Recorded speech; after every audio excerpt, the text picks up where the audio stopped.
we need to have a goal. And so if we don't, we get, kind of depressed and sad, and, if we can't map our progress towards something along a reliable trajectory, we feel chaotic, out of control, and we get into trouble. So let's say these inputs are really bad, right?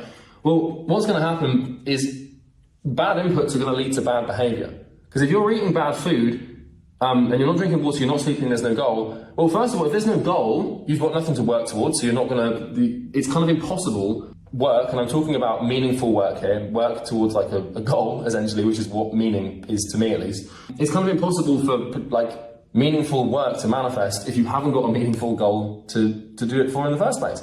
Because there's a direct relationship here between input and output. Meaningful goal equals meaningful work. No meaningful goal equals no meaningful work. And so if you want to make work, like a meaningful work, a consistent output of behavior, then you need to have the input required for that output to manifest. It would be like trying to make a car, and you build the factory and everything, and you desire a specific car, but you forget to put the engine in the car.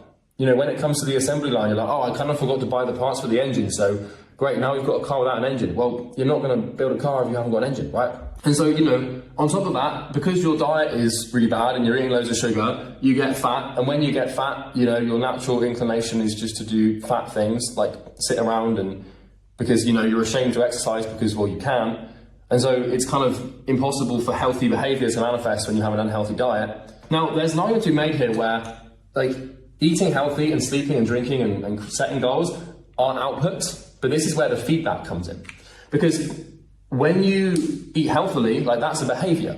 When you go to bed on time, that's a behavior. When you drink water, that's a behavior. When you set a goal, that's a behavior. So these are kind of outputs, more than they are inputs. But I'm talking about these on a first principle biological level, where they are what you ingest, or what you expose yourself to basically, create behaviors. But this is where the feedback thing comes in. Because if you eat bad, sleep bad, drink bad, and you have no goal, then, you're not going to be reading much because, you're in a bad place, because you can't really focus because you haven't got enough sleep. Get 4 hours of sleep and then try and sit through a book for like half an hour. It's bloody impossible. Because I meditate regularly, and if I've had a bad night's sleep, I can't focus to save my life. Quite literally, I mean that, right? If you do all these things badly, then you're going to end up like doing stupid behaviors. And then what these stupid behaviors are going to do is they're going to positively reinforce the bad inputs. And so inside of this system, inside of this thing that encapsulates your body essentially, is a feedback loop. Because if you eat bad and you get fat, right, and then you sit around doing nothing, and then your dopaminergic systems favor sugar, seed oils, salts, all of this bad stuff, right? Then the feedback loop's going to start to form where, if you eat terrible foods, then you're going to get fatter, which means you're going to eat more terrible foods. And this feedback loop here is just going to cycle out of control until the point that you get very upset and unhappy. Now, this is entirely possible to reverse and to do in the completely different direction, where, if you eat, the right foods, and you're eating stuff that's healthy and good, and you're exercising, then what's going to happen is you're going to start to lose weight, and you're going to get thinner, and then you're going to get, muscular, and you're going to feel good.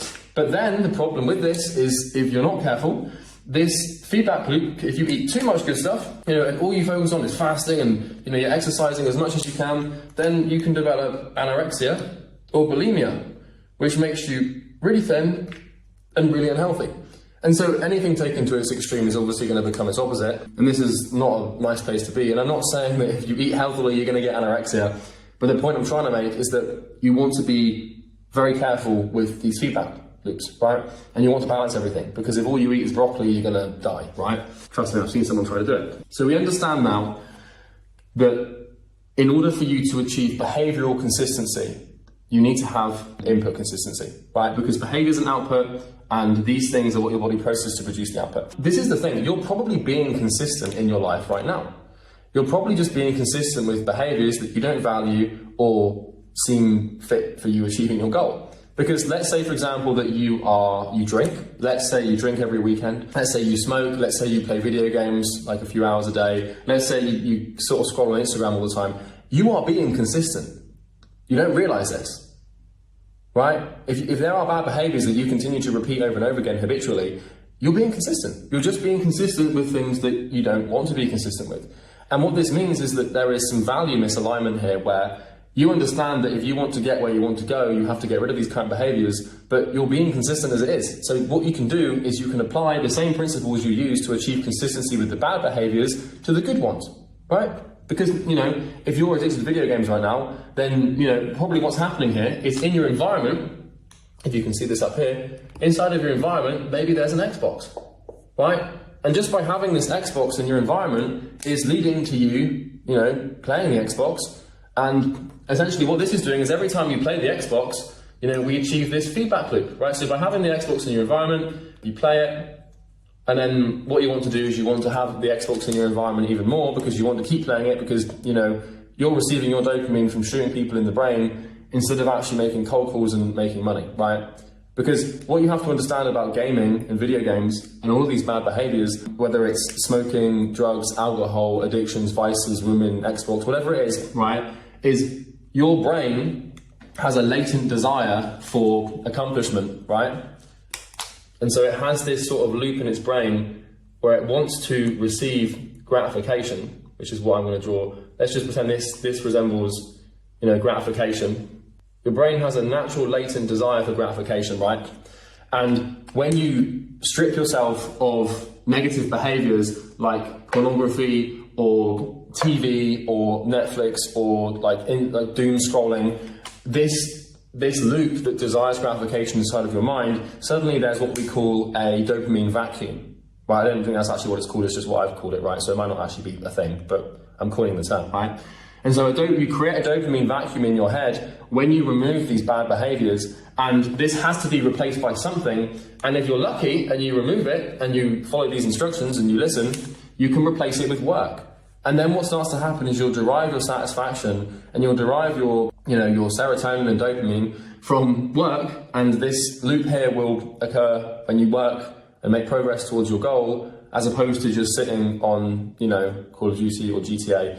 So that's basically how this works. It sort of first principle is you need to learn to think in systems. You need to learn to understand that your body is going to process biological inputs to produce outputs, right? And so if you're eating terribly, if you're sleeping bad, not drinking enough water, you have no goal, not getting enough sunlight, you're not getting enough social interaction, then this is going to create all sorts of problems for you when your body tries to deal with this stuff, right? I'm going to put nothing here. And I can tell you this is true because, like, I have had this happen to me on both spectrums over and over again, right? So maybe in life your behavior is super inconsistent, right? And maybe what it looks like is like this, right? Where we have this wavelength diagram here. Now, you're probably going to resonate with this, and it's probably going to scare you a little bit, and I'm about to explain yourself to yourself, which might make you a bit uncomfortable. So we have here, this line here, right, represents the average. And then up here, if I just draw this in green, okay, up here, this represents the peak. And then down here, we have the trough, right? Or we have the low point. And so what most people's lives look like is peaks and troughs, right? So this diagram here can represent anything. It can probably represent your relationship with the gym. It can represent your relationship with reading. It can represent your relationship with work, with progress, with anything, right? And what basically happens is you have this sort of behavioral thermometer inside of your mind where you have a peak and you have a trough. So if you look at your bank balance right now, I guarantee what's happening is you save up enough money to basically achieve a peak, right? And then once you've achieved that peak, a certain emotional state takes over your behavior and you regulate the money back down to a trough. And the trough is basically your panic point. So your panic, once you get to the trough, once you get to a certain number in your bank account, you start working harder, saving more, and regulating the money back up to this point where you then achieve a peak again, and then lo and behold, you bring it back down to the trough, right? So another example of this could be your body weight. It could be how often you meditate. But the easiest one to look at is your bank balance because, well, it will fluctuate like this, right? And so the one thing to achieving consistency is understanding that you are not the highest version of yourself that you can imagine. You're also not the worst version of yourself that you can possibly go to, you are basically the average sum of both of these points. And so this sort of dotted line in here, this represents the average. And so if I mapped your bank account or like body weight or body fat or anything that was tangible that I could measure, right? How much water you drink, how often you go out, how many hours of work you do, like any behavior that I can give you, right? At least any behavior that you're trying to improve and regulate. What I'll be able to do is map it out over a 90, 180 day, 365 day time horizon, and I'll be able to establish an average, right? So, for example, I've got 8, 9 sales reps in my company right now, and they will fluctuate between commission checks, where 1 minute they're making 20 grand, and then a couple months later they're only going to make 10, and then 10 is their panic number in income for the month, and so the next month they do really well and they get back to 18, 20, and then they fluctuate and they go up and down, right? And what I'm able to do is I'm able to track this, you know, these outputs onto a spreadsheet, and I'm able to establish an average. And so it's easy if you're not careful to like look at a sales rep who's just had their best month and think, God, this person's the best in the world. But numbers don't present themselves in small data sets. And if you want to understand how to become consistent, you need to understand something called regression to the mean, which basically indicates that like if you're trying to establish an average, you have to look in a long time horizon with a significant amount of data. In science, this is called having numerical validity, right? Where you've got enough data over a long enough period of time to actually measure a predictable average. Because if you don't have this, you don't know if you're being consistent or not. Because you could watch this video and then have 2 weeks of just stellar behavior. But if that's like, you could be at your peak of, you know, what we would call discipline, right? You know, where you've got you're firing on all cylinders, you know, you're super confident, you're going to take over the world, you're working really hard, you're sleeping on time, you're doing cold plunges, cold showers, meditation, you're on self-improvement, you're reading, you're not watching YouTube, like everything's going really well. And then you get to this point, and then for some reason, you just go, and you bring it down to a trough where now, you know, you're watching pornography, you're eating bad food, you're not sleeping on time, you're doing the literal polar opposite of what you did, and now your emotional state's in the gutter. But then, once you've been here for too long, then you get sick and tired, you start developing self-hatred, you start like, I know this is true because I've literally lived this, right? Then you get hatred, and then you get sick and tired of it, and then you feel ill, and you're like, oh no, this is terrible. And then, and then you go up, and then you achieve the peak again, and then you get back into this state. And so for most entrepreneurs, their life exists in this wavelength. Most. It is possible to break this. I won't go into it today. I might make it. If you want to see how to break this cycle, leave a comment below. Because for me to explain how to break this is going to take like literally 2 hours, and it will way go off the topic of consistency. But if you want to do that, maybe tell me, and then I can basically, and then like any comments that say that they want to see this, and then if there's enough people that want it, then I'll make it. But yeah, so this is how the thing works. But what we're trying to do is establish this average, because you're not your peak and you're not your trough. You are typically the mean or median average between these 2 points. So what we're trying to do here, and the point we're trying to make, is we want to have something to reliably track our behavior, right? And so whenever you're trying to create a new behavior or introduce like consistency into a specific part of your life, such as meditation, such as work, such as sleep, such as diet, what you need to have is a way to track it. And if you're wondering, what does this mean? You don't need to have an app. You don't need to have like some sort of like, you don't need Notion, you don't need anything. What you really just need is a nice, simple Google sheet, right? And so, you know, what we're going to do is we're going to draw a nice, simple spreadsheet, right? Like this, okay? And so what we do on this column is we have the date, and then we have the behavior. This could just be behavior 1, 2, 3, and 4, right? And so let's just say this is the 1st of January. This is, you know, the 2nd of January. And you get the point, right? So what you want to do is you want to create these spreadsheets for basically every facet of your life. And, you know, you're going to make one for each month, and you want one for the whole year. And then what we're looking here is, let's say behavior 1 is the time you went to bed. Let's just say one thing that you want to keep consistent is your bedtime, right? Because we're going to talk about sleep in a second here, which is actually just circadian rhythm. And I'm going to talk to you about how to become consistent with your bedtime shortly. But what you want to do every single day is track what time you went to bed. So every morning you're going to wake up and say, okay, what time did I go to bed last night? And then what you'll find is that it might be 11 p.m.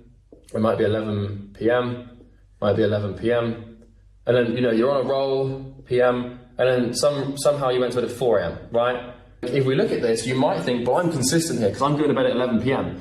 But if we took all of these numbers together and we added them up, we'd find out the average might actually be 12 a.m. because one night you went to bed at 4 a.m. Then let's say behavior number 2 that you're trying to track is calories, and you're trying to keep a consistent number of calories into your diet, or, you know, that's basically how much energy am I actually giving my body to process into, you know, outputs.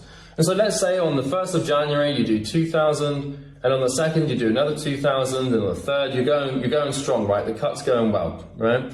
And then on the 5th, you think, okay, well, I've been consistent for 4 days, I'll have a cheat day. And then you decide to go for, I don't know, 6,000 calories, right?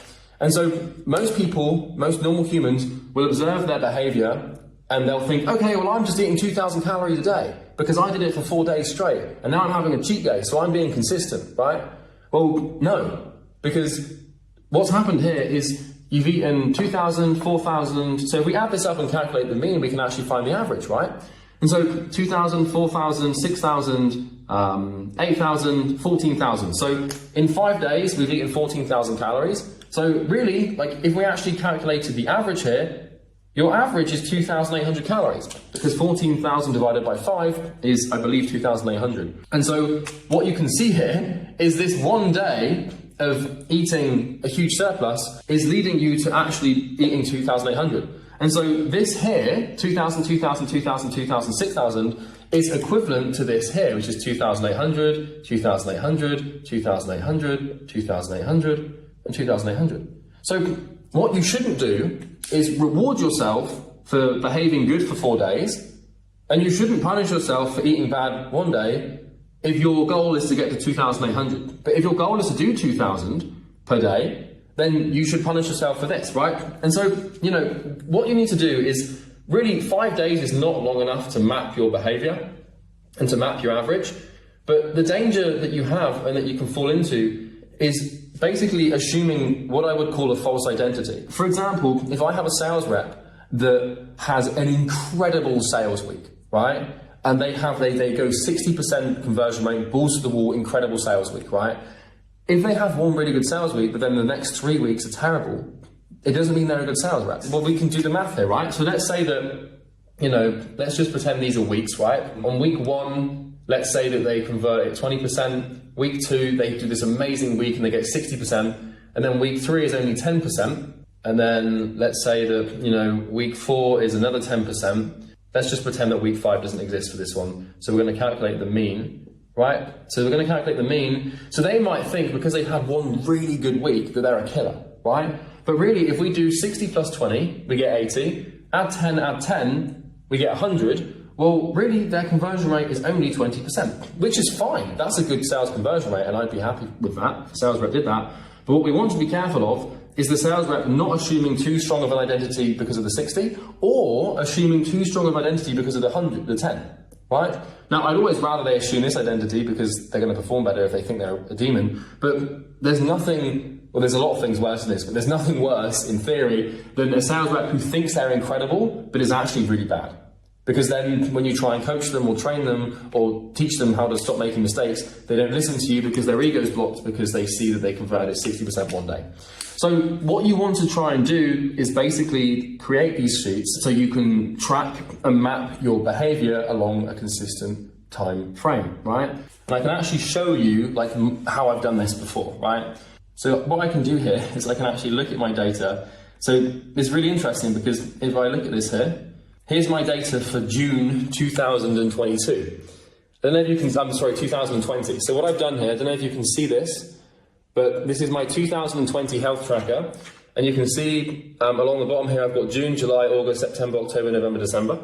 And so what I can do whenever I want to is I can look at my metrics. And so I can track basically everything. So what you can see here, I don't know if you can actually get a look at this, but I've got all of my metrics. So I've got sleep time, I've got sleep start, sleep end, sleep duration, how long I was awake for, how much deep sleep I got, my heart rate variability, readiness score, sleep score, whether or not I did my mindset training, what my diet was like, whether I supplemented it, did I do a workout, when did I start work, when did I finish work, all of this stuff you can see is tracked.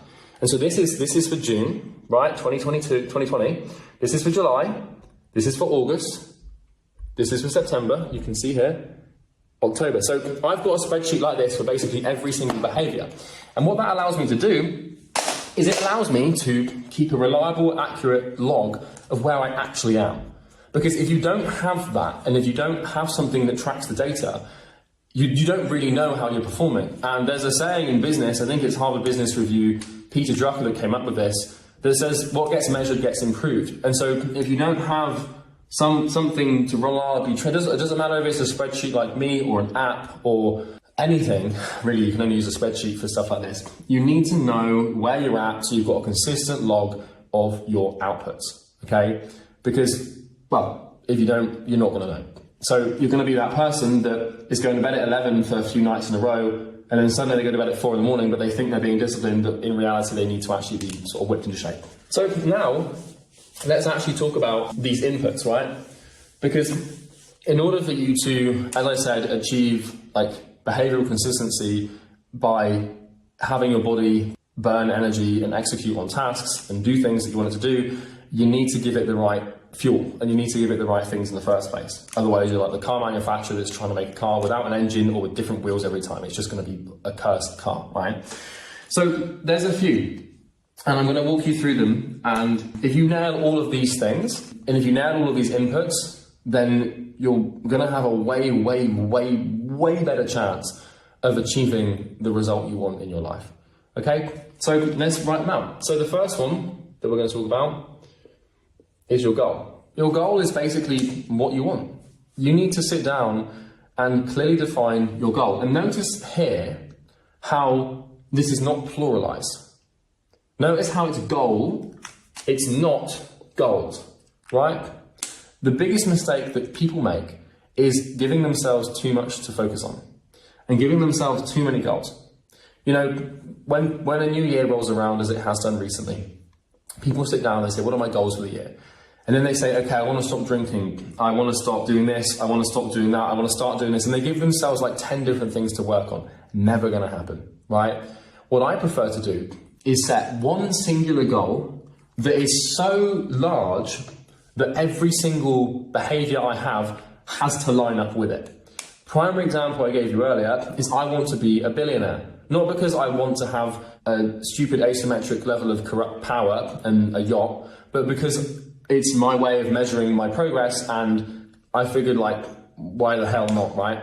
And so what this means is, because my goal is huge, I can't smoke. I have to go to bed on time. I can't do stupid stuff, and I have to do smart stuff, because my life is no longer about trying to line up my habits and be all cool and like self-improvementy. It's about doing something fucking huge. So let's say my goal, for example, instead of being a billionaire, maybe my goal is to reverse climate change. Well, if I'm trying to reverse climate change and that's what I'm trying to do with my life, I need to stop drinking. Not because I want to stop drinking for me, but because I want to stop drinking for the damn goal. Because if I'm drinking and like if I'm trying to design a new, more efficient solar panel or convince Brazil to stop deforestation, I can't really turn up to those meetings drunk and I can't really try and make those blueprints drunk. So the best and fastest way to eliminate bad behavior and to be consistent with good behavior is to set a really big goal that basically encompasses and encapsulates all of the behaviors into one.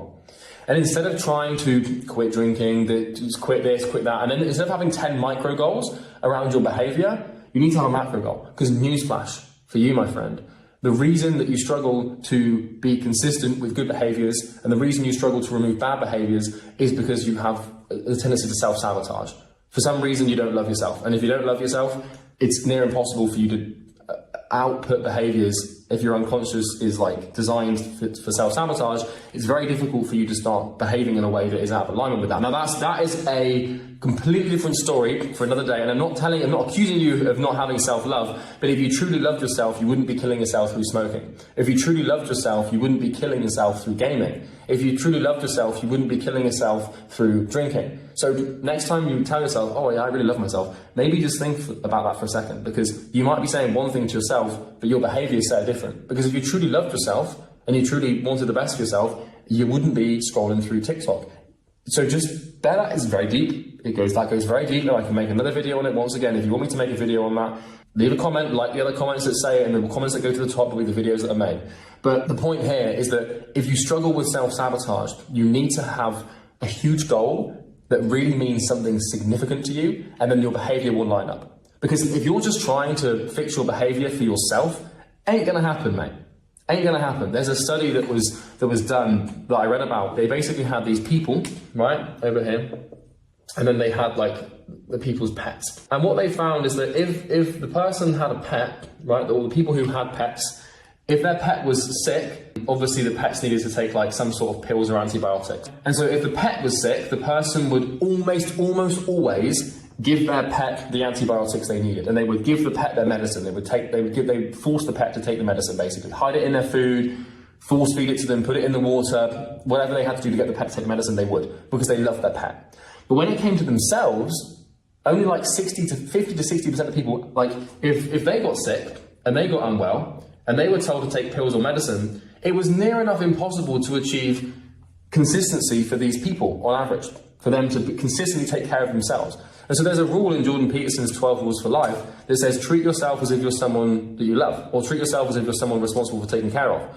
And by default, most people, if we're in a bad place, it's very rare that we do things consistently to take ourselves out of that bad place, because the reason we're in the bad place is because we're self-sabotaging, because of some sort of deep, dark, unconscious desire, right? And so instead of trying to fix your behavior so that you can be healthier or be happier or whatever, just set a huge goal that demands you to do it. And then what you'll do is all of your behavior and all of your work will be for your goal, not for you. Because for as long as it's for you, if you don't love yourself and if you don't really like yourself, you're never going to behave to take care of yourself.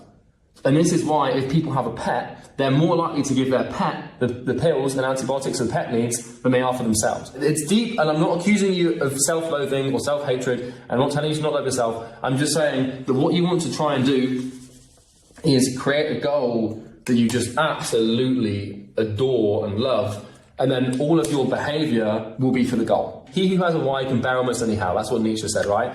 And if your goal is a huge why, then you'll bear almost anyhow. Then suddenly all of your behavior will clear up. This is another prime example that happens, right?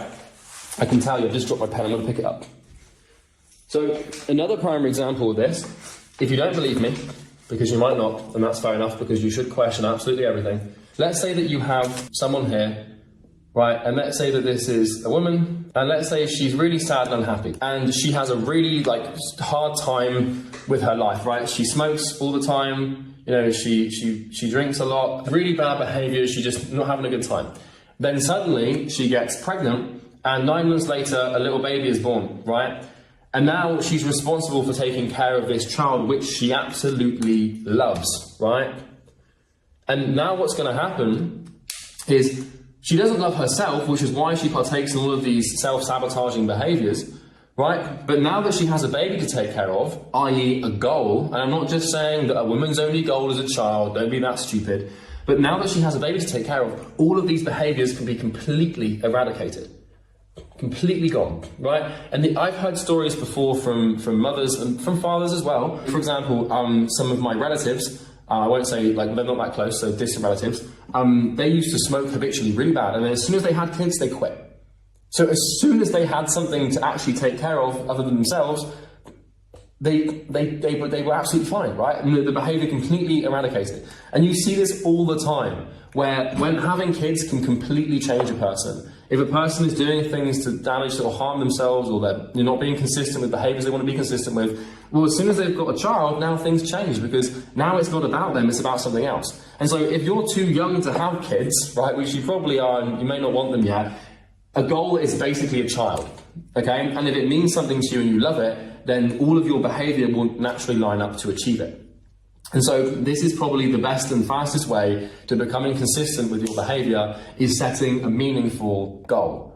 Because now if you believe you've truly been put on this planet to eradicate poverty in Africa, and that's what connects with you and that's what really means something to you, now you're going to work. Even if you don't like yourself, even if you were self-sabotaging before, setting a good goal is like giving birth to a child. Now you've got something to take care of and nurture that means something to you, right? The danger of this, and I can tell you this for true, is when you achieve your goal, the self-sabotaging behavior will come back into fruition. So this goal needs to be something huge, because my goal before was just to become a millionaire, buy a nice car and have a fancy house. And then I got those things.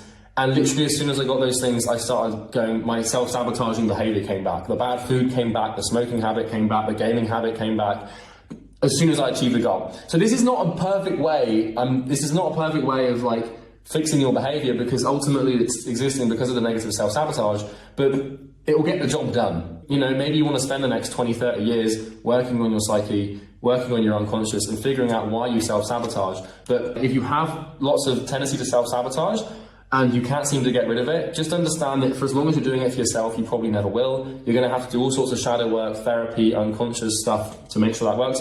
But as soon as you have a meaningful goal, all that behavior will line up. So that's basically the goal thing. This is why I'm talking about inputs here, because the goal is basically the primary input of your behavior. Because if it means something, if it means enough, then what you're going to start doing is, you know, every time that you have a decision to make, so let's just say that we've got path 1 here and path 2, right? So, you know, if this is like a decision, for example, now obviously this is arbitrary because there's usually more than one path. And let's say that, you know, this is just a dead end, and you know this is a dead end, this is a bad thing to do, right?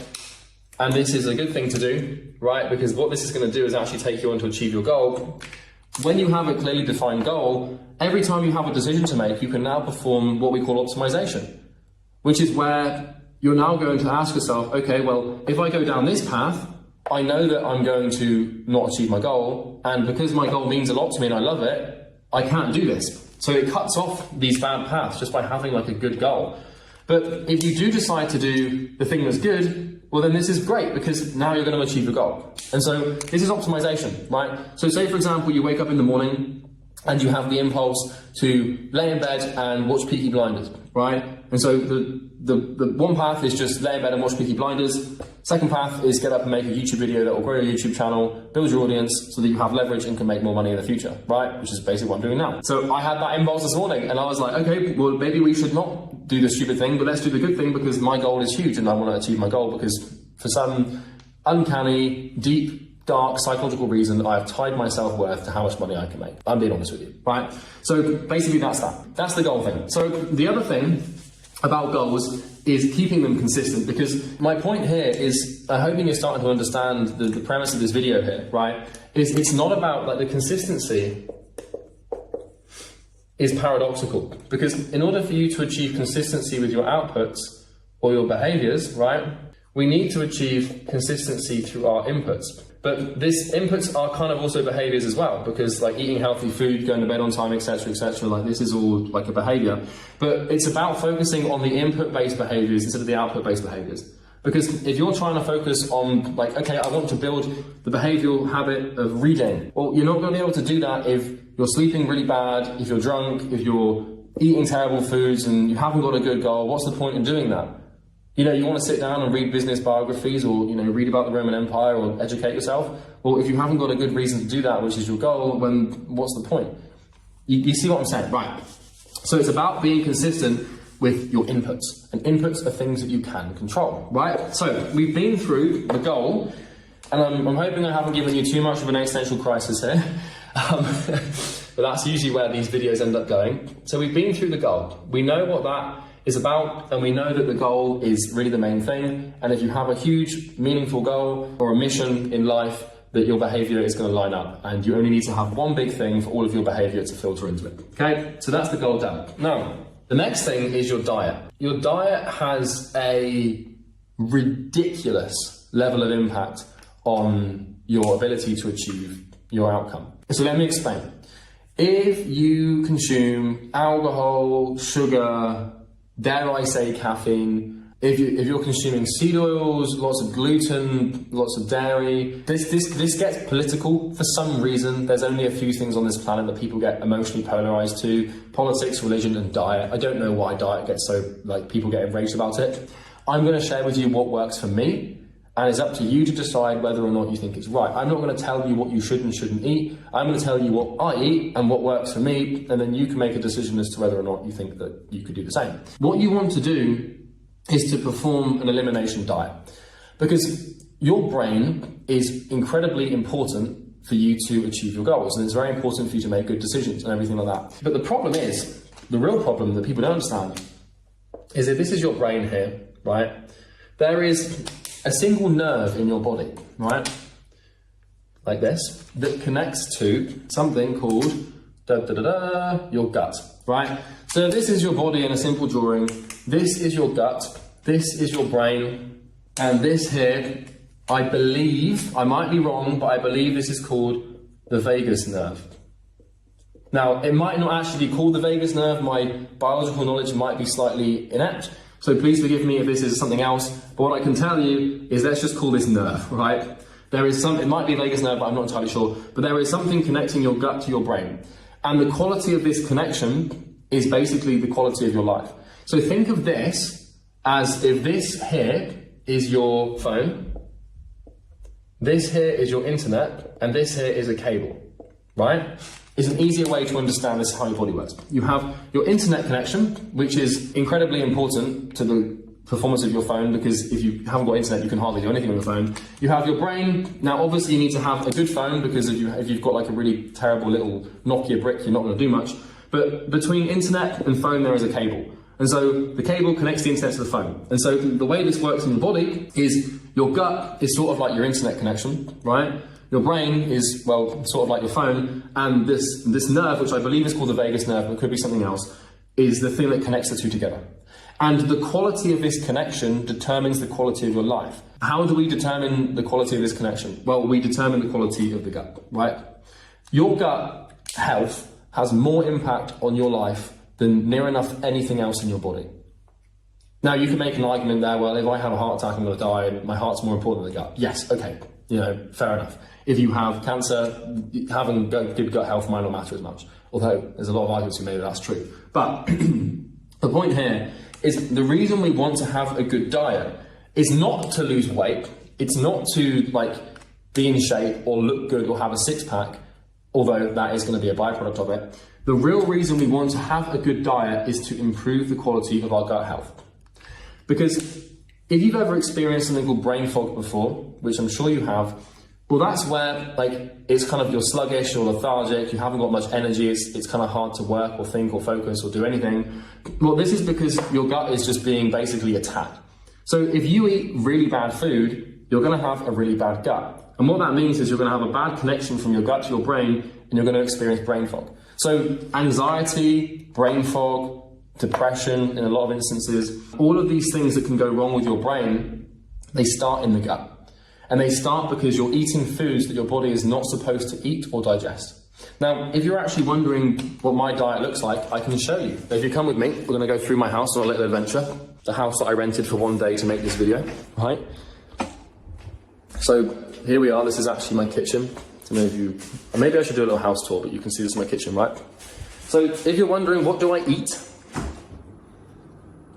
It's basically just red meat, right? So really, all I'm eating is steak, right? And also, if you see here, all I'm really eating is sweet potato, right? So that's that. And then on top of that, I have this cupboard here, and there's almonds, right? So really, and then also I have this Cholula hot sauce here, as you can see, right? So really, all I eat is 5 things. And I can explain what those things are in just a second. My diet consists of, well, it's basically what you would call an elimination diet, right? It's extremely simple, it's extremely straightforward, and it's engineered for me to have the best gut health possible, right? So what do I eat in a day to basically achieve good brain health, right? Or good gut health with a good brain, right? Just bring this back a little bit, okay? So the first one is ribeye. Second one is sweet potato. The third one is almonds. The fourth one is spinach. And the fifth one is eggs. Now you can also add Cholula hot sauce here, because Cholula hot sauce is the only hot sauce I found that tastes good and doesn't have sugar in it, right? So really, I'm gonna just say I eat 5 things, right? I only really eat 5 things, and this is not a joke, by the way. This is not some weird, autistic joke. I only really eat 5 things. Now, don't get me wrong, I will go to restaurants and I will go to dinners and I will every now and then relapse and cheat and do silly things that I shouldn't, like eat a burger or go and get a burrito from Tortilla. And so I'm not eating this all the time, all day, every day, but the majority of my meals consist of these 5 things. And really, I'm looking to try and achieve anywhere between 3,000 to 3,500 calories per day to be in a surplus, depending on where I need to be. Sometimes it will be slightly less, but this is the thing. So understanding this is so important because when I eat the same things, what am I doing? I'm being consistent, right? And so if I want to have consistent energy levels, and if I want to have consistent mood and a consistent state of mind, all of that is coming from the state of my gut health. And so it kind of works like this. I'm going to just draw this, let's just draw this here, right? So we start with the gut, right? And then we have the brain, and then we have the body doing something. If I want to have consistent behavior, I need to have consistent mood. Now, this could be mood, or it can basically be mental state. If I what I need to make sure is that I'm not randomly waking up one day and having loads of brain fog, or having loads of anxiety, or having like really low energy, or being all chaotic and weird, right? And if I want to have consistent, so if I want consistent behavior, I need consistent mental state. And if I want to have consistent mental state, I need to have a consistent state of gut, right? And if I want to have a consistent state of my gut, then what I need to do is make sure I'm only eating things that don't interfere with my gut, right? Because if you're eating sugar, if you're drinking alcohol, if you're ingesting artificial sweeteners, if you're eating food colorings, if you're eating seed oils, if you're eating loads of like saturated fats, so there's a whole argument to the fat thing. I eat a lot of fat, right, but good fats. If you're eating lots of bad cholesterol, there's 2 types of cholesterol, right? You're going to have an inconsistent gut state, then you're going to have an inconsistent mood, and you're going to have inconsistent behavior. And if you don't believe me, if you think this is all just a load of rubbish, some sort of psyop, just try it. Performing an elimination diet is probably one of the single best things I've ever done in my life, ever, for my progress and success ever. Because diet it's all about diet.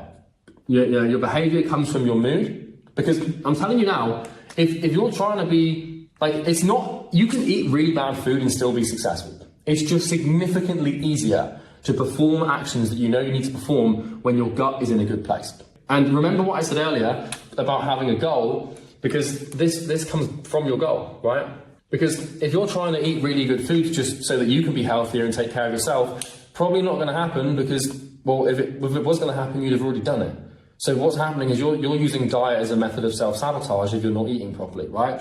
So you have a goal which forces you to eat well so you can achieve the goal, or at least you should understand that by now, which creates the gut state of mood. So, if you're trying to every day, you're looking to sit down and just work for 10 hours, right? And the behavior you want is just nice, consistent 10-hour work days of, solid, pinpoint, focused work where you're just focusing on one thing and you're getting it done every day and you're performing that behavior and you're making progress, right? If you want to do this every day, if you're anxious or stressed, or if you're really brain foggy or you're lethargic or tired, it's just impossible. It's not impossible. It's just very, very difficult to keep good behaviors consistent when you have a bad diet.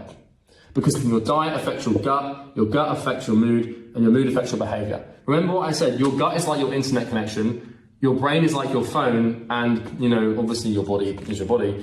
But it's kind of like if you're trying to use your phone and watch a video, like let's say that you're trying to watch this YouTube video, right, on your phone. Well, if you've got a really terrible internet connection, you can still watch the video, but it's just going to be in 144p or it's going to keep buffering. So the quality of your experience trying to perform the behavior is so heavily influenced by the state of your gut and therefore your mood that it's just worth fixing this. I've experimented with a ton of diets. I've tried vegan, I've tried pure carnivore, I've tried a lot of different things. I've done fasting, I've done non-fasting, I've done all sorts of stuff. And what I found is that just having a balanced elimination diet where you're eating just slightly above maintenance is what works the best for me. So if I'm trying to bulk, this is what I'll eat. And then if I'm not trying to bulk, then I eat typically less than this, right? So what I'll do is I'll usually have about 700 grams. Sometimes this will be 950 grams. About 1,000 grams, like 1 kilogram. It can be either or depending on like where I want my calorific surplus to be. And I regulate my calorific surplus depending on my workload. For example, if I'm trying to record a module for my program, I actually put myself into a calorie deficit for a small period of time because I'm willing to sacrifice my gains in the gym for my business because my business is more important to the achievement of my goal than my, how wide my shoulders are. So I have the ability to regulate this diet up and down and change the variables around a little bit depending on like my workload, because I can tell you right now that if you're going to try and do 12 hours a day, focus work on one thing that's really difficult to comprehend and deal with, if you're trying to digest north of 1,000 calories in a surplus or even a couple of hundred calories in a surplus, it makes it significantly harder for you to do that. I built Easy Grow, my program, that I spent 9 months on in a slight calorie deficit, and I lost a lot of weight doing so, but we focus better when we're in a deficit. This is typically if maybe I'm trying to maintain or maybe be in a slight surplus. So I'll actually just give you some ranges here because it makes more sense, right? So 700 grams to 1 kilogram of ribeye, and then anywhere between 400 grams to, once again, 1 kilogram of sweet potato. Now I also have this with salt and olive oil. And this is also with salt, but no oil. And then once again, depending on whether I'm bulking or not, 100 grams to 200 grams of almonds. And these are just like raw almonds, no additives, nothing special. And then usually it's just like times 1 punnet of spinach. I don't actually know how much I eat in grams. And then it's gonna be anywhere between 3 to 6 eggs. And these are like large eggs, right? So if you can see that, let's put it here. 3 to 6 eggs. Now, yes, I go to restaurants every now and then, I'll order out, but for the most part, this is what I'm eating, right? And what I always notice is if I order out or go to restaurants and eat loads of crap or eat sugar or eat snacks, I always feel really bad the next day, and then I find it harder to work and do the behaviors I want to do, right? So this is basically what I eat. This can range between 2,500 to 4,000 calories, depending on whether or not I want to put myself in a deficit or a surplus. I never marry myself specifically to a bulk or a cut over a long period of time because my work is always going to come first. So if I'm, like I said, trying to perform, if I've got to spend an entire week fixing spreadsheets and hiring people and making very, very important decisions for the company, I won't put myself in too much of a surplus, or I won't put myself in a surplus at all, because if I try and do that, then what happens is a lot of your energy is going towards your gut, trying to digest this food, instead of going towards the business, right? So that's what I eat, and just try it. If you can't afford ribeye, then just do minced beef or something. But if you're wondering what that costs me, it probably costs me about £1,200 per month. Maybe more than that, actually. It's gonna cost me probably about $1,500 a month to eat. Right, and I know that sounds just absolutely insane, but the steaks are quite expensive. But if you're wondering what company I use, it's called Prime Gourmet or Carne Store. I'm in Dubai, so they deliver. The steaks that I eat are from a farm called Silver Fern Farms in New Zealand. It's free-range, organic, grass-fed, basically the best beef on the planet that you can get. No antibiotics, no crap, just pure good steak. And it makes me feel incredible, right? And it costs a pretty penny. It costs $1,500 a month, which is most people's, double most people's rent, right? But to me, my performance as an entrepreneur is worth so much more than $1,500 a month. So if I'm eating great food and performing really well, this is an incredible investment. The biggest ROI you can ever make on an investment is going to be in your body. And if you're investing money into your health and your body, then boy, oh boy, this thing is going to change your life, right? So if I could probably cut this back and spend $600 a month, but then my performance would decrease, which means I'm going to make less money. So, you have to start looking at your health as an investment, because failure to do so is going to be impossible for you to be successful. Right, so where were we? And I know that Hormozy says never skip dessert, but he's a freak of nature. And I'm not necessarily trying to disagree with him. I'm just telling you what's worked for me, okay? So number 3 is water, right? So what you want to try and do here is drink a ton of water, right? So the best water you can find, drink it. If you're not in a position right now where you're making a ton of money, then you don't need to worry too much about buying the best steaks and buying the best water. But once again, I drink these Evian bottles in Dubai because you can't drink the tap water. and I don't want to be ingesting microplastics, so I just drink this stuff which has the best mineral content as far as I've been able to find, at least stuff that I can order readily available in Dubai. And so like, this is expensive, right? I think I probably spend, once again, about $1,500 a month on water, because, you know, I buy them in glass bottles, I may get them ordered, and it's not cheap. But it comes back to the fact that if I'm going to be ingesting 6 litres of a liquid every day, I want to be ingesting the best quality liquid possible, right? So once again, it sounds mad to spend that much money, but like, sure, I could just get, you know, desalinated seawater, you know, with low mineral content in a big plastic bottle, but I'm then going to be getting less minerals and vitamins, and I'm also going to be digesting plastics. And sure, I'm going to still be able to build a business drinking that water, but the point I'm trying to make is it's all about quality of input. There's a documentary called Chef's Table, right? If you watch this, what you'll find is it's all about the ingredients. When I watched Chef's Table, and I actually got this from my mentor Sam, you know, shout out to Sam Ovens, for those of you that are familiar with him. So he was telling me about this. Like, when I watched Chef's Table, I was expecting the quality of the food to be down to like the way they cut the knife, or what chopping board they use, or, you know, like exactly like how much of something they put in, which is important. But what I found is that most of Chef's Table most chefs in the world that make the best food in the world, what they usually do is they just focus on finding the best ingredients. And they focus on what's an ingredient, it's an input, right? So if you want to make a really good lasagna, like, it's not about the way you cut the courgette, or do you even put courgette in the lasagna? Freudian slip, I don't know, but you get the point. It's not about the way you cut something, or like the bowl you boil it in, or whatever. It's about how good the ingredients are in the first place, right? And so what I'm trying to do in my life is look where I can to find places to put the best ingredients. Now, I'm in a position where I'm nearly making $1 million a month, so I'm able to buy stupidly expensive water and stupidly expensive steaks. When I started, I didn't have this. It's not imperative. I'm just telling you what will help you optimize your health and behavior. But really what you're looking to do with your water intake, it kind of sounds dumb, like, how do you make more money and how do you be consistent? Oh yeah, just drink water. Well, duh, obviously. But you're looking to take anywhere between 4 to 6 litres of water per day. Now, I actually probably drink too much. Sometimes I'll drink north of 8 litres per day, although that hasn't been as much recently. But I can't tell you how much of an impact this is going to have on your business and your life. Because if your body's not got enough water, it's not going to be able to perform functions properly, and, you know, it's not going to be able to metabolize the calories you give it, and then you're going to have all sorts of problems, right? So water's a big one, a very important one. The next one is going to be sleep. This is very simple. What you want to do is you want to establish a consistent circadian rhythm, right? Where you're going to bed at the same time and waking up at the same time every day. You might want to get blue light blockers, but I wouldn't concern yourself too much with trying to optimize your sleep. Just get an Oura ring.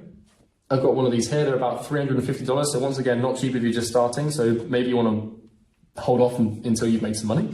But you want to go to bed and wake up at the same time every day, because your circadian rhythm basically determines your hormones, right?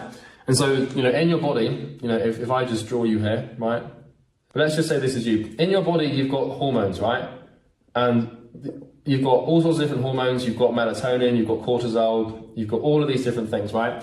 And your circadian rhythm, which is basically the time you go to bed and the time you wake up, will determine like your hormone clock, essentially. So if your body knows to wake up at 7 a.m. every morning, then what it's going to do is it's going to reduce melatonin and spike cortisol around that time. And if it knows you're going to go to bed at 11 p.m., then it's going to start to increase melatonin and decrease cortisol at that time. There's other hormones involved in this, like ghrelin, that basically determines the saturation of your hunger. There's hormones that determine when you should drink water, when you should urinate, when you should defecate. All of these biological imperatives, your body basically has a clock, right? And we have 12 o'clock, 3 o'clock, 6 o'clock, 9 o'clock, and all of the times in between. And your body will basically like work around the clock to produce different hormones for different actions and activities. This is an input, right? Your sleep is an input because your body's a system and the clock is a process, right? And so if you're waking up and going to bed at random times and giving your body all this chaos, then your hormones are going to regulate at different times. And because of that, it's very hard to work against these things. If you don't believe me, just try and do a full day's work when you usually go to bed. Right? Or, you know, try and just do an all-nighter and do some good behaviors. It's very difficult to do that. So you want to basically give your body a predictable, consistent clock to work around. And what that means is your behaviors and your work ethic and everything is going to line up with the hormone imbalances that you've created. And so you can have consistency. And that's basically called your circadian rhythm. And it's really important you create this and you maintain it, because if you try and work against these hormones, it's just very difficult to do, okay? And there's lots of hormones involved. I'm not gonna get too far into it because, well, this video is already long enough and I know how much it is to ask of someone on a YouTube video to sit and watch a video for a couple of hours, because, well, that seems to be impossible these days, but that's sleep. The next one is basically your environment, right? Your environment has a ridiculous impact on your behavior. And what I mean by this is things that you are exposed to, like, you know, an immediate stimulus in your environment has a very large impact on how you behave. Prime example, I stupidly recently bought an Xbox, started playing it, and then I literally got rid of it. Like, I had Modern Warfare 3, I'm good at quickscoping, right? So I always used to quickscope, so I was like, oh, I want to play this game. Stupidly bought the game, started leveling all the snipers, slide cancelling on Wasteland and Terminal, like just popping heads, destroying people. It was great fun, right? But then I realized, like, well, this is just stupid, isn't it? Because now I'm literally sacrificing everything just to get some dopamine from the odd hit marker. What the hell, what's the point in that, right? So I had to remove the Xbox from my environment. So what I did is I took the disc, I got a fork, and I scratched the back of the disc and folded it and put it in the bin so I couldn't play the thing anymore. And then I got my Xbox, unplugged it, and threw it in my swimming pool, and then put it in the bin, right? Like, this is not even a joke or a lie. I actually did that because I don't want that thing in my environment. Because if the Xbox is in my environment, I'm going to be tempted to play it just by having it there. So, like, I'll go to extreme lengths to remove things from my environment that are conducive or give assent to or make it easier for behavior to manifest that is not going to contribute towards my goal. Because this thing will get you. If you are trying to quit alcohol, but you have a bottle of vodka in the cupboard, get rid of it, right? It's kind of like if you want to eat healthy, just don't buy unhealthy food, you know? And if you want to not buy unhealthy food, don't go to the shops, right? So this is another thing that I do, because this sounds extreme, but I actually do these things, right? I want to maintain consistency in my diet, as you know. I want to eat those 5 things as much as I can to avoid doing things. So I will delete Deliveroo, or I've deleted Deliveroo, Uber Eats, InstaShop, Talabat, although I use those for the water and the food. But I've deleted food delivery apps. Like, I've actually deleted my account, so I cannot log into them, even if I download them stupidly. I've got methods of protection from these things. But on top of that, I order all of my food from an app, so I can't buy stupid food. So I'm not going to a supermarket.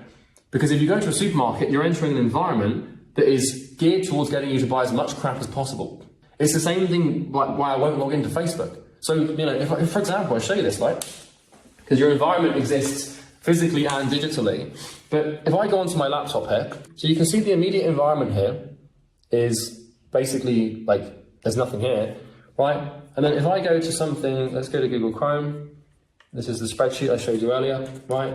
If I go to LinkedIn, right, you can see I'm not signed in, right? Same thing if I try to, for whatever reason, go to Instagram, I'm not signed in. Same thing even if I try and go to school, right? I'm once again, I'm not signed in. So I don't know why I was logged into Facebook by some, you know, some blasphemy I was, but you kind of get the point, right? The same example here. If I try and go to YouTube, basically it just goes to my subscriptions, which is literally just a Lex Friedman podcast.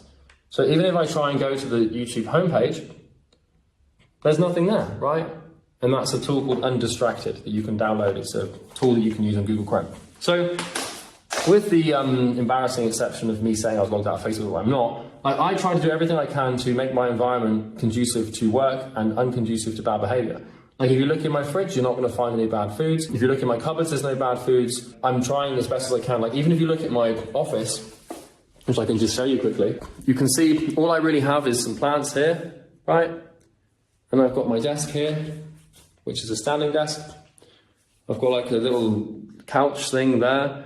And that's basically it. Like, if I'm trying to work, you'll see here, my phone is in my drawer and it's turned off. So I can't even go on it.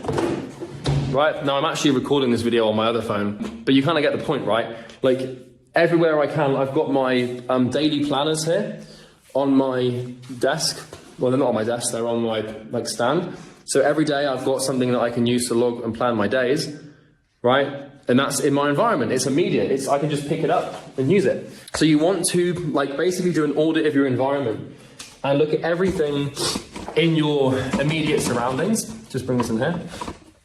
You want to look at everything in your immediate surroundings and remove things that do not contribute towards your goal and introduce things that do contribute towards your goal, right? For example, I've got books laying around everywhere that if I read will help me with my goal.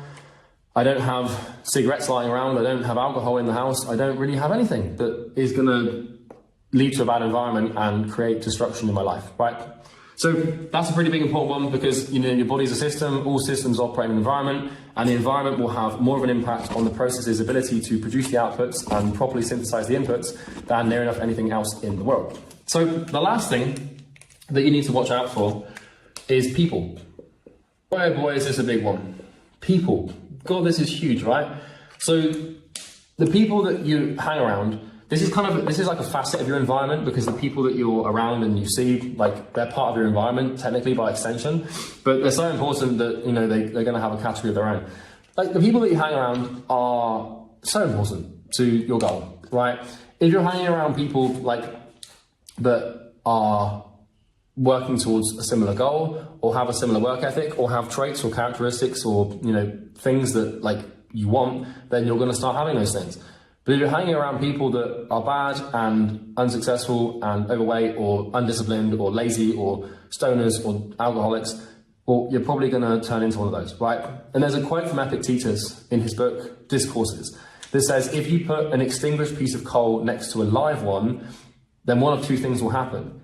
Either the live coal will become extinguished as a result of the extinguished piece of coal, like, being unlit, right? Or the extinguished piece of coal will be lit, but it's more common for the coal that is lit to become extinguished because it's much harder to transfer energy in a positive direction than it is in a negative direction around the wrong people, right? The people that you expose yourself to are just so important in your life. Now, I'm not telling you who you should and shouldn't get rid of. Like, you might think that certain people in your family don't have particular traits that you want to associate with, but they're your family and you're kind of stuck with them, and, you know, that's kind of your responsibility. So it's up to you. But the people that you are friends with, like, I don't have a huge amount of friends, to be completely honest and transparent with you. I can probably count my closest friends on one hand. You know, those people being Bo, my business partner, Will, close friend of mine, Vince, close friend of mine, Jack, and there's a couple other people. And if you know, if you, for those of you who are friends with me, like, you know who you are, right? But really, like, there's not a huge amount of people that I'm mates with, and most of them, they all work with me, right? So I've integrated them into my life to the point, like, I like them so much that I'm like, hey, here's an important role in my company, can you do it, right? A lot of people say hiring friends is a bad thing, but it seems to have worked out for me so far. You know, another one is my sister and my brother, like, they're like my best friends as well, and they've got traits and characteristics that I love, and I love them. And there's a ton of people in my life that I've got rid of and had to cut off, and not because I'm better than them, or because, like, I think that I am in any way, shape or form superior to them intellectually, morally, whatever. It's just because, like, they are on this planet for different reasons to me, and if I hang around with them, then I'm going to do the bad thing. Like, you know, if I hire someone who's weak-willed, then the entire team's going to become weak-willed. Like, it really is true that a bad apple spoils the whole bunch. You need to be really careful of this, and really, really careful. You need to police who you let into your life, who you let into your friends list, you know. And I'm not telling you that you should get rid of people, but I think if you're being honest with yourself, it should become clear, because it all comes back to, once again, this bad boy up here, the goal, right? The goal is the consistency of this thing is important. Like, you know, pick one thing and just work on it. But you need to ask yourself, are the people that I'm around going to help me achieve my goal?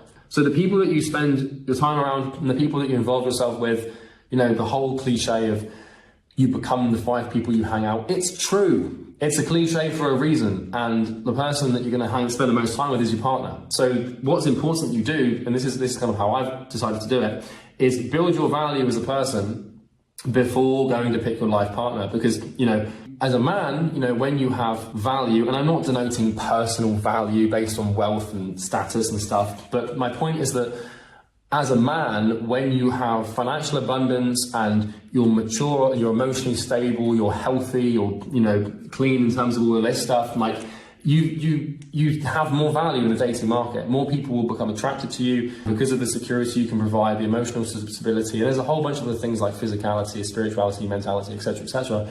But when you've built yourself, then you kind of get to sort of pick, and you get not that it's like a picking game. You get the point, right? It's kind of like, if you're a woman, you want to attract like a good, honest, hardworking man. it helps to be a good, honest, hardworking woman, you know? So you want to become someone so that you can attract a myriad of people, and then you've got the option to sort of pick and choose who you think would be the best fit for you based on your criteria and what you think would make you and the other person happy, right? And so this is what I've done with my people and the people that I spend with in my life. And so I'm very careful with who I let in. I'm very careful with who I give my number to. I'm very careful with who I date, who I see, who I associate with, because I know that whoever I pick is going to basically rub off on me. And if I'm not careful, like I'm gonna basically develop their behaviors. And that means I want to basically be around people that have good behaviors and that have a good mindset, a good paradigm, a good belief system, or at least one that's conducive to making me happy and helping me achieve my goal. I want to just caveat this as well by saying that, like, you don't want to just live your life purely just to achieve your goal. Now, that's kind of what I'm doing. But the point I'm trying to make here is there's more to this than simply just selecting a goal and being like, okay, well, if someone can't help me achieve this goal, I'm not going to marry them. Or I'm not going to eat a pizza because it's not going to help me achieve my goal. You don't want to become too extreme with this stuff. You know, you still want to have the natural human tendency to fall in love and make mistakes and stay up late and, drink alcohol and have fun, right? And you don't want to just look at your goal and be like, I need a partner that helps me achieve this, because that's psychotic. We are emotional beings. We are humans. We are spiritual animals by nature. We're visceral, right? And so you want to be careful by taking this stuff to an extreme. So it might be tempting to look at this and think, well, Charlie's a psychopath because he's picking his wife based on his goal. No. That's not how that should work, right? That's not how that should work, because you're still a human and work is just one component and facet of your life. For me, it's a very big one, which is why I take this stuff to such an extreme. But if you want extreme results, you have to go to extreme measures, but not too far. Not too far, because you still want to keep some chaos and some integrity and, be able to fall in love and, spend time with people that you love, regardless of whether or not they might help you achieve your goal. Because, there's going to be people in your life that you enjoy and that you find fun and you want to hang around with, but might not necessarily be perfectly conducive to you achieving your goal. But that's fine. As long as they're not going to completely destroy you, it's absolutely fine. So just don't take this to an extreme, because I do not take this to an extreme, right? It might sound like I do, but the point I'm trying to make is just don't be a psychopath, right? Because it's easy to do that if you're not careful. If you take it too much to an extreme and you disregard all human connection and contact, and this goes to this, then there's no reason to live. Because you can have your goal, but if you haven't got a supporting family, a loving wife or husband, great kids, great grandkids, good health, etc., it was all for nothing, right? So this is one component of a happy life. Don't take it to too much of an extreme or you'll be in some trouble. So that's basically how to achieve consistency. If you are a coach or consultant or an agency owner and you need help getting more clients, there's a link in the description you can click. It's a video of me trying to sell you something for transparency. We help people get more clients in the agency space, coaching consulting space. I don't care if you click the link or not. The truth is that I just want to make these videos to, fulfill your life and help you live a happier life by teaching you things that people taught me that made me successful and happy. But if in the process I can book some appointments, I ain't going to say no. Have a wonderful day, and I'll see you in the next one. Subscribe.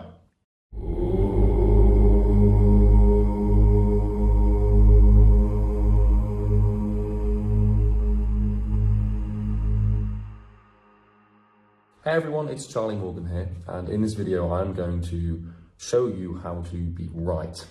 I'm going to walk you through a method of thinking that you can implement to make better decisions, have more objectivity, be more rational, and basically solve problems, okay? When you learn to think in this way that I'm going to teach you, you will be able to basically understand everything in its purest form, at least as pure as you can possibly get it, and you'll be able to make more educated, more informed decisions. The quality of your life and the quality of your existence is typically determined by the quality of your decisions and your ability to rapidly and quickly solve problems objectively. It probably is the single greatest tool you have as an entrepreneur, is your mental comprehension mechanism and how you think. And in this video, I'm going to walk you through how to process information, solve problems, make decisions, and become more objective, more rational.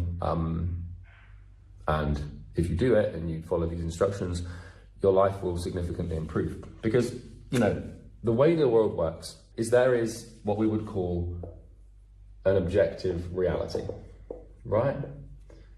There is a pure form of truth in the world, right? And this is what we would call the objective, right? And your job really as a human being, if you want the quality of your life to be, drastically improved, is basically to line yourself up with the objective as close as possible.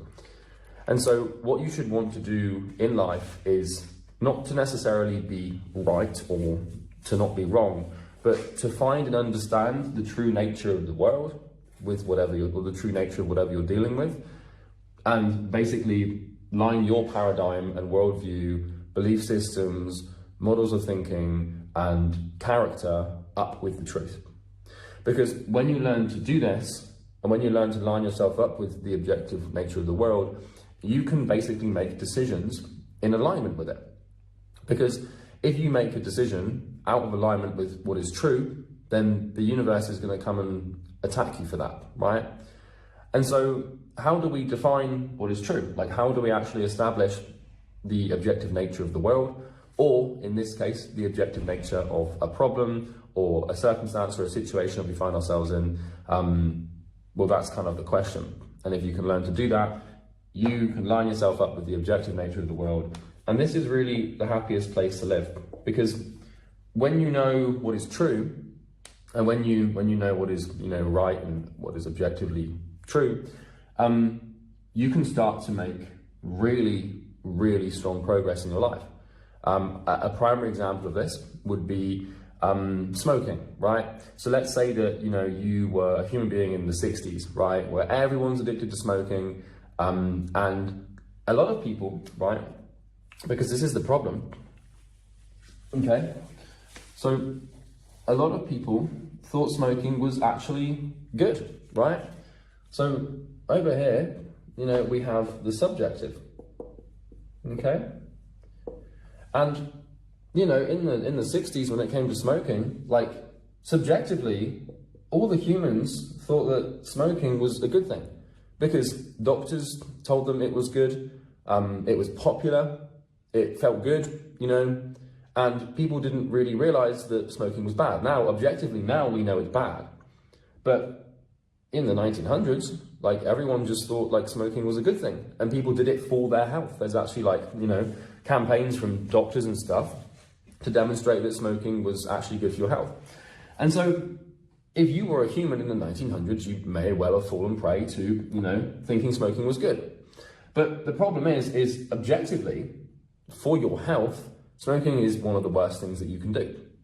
And so if you were what we would call a critical person, right, someone that could think critically and analyze problems and actually get to the bottom of things, you would not have done this. You would have fallen out of the subjective and into the objective.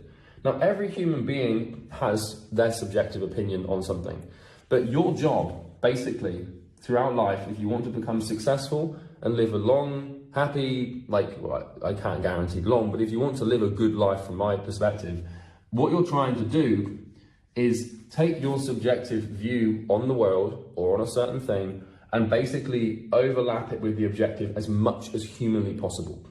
Because the more your subject is congruent with the actual object, the better your life is, okay? And a primary example of that is like the smoking thing. It's the easiest one I can give you. If you think smoking is good, but it's actually bad, but you do it, now you're gonna get to 80 years old and then die of lung cancer, or maybe earlier, right? So how do you actually do this? Now that we understand that lining up the subjective with the objective is one of the probably most important things in your life, how do we accomplish this? What methods of thought or critical thinking do we have to apply? Well, I kind of just gave you the clue there. So what we need to learn to do is think critically, right? We need to learn how to think. Now, critical thinking is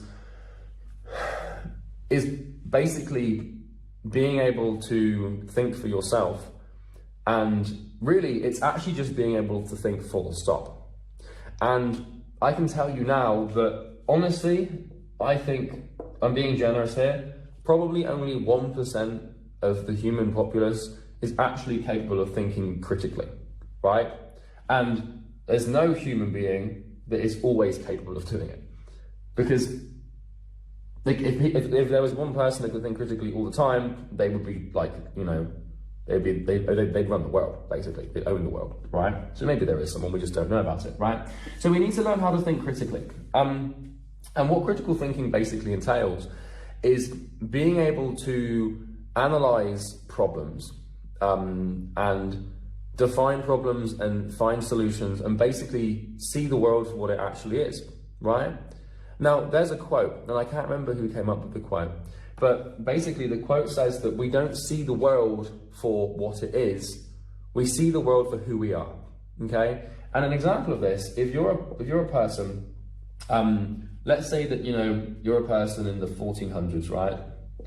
Now, if you are, you know, if this is you, right, and you're happy because, you know, you've got your hat on, you're farming, well, I don't care, right? But let's just say this.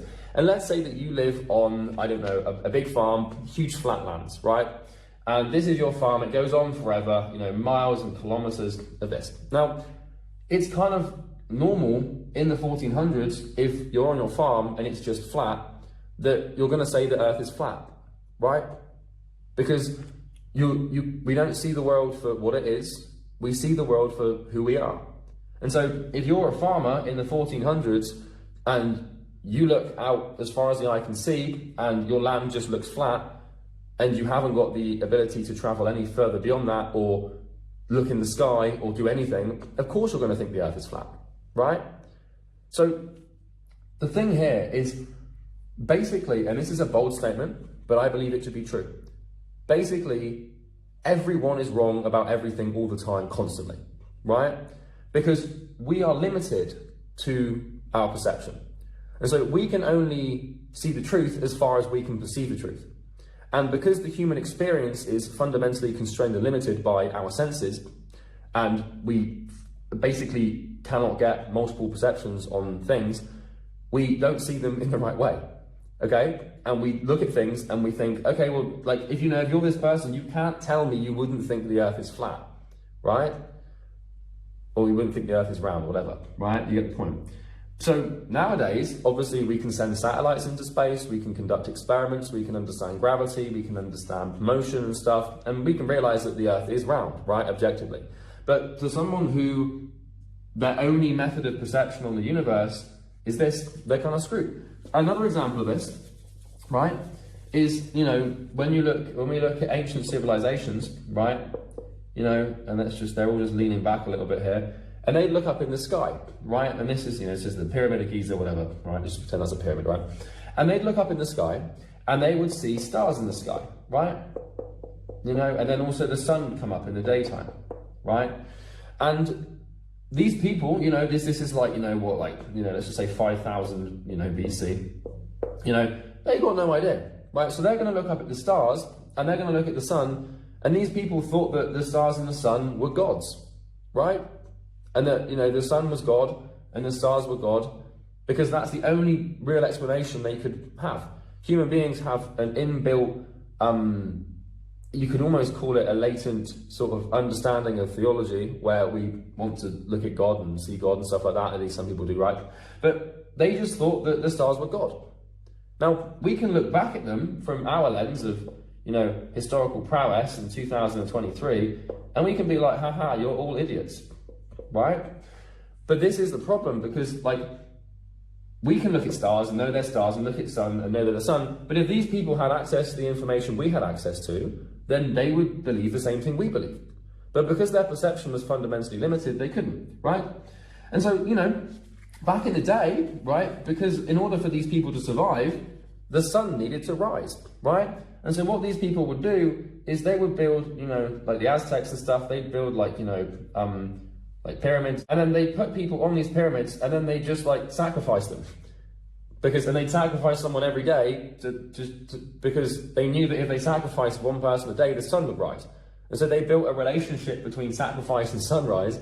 And so this is what I mean by there's an objective reality and a subjective reality, right? And in this instance, the objective is, well, the sun is just the sun, it's going to rise for the next couple billion years no matter what. But the subjective is, okay, we need that thing to survive, and every time we seem to kill someone, it seems to rise, so let's just kill someone, right?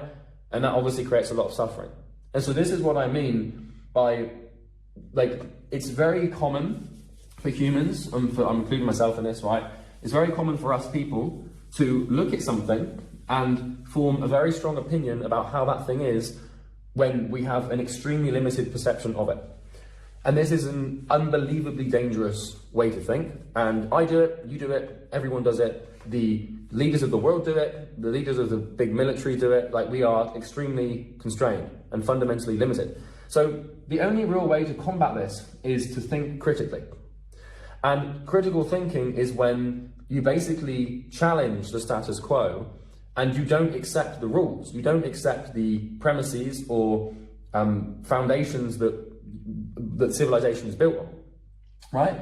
So I can give you an example of this, right? So if we take Charles Darwin, I'm going to give you a few examples of critical thinking, and then we'll actually get into how to think critically, because there is a framework you can actually use that I use every day in my business to make tens of millions of dollars every year, okay? And no doubt this is going to make me billions, right? But there's an actual framework, and I'm going to teach it to you, but for now, we're going to stick with some examples because I think this point to drill home. So Darwin, if you haven't read The Origin of Species by, I think it's The Origin of Species by Darwin, you should go and read it. It's a very good book, right? But Darwin, basically, he was like, I think this was, yeah, so he basically, in his time, everyone, believed in God, right? And this is just supposed to be like church. So he came from the UK, good old lad, and everyone's Christian, and, everyone's about the church, right? And, that's that, right? And so basically the consensus or the popular opinion during Darwin's time was that all life on Earth was created by God, and it was a creationist society, essentially, right? And for years, thousands of years, not one single person questioned this premise, right? Maybe a couple of people did, but they didn't have the ability to prove it, right? And so for thousands of years, everyone went by just believing that all life on Earth was created by God, right? Now, I'm not here to tell you what you should and shouldn't believe religiously, but I'm just telling you what happened in history.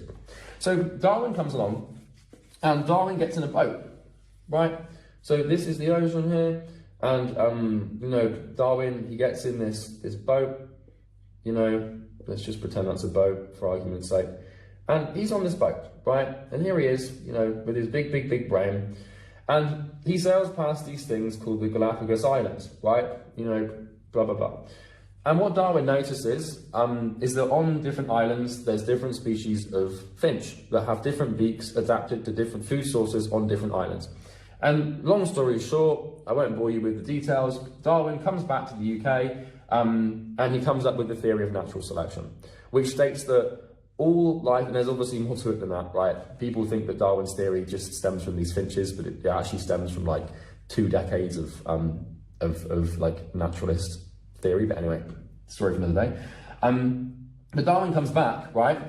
And he goes to the church, and this is a bold thing to do, right? He goes to the church and he's like, hang on a minute, boys, I'm not quite sure that the way you see the world is right. And then what happens is the church, they kind of get crazy, they get mad. Because when you challenge someone's opinion, they get angry and their ego rises up. And if you've ever wondered why someone's ego rises up when you challenge their opinion, it's because you're challenging the very fragile nature of their entire perception of the world. And so what human beings do throughout life is we basically create these ideas and these beliefs, right? And these belief systems are basically a way for us to, well, let's just do this, right? So we create these belief systems, right? For example, God created life, right? Now, I'm not invalidating this statement. I'm not validating it. I'm just saying this is a potential belief statement people might have, right? And so if you've ever wondered why do people's egos get so riled up when you tell them they're wrong, and why do you get so angry when someone says you're wrong, is because what your ego is trying to do is defend you from pure chaos. Because if you have a belief system about the way the world works, and it transpires that that belief system is wrong, then suddenly, the very thing that is orienting you in the world is being stripped away, right? And so a belief system is kind of like life is like this, right? Where you're in an ocean, and this ocean is endlessly deep, right? And on your, in the ocean is basically, let's just draw this. In the ocean is like a life raft, right? And you are sat in this life raft, right? and this thing is keeping you afloat, right? So this is chaos, and this here is order. And we form belief systems to basically like keep ourselves afloat from the chaos, so that even if our belief system is wrong, at least like we have something to float on and we're not delved into the chaos. And so when someone comes along, and this is basically your belief, right? And when someone comes along and they say, hey, your belief is wrong, what they're trying to do is like puncture your life raft, right?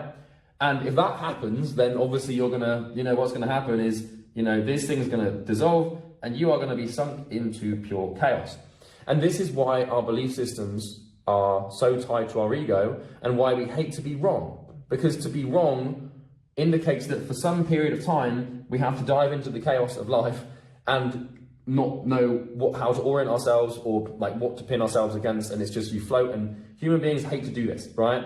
And so this is what happened with Darwin, is he challenged basically everyone, and it wasn't really for like a couple of hundred years before Darwin's theory actually was accepted. It's the same thing with Galileo. I think it's Galileo. Galileo basically did some observations, and at the time, right, we had the sun, and then we had Earth, right? This is planets. We can draw Africa here, whatever. We had the sun and we had the Earth, and the time, like Galileo's time, in the early, whatever, it must have been like 1200s, 1400, I don't know. Anyway, the idea was that the sun rotated around the Earth. This is what we believe. Typical human, narcissism and ego. We believe the sun and all of the other planets, over here, rotated around the Earth, and that we were the center. We basically, everyone believed, right? And this is humans for you. This is what happens when you give narcissism power. Everyone believed that the Earth was the center of the universe, right? And so basically, like what happened is Galileo, scientists would come along and like discover motion and like gravity and stuff, and then like this was obviously Newton, but people would sort of look at this and be like, well, no, I can actually demonstrate with critical math and thinking that the sun and all the planets, like they don't rotate around the Earth. We all rotate around the sun, right? Because what people on Earth at that time thought, that they'd look up in the sky and they would just see the Earth like going around. They'd see the sun come up and then the sun go down, and then the moon come up and then all the planets will go around. And of course, you're going to think that everything revolves around the Earth because you're on the Earth and you see everything revolving around it. But it's not until someone questions it and takes a perspective. So be prepared when you learn to think critically. When you learn to do this, and when you challenge people, they're going to give you hell. There were scientists in history who have actually been killed for speaking the truth. And this is also true with the Roman Empire and stuff, and also every civilization throughout history. The people in power tend to kill people that disagree with them because like that's change and that's progression, and typically progression is going to go away from the status quo, which is what they're using to control the populace, right? And so you have to understand that people who think critically, they have a huge advantage because they allow themselves to line up their paradigm and have an interlacement or an overlap between what they believe and how the world actually operates. So, someone like Darwin, good old Darwin, he can come along, come up with this theory and change the entire way that 8 billion people see the world. How amazing is that? Like, up until Darwin, everyone just imagine like your position right now in life without knowing natural selection. Now, of course, you might not give it too much credence, but I don't think you understand just how impactful this theory has been. The theory of natural selection. Same thing with Watson and Crick and the double helix, right? Same thing with Da Vinci. In Da Vinci's time, everyone thought that the brain was basically a blood cooling device, and that blood would flow to your brain would cool it down, and then again. Another example I can give you is the theory of miasma, right? If you study the history of disease, miasma was basically the belief that, and this was a widely held belief during the time of the time of the bubonic plague, was that the plague was spread through bad smell, right? And that was basically how the plague was spreading. Now we have the lens of history now. We can look back and we can say it was the rats and like the fleas and the rats and stuff. But for years, everyone tried to protect themselves by not smelling bad things. But they wouldn't care too much about the rats or the lice or the people or being infected. It was just, if you stay away from the smell, you won't get the plague. And this is an example where there's an objective reality where it's the rats, right? And there's a subjective reality where it's the smell. And if you're in this one, you're going to die. But if you're in this one, you're probably going to be fine. And so it can actually come down to life or death. But that's enough examples. I think let's actually get into how to actually critically think and, you know, actually analyze something here, okay? So I've got some notes because this is quite a big topic, and for me to break it down, I'm going to have to like refer to some stuff here. But yeah, let's basically get into it. So really, the way most people think, right? Because what we want to start by doing is identifying kind of the wrong way. Most people don't have any barrier or critical thinking ability. Not because like they aren't able to do it, but basically just because it's kind of how we are born and we are conditioned, right? By society, by our family, by teachers, by peers, etc., to not have this built in. Because the truth is that critical thinking requires a lot of energy, and it's a very inefficient thing for the brain to do, to actually think. And the brain loves efficiency, so it kind of creates this problem. But most normal people, right, this is how they work, right? So normal people, when they're receiving information, the information is basically filtered, right? So let's just say this here, all of this stuff is information, right? Information in the environment coming through the 5 senses, right? And basically, most normal people, they will filter information typically through like 3 things, right? So they'll filter it through the source, they'll filter it through, what else do you think there is? They'll filter it through like peers, and then they'll filter it through belief, right? So when like life is about basically being able to assimilate information in the most accurate manner possible. The better you become at assimilating information, and what I mean by assimilate is being able to receive it, judge it, understand it, and decide on it, you know, because really all there is information. So your ability to deal with this thing is everything, right? So the first thing that people filter their information through as to whether or not they believe it is true is what is the source, right? So an example, and this is where it all falls apart, right? This is where it becomes very easy for it to be wrong. If a doctor says it, it must be true. If the BBC says it, it must be true. If Trump says it, it must be true. If Hillary says it, it must be true. If, you know, like people, the first thing they use to filter information, determine whether or not it resembles the truth and the objective nature of the world, is where the information came from, right?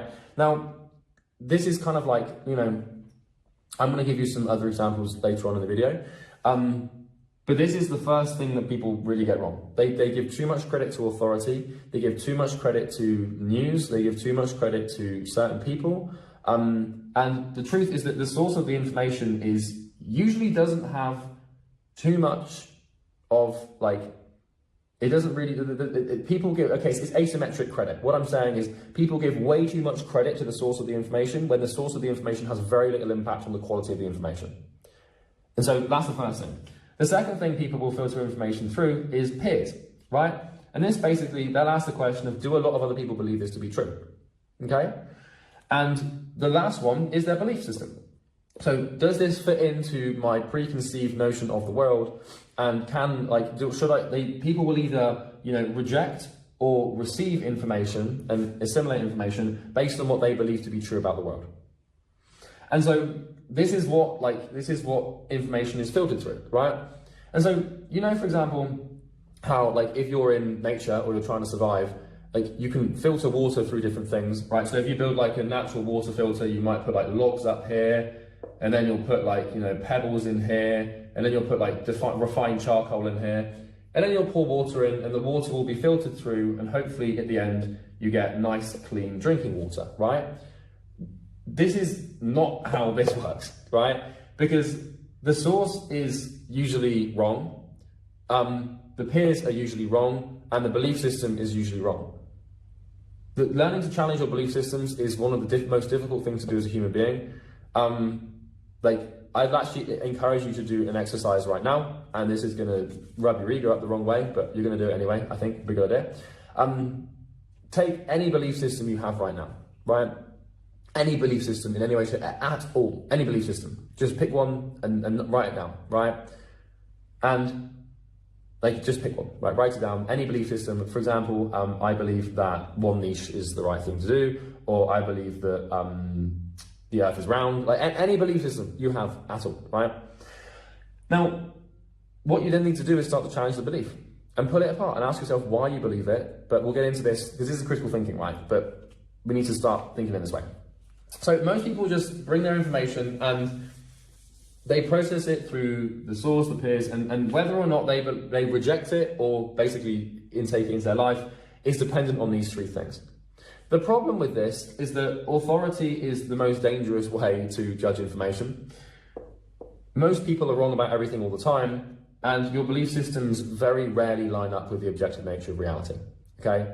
So this is kind of like the least objective triad in the world, right? But people who are smart and people who can think critically, these people do it differently.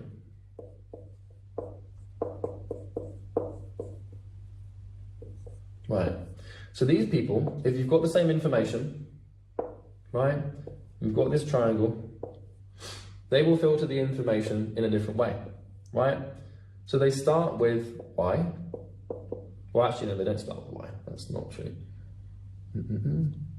So these people will analyze, the challenge, and then they'll ask why. And then basically what these people do, people who can think critically, like they won't filter information through themselves, through other people, or through authority. They'll filter the information through questioning, essentially. And they'll filter it through the objective process, Socratic reasoning, first principles reasoning, and this way makes a lot more sense, right? So let's get into actually how to do this. And let's begin. All right. So essentially, you want to operate on the premise that everything is wrong until proven right. And this is the same thing with everyone. Everyone/everything is wrong until proven right, okay? Because you only have to look at history to realize that this is true. People are wrong about everything all the time. I'm wrong about stuff all the time. You're wrong about stuff all the time. Throughout history, we're sort of, if this is the objective nature of the world, we start way back here, and every 100 years we get closer and closer to the truth. And really, the thing is right now we probably don't have an objective view of the world. We are blind in so many ways. There are so many theories, understandings and paradigms that we currently lack or are missing that are preventing us from actually seeing the world for what it truly is, right? We don't know really anything. We think we know the truth, but the truth moves. The truth and the facts move as we build and develop different perceptions on different things, right? And I'm not going to be surprised if in my lifetime there's some scientific breakthrough or some mental breakthrough that completely changes the way we see things. An example of this is with psychology, right? Carl Jung came along and basically discovered the unconscious. And we did not even know there was an unconscious until Carl Jung discovered it. So, and that only happened a couple of 100 years ago. So, God knows what we're going to discover, about ourselves or about nature or about, the world. So, basically, you want to believe that everyone's wrong until proven right. All information, all belief systems, obviously you can't do this with everything because it's going to be chaos, but things that matter, everything's wrong until proven right, okay? So, what do you need to watch out for? Well, the main thing that is going to be wrong is authority, the news, and social media. Now, this really is where most people source their information from. And in psychology, we have something called the authority misweighing tendency. And the authority misweighing tendency basically states that we give more credence or more credibility to the ideas, beliefs, or, propositions from individuals who we perceive to have authority. And because of that, we misweigh the validity of the idea, and that creates all sorts of problems where, a lot of people are wrong about stuff all the time. For example, a friend of mine went to a doctor recently because he was feeling quite down, right? He had this inkling that he had depression, so he went to a doctor, and the doctor sat down with him for about 5 minutes and asked him a couple of questions, and within 5 minutes the doctor prescribed this guy antidepressants, right? Pretty life-changing drug. And he came to me about it, and he said, well, what do you think? And I said, well, like, let's analyze, the thing. Like, really, can someone actually be diagnosed with depression in 5 minutes? Like, is this actually, like, sure, they're a doctor and they've been through 7, 8 years of training, and they know significantly more than me about, the medical world, but why don't we try and explore other solutions before, like, we get into it? So we went through the critical thinking process, hooked him up with a different diet, corrected his sleep, and now he feels fine, right? And this is an example of, like, most people would just take the pills because an authority figure said so. And the same thing is true with the news. Sorry, I've just got a call coming in, okay? The same thing is true with the news, right? Where, I can give you an example of this, where a couple of years ago, when the UK left the EU, we had Brexit, right? And with Brexit, there was a Leave party and there was a Remain party.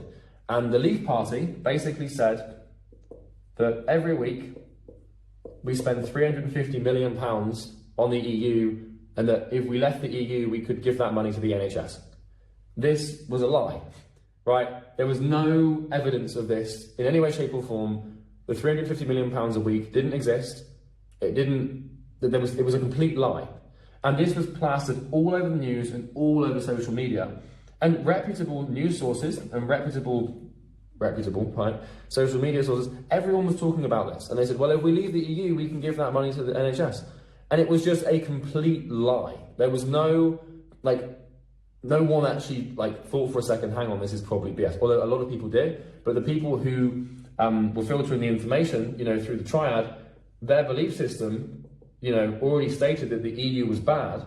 And so this information, actually £350 million, and their belief system was that the EU is bad or that the NHS is underfunded.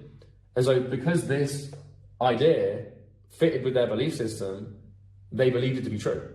And this is what you have to watch out for as a human. If a piece of information corresponds or already interlines with one of your belief systems, you're going to give it more credibility and more credence, right? And so you need to watch out for that. All right, okay.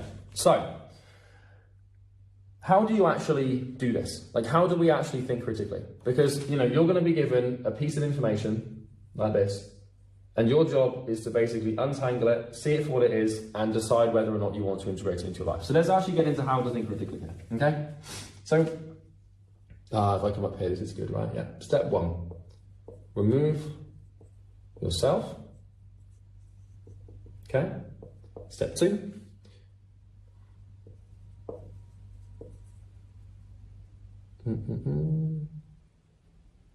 well, no. To define objects. Step 3 is to define relationships. And I have my mentor Sam, by the way, to thank for this model. I can't take credit for it. Define relationships, define timeline. Okay. And then we can probably start there. Yeah. Remove emotions and remove loops, okay?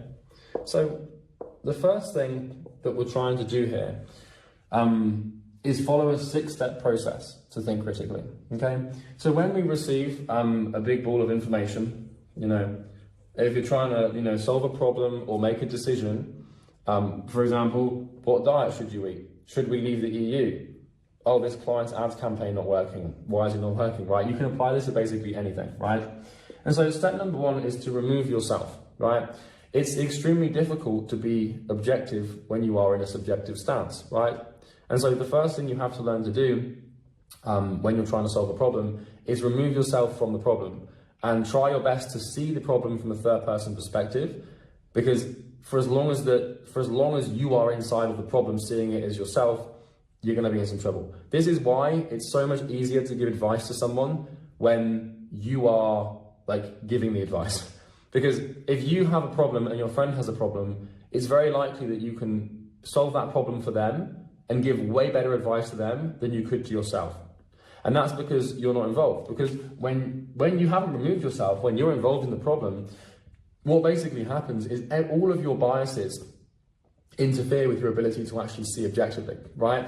And so if this is the objective reality here, right, and this is you, the way this works is there's a sort of a sheet, you know, between you and the objective world. And this sheet is basically all of your biases, right? And so you will always see the world through your biases.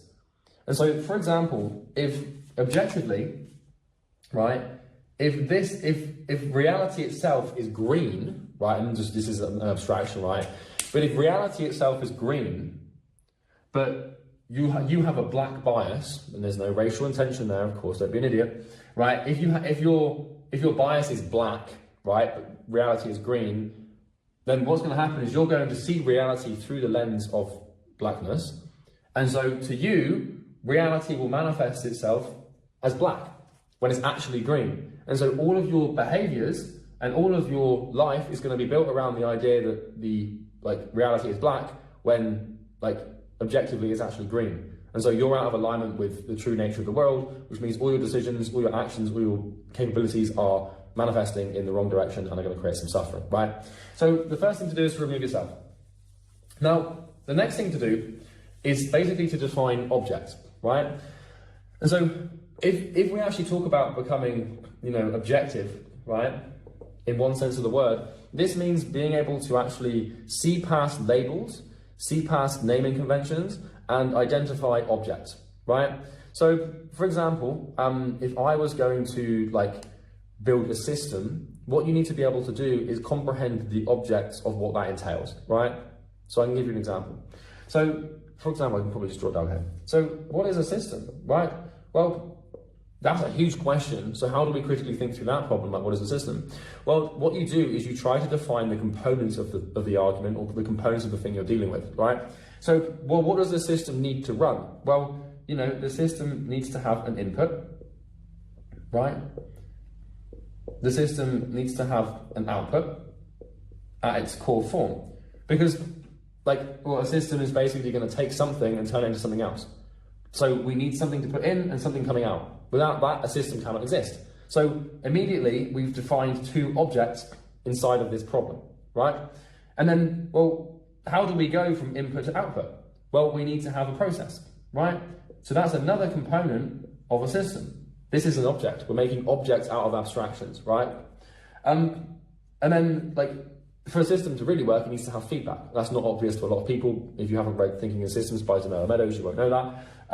But then we have feedback, right? But the system itself isn't actually going to exist on its own, because any system is going to exist inside of an environment, right? For example, if you take the cardiovascular system, right? The cardiovascular system is essentially taking oxygen and turning it into carbon dioxide, right? Or the respiratory system is an easy example of this. Respiratory system is taking in air, taking in the oxygen and expelling carbon dioxide, right? And it's using the lungs, the process, and the, God, for my biology days, I can't remember, but it's using the surface area of your lungs and the parts of your lungs to convert this, these chemicals so that you can live, basically. And, every time there's feedback. So, the body will tell you how much oxygen it has. For example, if you hold your breath, you're going to get this urge to breathe because, well, the body's giving you feedback and you haven't got enough oxygen, right? But the other thing is the body operates in an environment, because if you smoke, or if you vape, or if you exercise, your lungs are going to be more capable of converting oxygen into carbon dioxide. If you don't exercise, they're not. So there's other things that influence the respiratory system. And so what we can also define is an environment, right?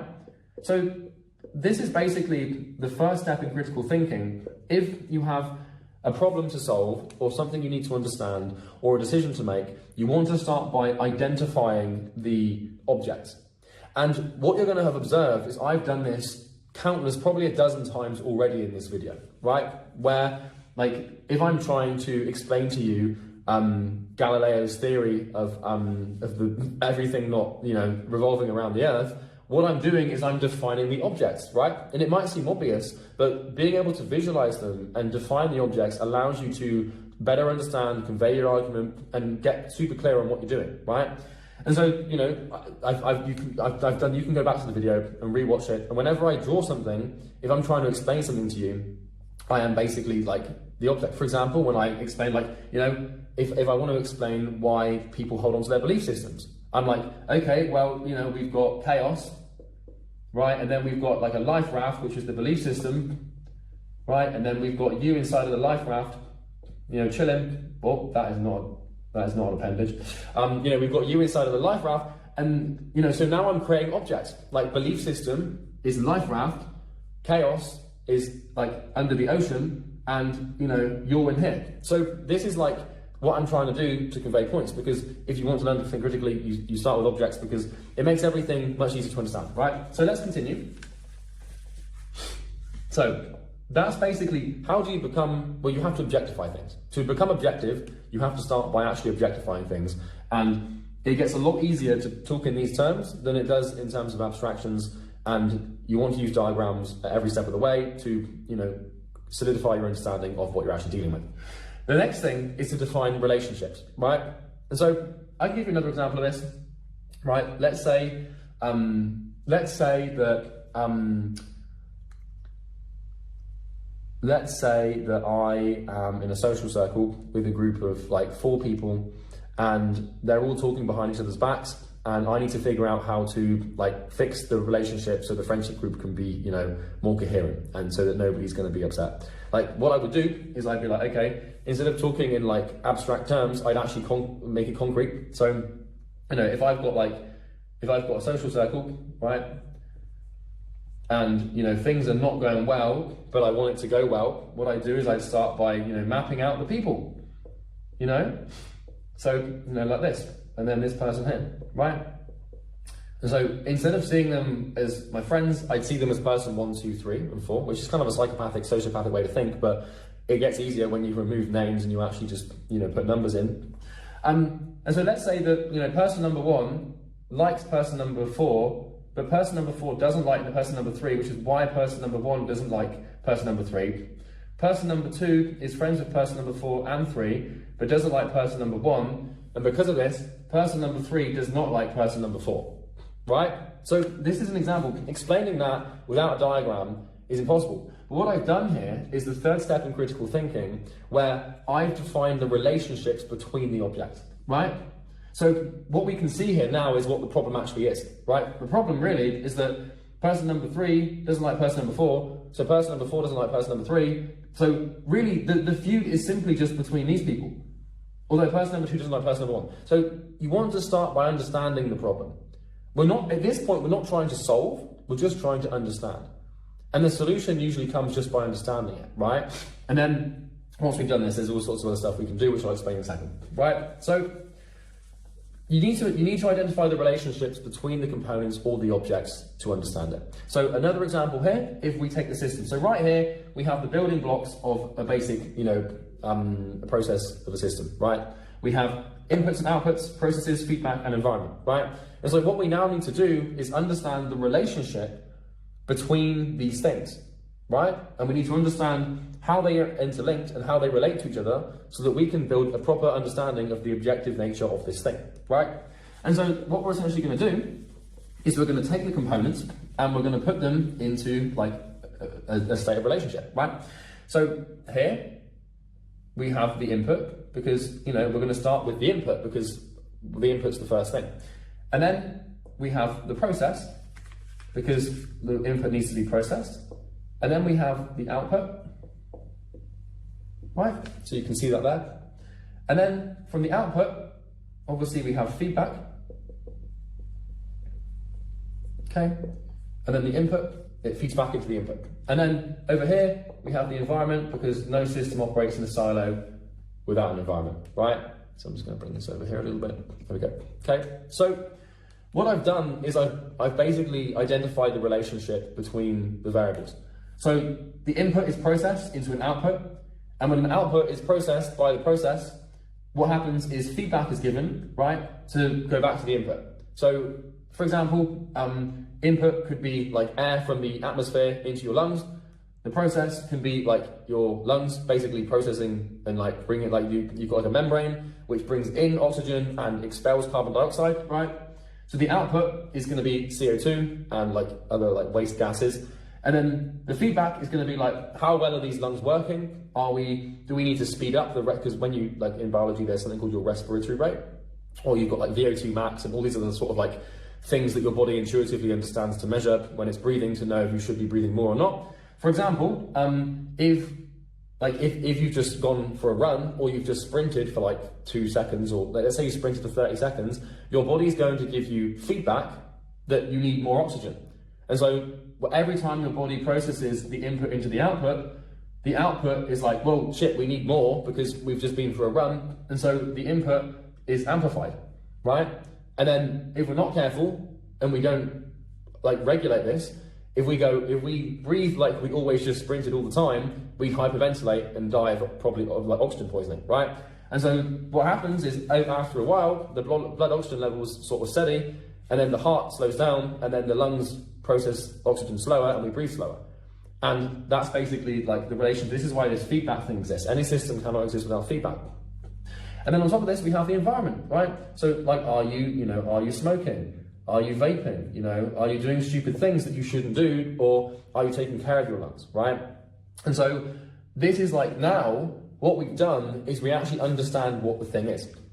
So this is a lesson in systems thinking as well as critical thinking, but this is sort of an easy example just to give you. I could go on forever, but same thing with Charles Darwin and the finches and all this stuff. But so step one, remove yourself. Because now we've drawn this, or when I was drawing the friendship social circle and the relationships between them, I'm not involved, right? I'm just seeing this like as a third person, right?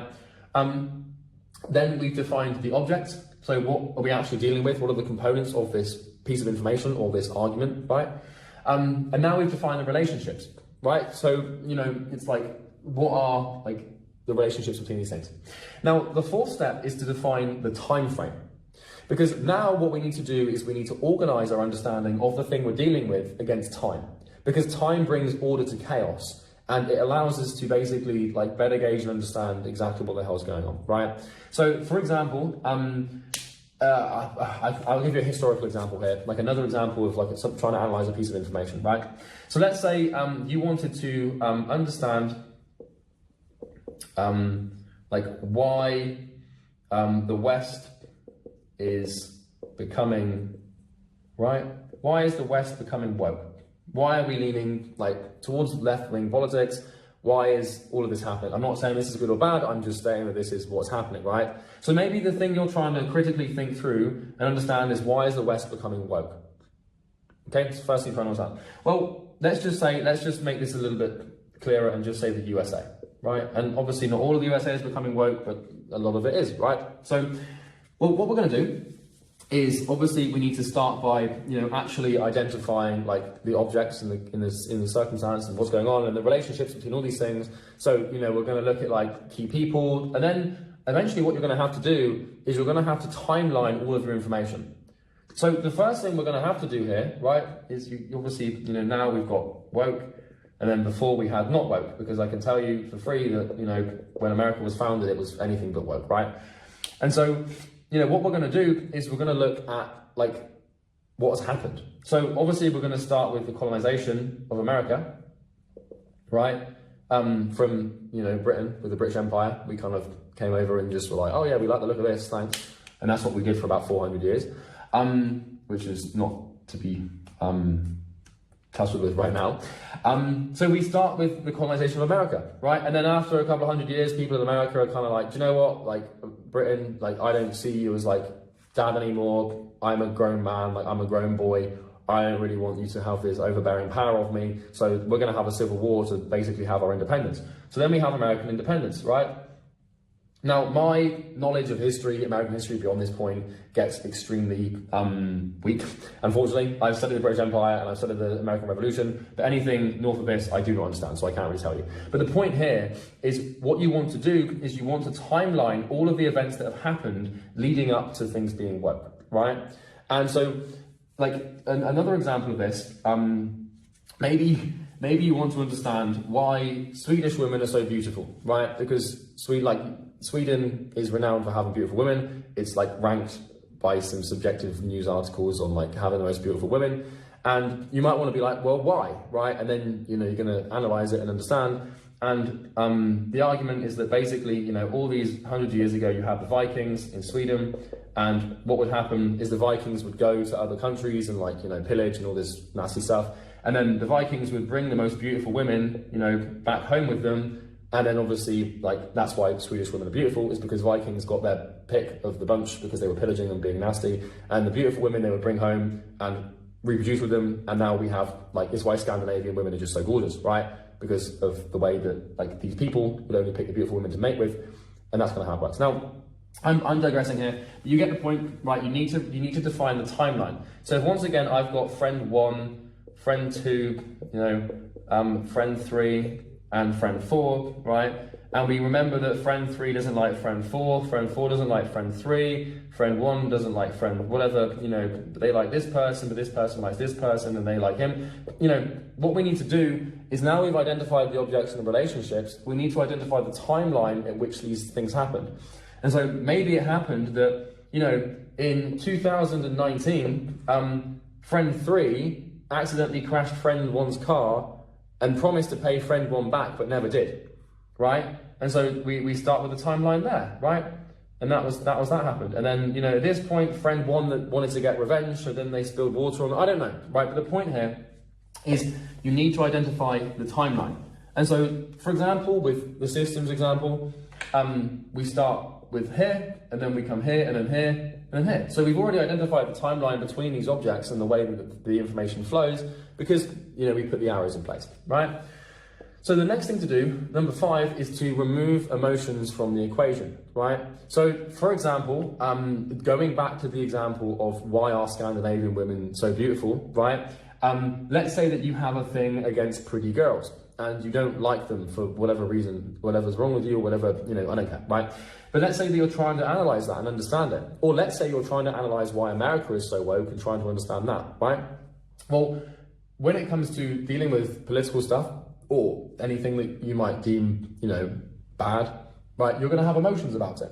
And so if you're trying to analyze something and be critical about something when you don't like woke people, or you love woke people, or you don't like pretty girls, or you love pretty girls, you're going to filter your arguments and your decisions and your criticality through the lens of the emotion, right? And so this is a very difficult thing to do, but it is possible. It truly is possible to remove your emotion. Now, it's not just about removing it, it's about recognizing it. And so if you're trying to analyze the thing of why is America so woke, right? But let's just say that, you know, you're super right wing and you hate woke people, you just, you know, you can't stand them, right? For whatever reason, you just, you know, you don't like them. This is a skull to represent that you don't like them, right? See what I'm doing here? I'm objective.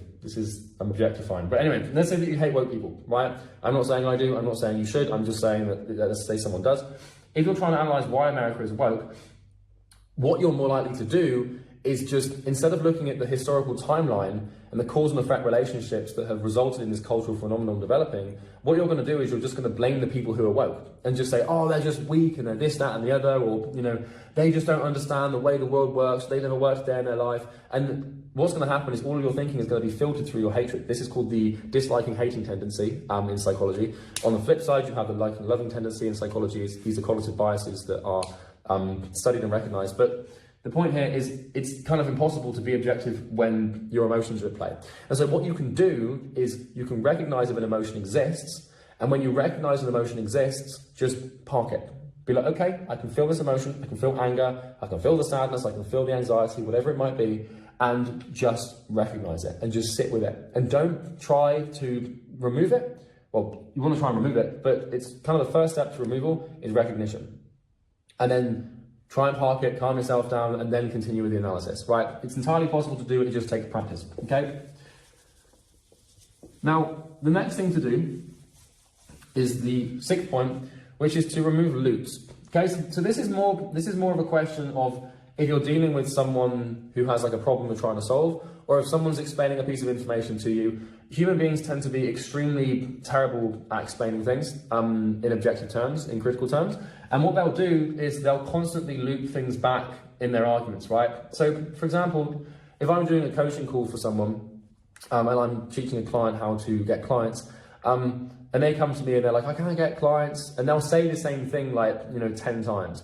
And so often what happens if you're not careful when you're analyzing arguments is people will repeat the same thing or the same piece of information over and over again. And there's this thing in psychology, once again, called the availability cascade. And what it means is that if a piece of information is more readily available to the mind, we're more likely to give it credibility and credence. And so when you're analyzing information and when you're analyzing an argument or trying to formulate an understanding of something and be critical, it's imperative that you remove the loops associated with it. Because just because something is repeated over and over again doesn't mean it's actually more important. Okay? Primary example of this, coming back to the Brexit thing, the lack of critical thinking that made us leave the EU was a £350 million. And then it was also Turkey. They were like, Turkey's going to join and, it's going to cost us £350 million per week. This is an incomprehensible amount of money to the average person in the UK. And for some reason, a lot of people in the UK didn't like the idea of Turkey joining. The Leave Party knew this. And what they did is they just looped it. They repeated the same piece of information over and over and over and over again. Once again, cognitive bias in psychology called the familiarity tendency, the tendency for us to give credence to things that are more familiar, and it links in with the availability cascade. And this is dangerous because if this is just looped over and over, if a human being is sat down, in their office or in their study, trying to make an educated vote on should we leave the EU or should we stay in the EU, and this is the same thing for other political parties as well. Trump did this as well, right? I can give you an example with American presidency recently. Trump did this where he said we're going to build a wall, right? We're going to build a wall between like Texas and Mexico, right? So we can, for the immigration and all that stuff. Once again, not saying it's right or wrong, just saying, it is this. He was like, we're going to build a wall. And what did he do? He repeated this thing and looped it over and over and over again, right? So when the average American voter sat down to vote for either like Trump or Hillary or whoever was at the time, this piece of information had been looped so much that they gave more credibility to it and they thought it must be a good idea because it's everyone's saying it, right? So that's basically the 6-step process to like analyzing the information, right? Because before we can actually solve a problem or like before we can really do anything with the information or make a decision, we need to understand objectively exactly what we're dealing with. And so this is basically here, like really, if you think about it, critical thinking, it kind of falls into 2 states, right? You can see that, not really. I don't want to rub this off yet, you can see it. So thinking critically, right? There's basically 2 stages, and I've just described the first stage, right? Stage 1 is building your understanding, and then stage 2 is probably, well, once again, it's still understanding. There's a quote from, I think it was Einstein or Newton, that said, if I had an hour to solve a problem, I spend the first 55 minutes understanding it. But basically, we want to start by understanding it and then solving it, right? So this is basically becoming objective. It's analyzing the information and getting to grips with the thing you're actually dealing with so that when you come to make a decision or prescribe a solution or solve a problem, you know that what you're dealing with is true and you're being objective. This is about getting the facts. It's about getting to the truth, right? So we start with removal of the self, then we define the objects, then we define the relationships between the objects and the timelines by which those relationships are built on. And then we remove our emotions, and then we remove the loops, and then we know we're actually dealing with something and we're dealing with objective reality, right? So once we've done this, right, and once we've actually assimilated the information properly and understood it, it's time to go one step deeper, right? So I'm going to pause the video and come back. All right, I'm back. Took a quick break because this was going on for a long time. But I wanted to actually grab my laptop here to give you an example of what I mean by relationships and objects, just to drill this point home and really show what it means. So what you can see on the screen here, I don't know if you can see this, but this is my team. So I run a 8-figure consulting business called Imperium Acquisition, and we have about 20 people on our team, like 14 core team members, 30 indirect team members, so it rounds up. And what this looks like is like this. So you can see here, I've listed out the objects, right, in terms of the team members, and then I've basically presented the relationships between all of them, because like things were kind of getting out of hand with the company. I was like, what the hell have I built? And so I wanted to understand it. So that's just an example, an example I wanted to give you. So now it's time for us to actually explore how to know whether or not something's true, right? Because, I've taught you how to process information and understand things, right? But now it's time to actually put some rubber to the road, so to speak, and understand, if someone says something, how do you know whether or not it's true, right? So basically what's going to happen is people are going to make arguments, right? Now, I don't mean argument as in anger or hate-filled speech that, breaks down communication. What I mean is an argument is like a statement of truth that a human being is going to present to you. And I'm going to give you some examples and we're going to get into it. So when it comes to an argument, what we need to be able to do is we need to be able to examine arguments, right, in a critical way. Because if someone says to you something that is not true and you believe it, now suddenly your life is no longer in alignment with the objective nature of the world, which means that your decisions and actions are out of alignment with reality, which means you're going to suffer. And so if you don't want to suffer, you need to learn to analyze arguments. This takes a lot of effort, a lot of time, but it's possible, okay? So first thing is what we're going to do is we're going to use the model that I just explained to understand this. Because I've just given you a piece of information that in order to be successful, you have to examine arguments, right? So what we need to now do is break down and assimilate this information. So we're going to start by identifying the object of an argument, right? So you see how this works. I'm going to give you a live example, right? So basically, an argument is really broken up into three things, right? So just on my paper here, the first thing, well, basically it works like this. Claim, premise, conclusion, right? So what I've done here is I've taken information, I've assimilated it, and now we have three objects, right? And so basically when it comes to an argument, a claim is basically a statement of truth. A premise is something that backs up that statement, and the conclusion basically just repeats the claim, right?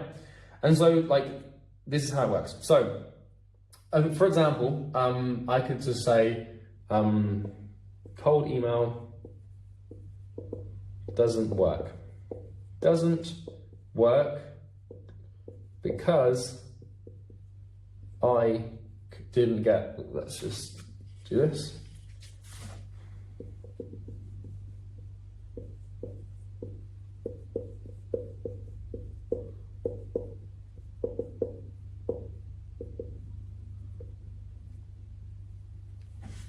Sorry.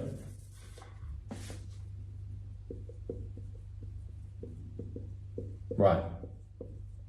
So this is an example of an argument. Cold email doesn't work, and that basically means cold email doesn't help people get clients. Cold email doesn't work because I didn't get results, so YouTube is better. So what we have here is the claim, which is cold email doesn't work. Then we have the premise, which is because I didn't get results. And then we have the conclusion, which is say YouTube is better. So really, a conclusion is also a claim, but what they're trying to do here is make the point, the real argument of this argument is that YouTube is better than cold email. And so kind of the claim can become the premise for the conclusion, but also the conclusion can become a claim, right? Does that make sense? So this is an example of an argument. Another example of an argument could be, if we just take, the miasma theory, right, that I talked about earlier, where people believed that, the bubonic plague and diseases were spread through smell, right? It could be smell spreads disease because I smelled a bad smell and got sick. So there is no need to wash your hands. Believe it or not, before, during miasma, during that theory, doctors did not wash their hands. They perform open surgery without washing their hands, which is crazy to us now, but at the time it seemed like the right thing to do. So here we have the claim. smell spreads disease. And then here we have the premise, which is because I smelled it and got sick. And then here we have the conclusion. So what you need to be able to do is like define arguments into their three components, which is basically claim, premise, and conclusion, and then break it down and ask ourselves, well, does this resemble the truth? Is this person seeing reality objectively? Are they aligned with the truth? How do I know it's true, right? So let's actually walk through how to sort of examine an argument. This is the most probably is the most important thing that a human being can ever be taught to do ever. But for some reason, the school system doesn't even like clip it. It doesn't even touch base with it. Mainly because nobody knows how to do this, right? But that's kind of the point. So, how do we? I'm going to put this up here. How do we examine an argument? Well, okay. So the first thing is judge from all angles. The second thing is examine motive. And the third thing is going to be, well, I suppose the motive kind of is the third thing.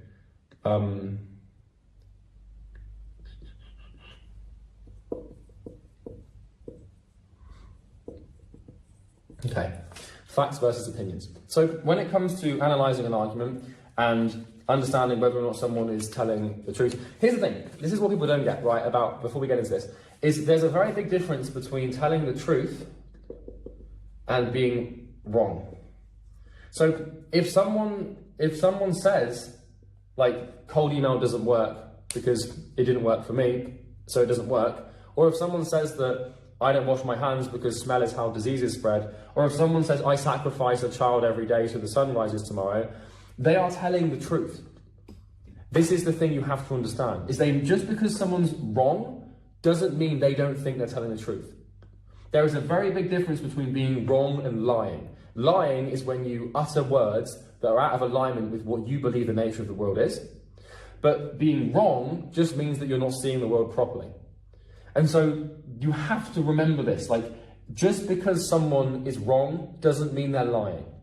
Because if people are wrong about stuff all the time, I'm wrong about stuff all the time, everyone is, like, it's very common, right? But if I came to you and said the earth is flat because I'm a 1400s peasant farmer that can only just see the earth and it's definitely flat, I'm going to come to you and be like, the earth is flat. And I will have conviction in my tone because of the way my ego is going to back up my belief, right? And I'll be like, the earth is flat, the earth is flat, the earth is flat, because on my farm, if I stand there and I look, for as far as the eye can see, all I see is flat, so the earth is definitely flat, right? Now, I am wrong, but I am telling the truth. So when it comes to examining people's arguments, you have to remember that just because you might think they're wrong doesn't mean they don't think they're telling the truth, right? So that's kind of how it works. So the first step here is to basically judge the argument from all angles, right? So what's going to happen when someone has an argument is if you disagree with them, you're going to have your opinion and they're going to have their opinion. And you guys are going to see things in a very different way, right? So for example, this comes back to, let me get some other pens here. So let me explain this, right? So let's say, we're going to use an abstraction here. So let's say that right here is, let's just draw this a second here. Okay, right here we have an easel, right? And on the easel, here we have this big sheet of paper, right? Okay. And on the sheet of paper, let's just say is a drawing of, let's just say a smiley face, right? We have a smiley face, and this is, an artist has drawn this. Now, here's the thing, right? We've now got people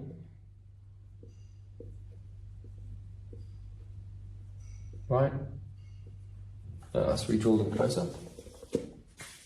Okay, so let's say that we've got this person here, and this person here, right? So now let's then argue, okay, that this person here has blue glasses on, right? This person here has red glasses on, and this person here has green glasses on.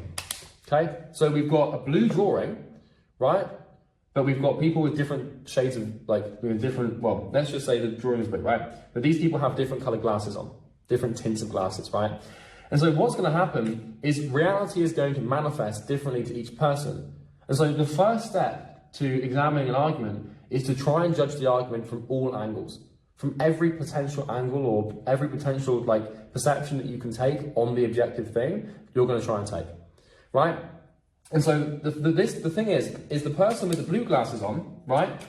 They are going to see a blue smiley face, right? But here's the thing, right? The person with the red glasses on is their entire reality is going to be filtered through red glasses. And so what they're going to see over here is a red smiley face, right? But then here's the thing again, because this is it, people perceive stuff in different ways. The person with the green glasses on is going to have everything filtered through green glass. And so when they look at the easel, what's going to happen is they are going to see a green smiley face, right? And so now we've got these three people here who are going to argue to the high heavens that what they see is correct. When in reality, objectively, the smiley face could just be black. And they're all wrong, right? So what you would need to do in this instance, right, if you were a person, don't know if you can hear my doorbell there. I changed the doorbell to the Titanic theme tune. I thought it'd be funny, but now it just kind of annoys me and interferes with my videos, but I'm going to keep rolling either way. This is the level of video production that you can expect with my channel. Random Titanic doorbell start going off. Anyway, maybe you didn't hear it. Maybe I've just made a mountain out of a molehill. But what your job here, if you're here in all of your high and mighty critical ability, is you need to go to everyone and say, okay, well, let me put your glasses on, and then let me put your glasses on, let me put your glasses on, and then eventually, you're going to take all the glasses off and see that it's black and be like, well, guys, look, just take your glasses off and then you'll see, right? And so this is the thing, is you need to understand that there are multiple ways, and there's the doorbell again, bear with me, I'm going to come back in a second. All right, very sorry about that, I had to let the cleaners in. Anyway, how professional of me. So basically the point here is there are multiple ways to see the same thing. And if you're not capable of stepping into other people's shoes and seeing the argument from their perspective, from your perspective, from other people's perspectives, you're wrong, right? So when it comes to the argument of does cold email work or not, you need to look at that from the perspective of someone that hasn't made it work and someone that has made it work, and maybe someone that hasn't even tried it yet, right? And then from that, you'll be able to basically triangulate those opinions and become more objective, right? For example, this is another example. If I started feeling down and sad and I thought I had depression, which fortunately has never happened, but if that did happen, I would go to multiple doctors and multiple psychiatrists. I would go to like 5 different professionals to get 5 different angles to judge the argument from. Because if I went to a doctor and they diagnosed me with depression and said you need to take these pills, that's an argument. They would say, okay, you are depressed, so take these pills so that you don't have to be depressed anymore, right? It's like, I'm like, okay, well, how do you know I'm depressed? Well, because you said this, this, and this, so you can analyze it. But then what I would do is I would go and get other people's opinions on that thing. So I'd go to other doctors, I'd go to psychiatrists, I'd go to, natural healing people, I'd go everywhere. And then from that, I would be able to have all angles of opinion. And if everyone agreed, yes, you have depression, then, okay, I have depression. But if half people agreed and half people didn't, now I can actually analyze the argument and get to the bottom of it, right? So that's that. Now, the next thing is basically to analyze the motive, right? And then this is quite an important thing to do because, incentive is one of the main things that drives like people lying, or not lying. Incentive is just a strong reason as to why people are wrong all the time. So, for example, the argument I made earlier, which I'm not actually making, by the way, I'm just giving you an example, but the argument of cold email, right, doesn't work, right? So this could be an argument that someone is making online, right? And the problem with this is, like, let's say that the person making this argument is selling a course on how to build YouTube how to build a YouTube organic channel for a business, right? And their argument is cold email doesn't work because it didn't work for me, but YouTube worked for me. So we have to look at this person's motivation. We have to look at whether or not they have an incentive to actually say the thing. Do they financially gain? It doesn't have to be financial, right? But what do they gain by saying this argument is true? So if they're going out into the market and saying, hey, cold email doesn't work, there's a strong case to be made here where cold email does work, but they're telling you it doesn't because they want to sell their course on YouTube Organic. And it's the same thing with me. I tell people cold email works because part of my program is dedicated towards cold email, although I also teach YouTube Organic as well, but I know it works because I've experimented and tested with it, but that's up to you to decide, right? You need to do critical analysis on what I say as well as everybody else. And so you need to understand motivation. Another example, right, which is super prevalent, is when doctors said that smoking is good for you, right? Smoking is good for your health, right? This is what actual doctors said. People in white lab coats saying that smoking was good, right? And if you actually looked into this, you would find money trails to doctors being paid by smoking companies to say this. So anytime an authority figure says like something, the first place you need to look, or after judging from all angles, the first place you need to look is the motive. Because my friend who had depression, right? Well, I'm not trying to colloquialize depression by doing that, but it turns out he didn't actually have depression, he just had like a bad life. My friend went to a doctor and they diagnosed him with depression. This is in America, by the way. And the doctor prescribed him antidepressants like that. And it turned out, after we went through this process and analyzed this, that the doctors, like antidepressant pills, they received the biggest commission on them. We did some research. And we found out that like the doctors, and I'm not pointing the finger at doctors and saying all doctors are bad, because in the Hippocratic Oath it rings pretty true, do no harm, right? But the doctor had an incentive to tell this guy to take antidepressants, right? And so the doctor couldn't really do his job objectively because the incentive was in the way. This is why Apple does not incentivize employees or give them commission on sales. If you go into an Apple store, all Apple store employees, all people on the sales floor are not on commission, they're on salary. Because Apple does not want to give their employees the incentive to sell customers the wrong thing. And so you need to be extremely careful here when analyzing arguments, get to the bottom of the motivation and figure out whether or not like that argument is backed by incentive, right? For example, the Game Changers documentary on Netflix about veganism, right? Turns out it was sponsored by Beyond Meat or something like that. You know, if you look, you can find all these documentaries that claim that there's a specific diet that's good for you or not. All of these research journals and these papers that are published on your health, they're always trying to sell a book, or they're always being sponsored by a company to do this research. Same thing is true for caffeine. I don't drink coffee. I've done my critical thinking on this, and I think it is very bad for you. I won't get into the reasons why. You can go and find them out for yourself. Trust me, there's plenty of them. But everyone right now seems to say that caffeine is amazing and caffeine is great and everything. But the issue is that like it's not, because like it's literally just stimulates your nervous system, forces your body to release chemicals that indicate stress. And caffeine right now and coffee right now is where smoking was like 50 years ago. Everyone thinks it's good for you. All the doctors are publishing it. All the product. When everyone says something is really good, you should probably watch out, right? Unless they're saying that, like, you know, even then with diet, like, how do we know what's true? Anyway, sorry for another day. But my point is that someone that says that coffee is good for you, like, you know, you get these productivity YouTubers that say that coffee is really good for you, and then it turns out they're sponsored by a coffee machine. So you just need to be careful. Just watch out for it. Okay. So the next thing is facts versus opinions, and I'm also going to put in here, number 4, popularity. So facts versus opinions is a very simple one to the argument. Is someone actually, like, is the premise to support the claim and arrive at the conclusion based on an opinion or a fact? And if it is an opinion, is the opinion built on a fact?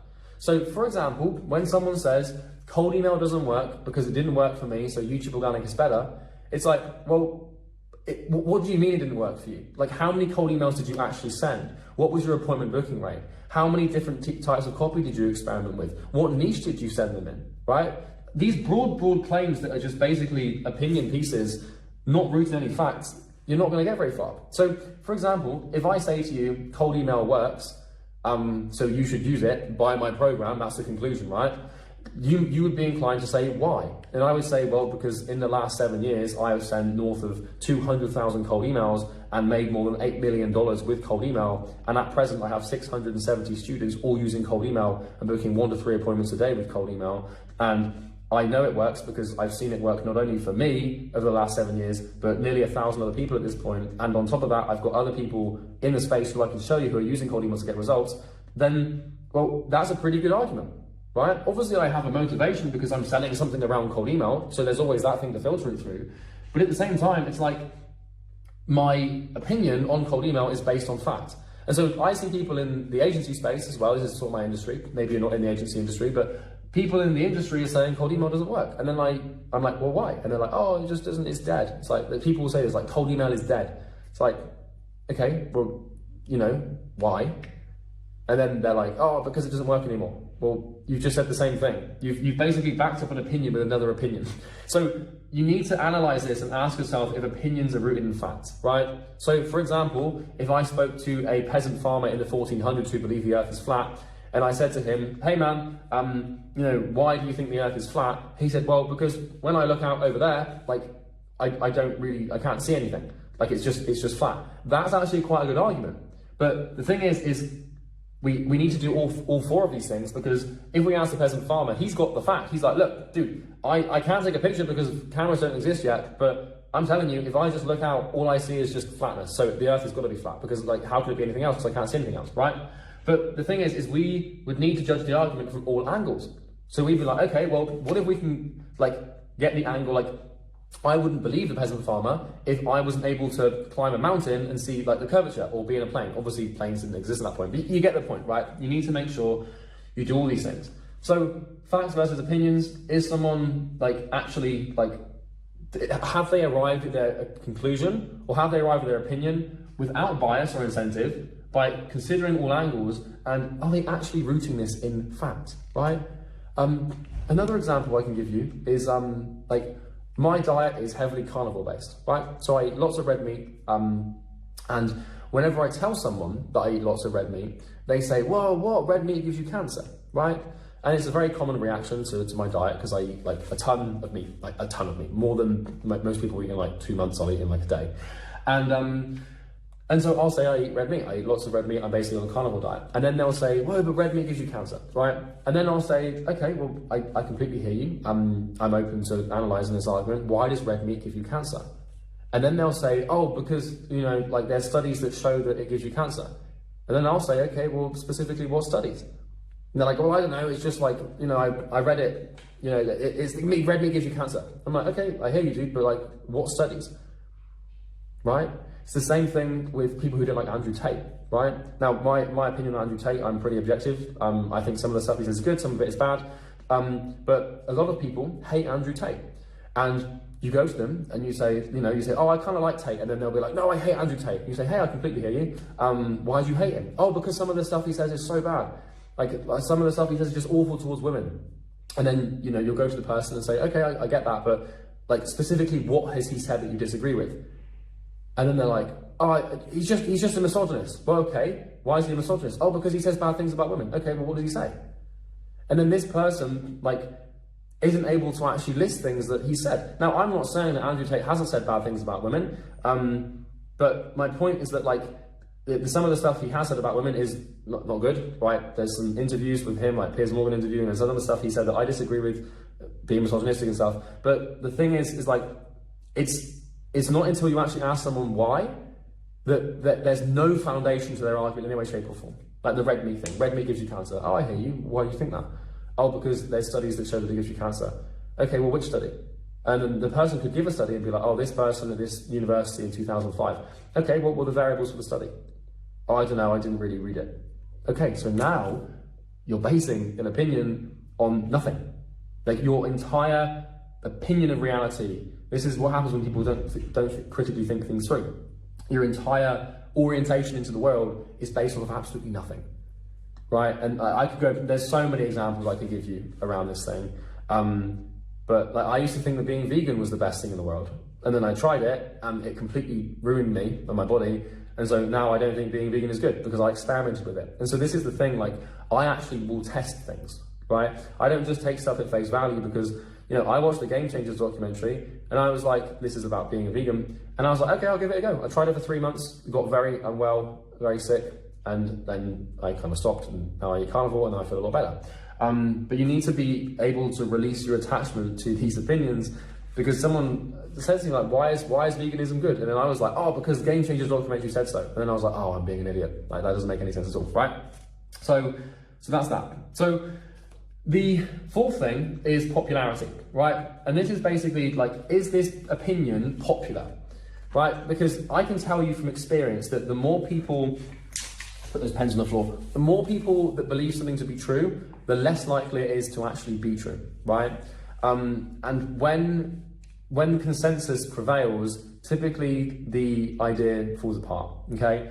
And so you need to be very careful of things that are popular, and be very careful of things that authority like says, because typically they can be pretty wrong. And for example, the housing crisis, the housing collapse of, you know, the 2008 financial crisis, where the entire US economy was backed up by mortgage bonds, and Michael Burry, one of the investors, like really smart guy, he looked at the housing market and thought, yeah, this is going to collapse in a few years, I'm going to short it. And at the time, everyone thought he was insane, because houses were very popular, and everyone was like, there's no way the housing market could fail because it's the safest. And that was an example, right? I like critical thinking, where you'd say to someone, like, what do you think of the housing market? And then they'd say, yeah, it's stable and it can never fail. And then you could say, why? And then they wouldn't really have an argument as to why. They'd just be like, well, it's houses, everyone needs houses. Well, like, why does that mean it's not going to fail, right? So Michael Burry, if you watch The Big Short, he looked at this and he was like, it's kind of not going the right way. I've seen the numbers, I've seen the data. And this is how people change the world, right? This is how Darwin came up with his theory of evolution. This is how, like, Newton, Einstein, Watson and Crick, like all these famous scientists basically just changed everything forever. It's kind of like with, who was the bloke that discovered penicillin? I can't remember his name. I think it was Joseph something or something. I can't remember. But the guy that discovered penicillin, like, no one even knew bacteria caused disease. And then this guy just put something in a petri dish by accident and was like, oh damn, like the disease is gone. Oh, okay, this might work, right? And so that's that. Now, the other thing that I want to tell you is that it is possible for two things to be true at once, right? So, for example, you can have sort of a duality here. There's usually one better way to do something, but it is possible for two things to be true at once. So, for example, you know, if someone says cold email, right? Cold email can get you clients, and someone says YouTube organic can get you clients, right? Then it's possible both of these things can work, right?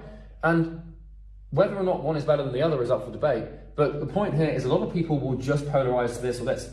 And I can give you a perfect example of this with client acquisition, right? Where in client acquisition, we have this dichotomy of quantity, right, versus quality. And there's this huge argument as to whether or not we should send like lots of emails or lots of messages and very few but very highly personalized ones, right? The truth is that you can get clients this way and this way. And the best thing to really do is what I call quality, which is where we marry them both together and we send lots of emails but very good ones, right?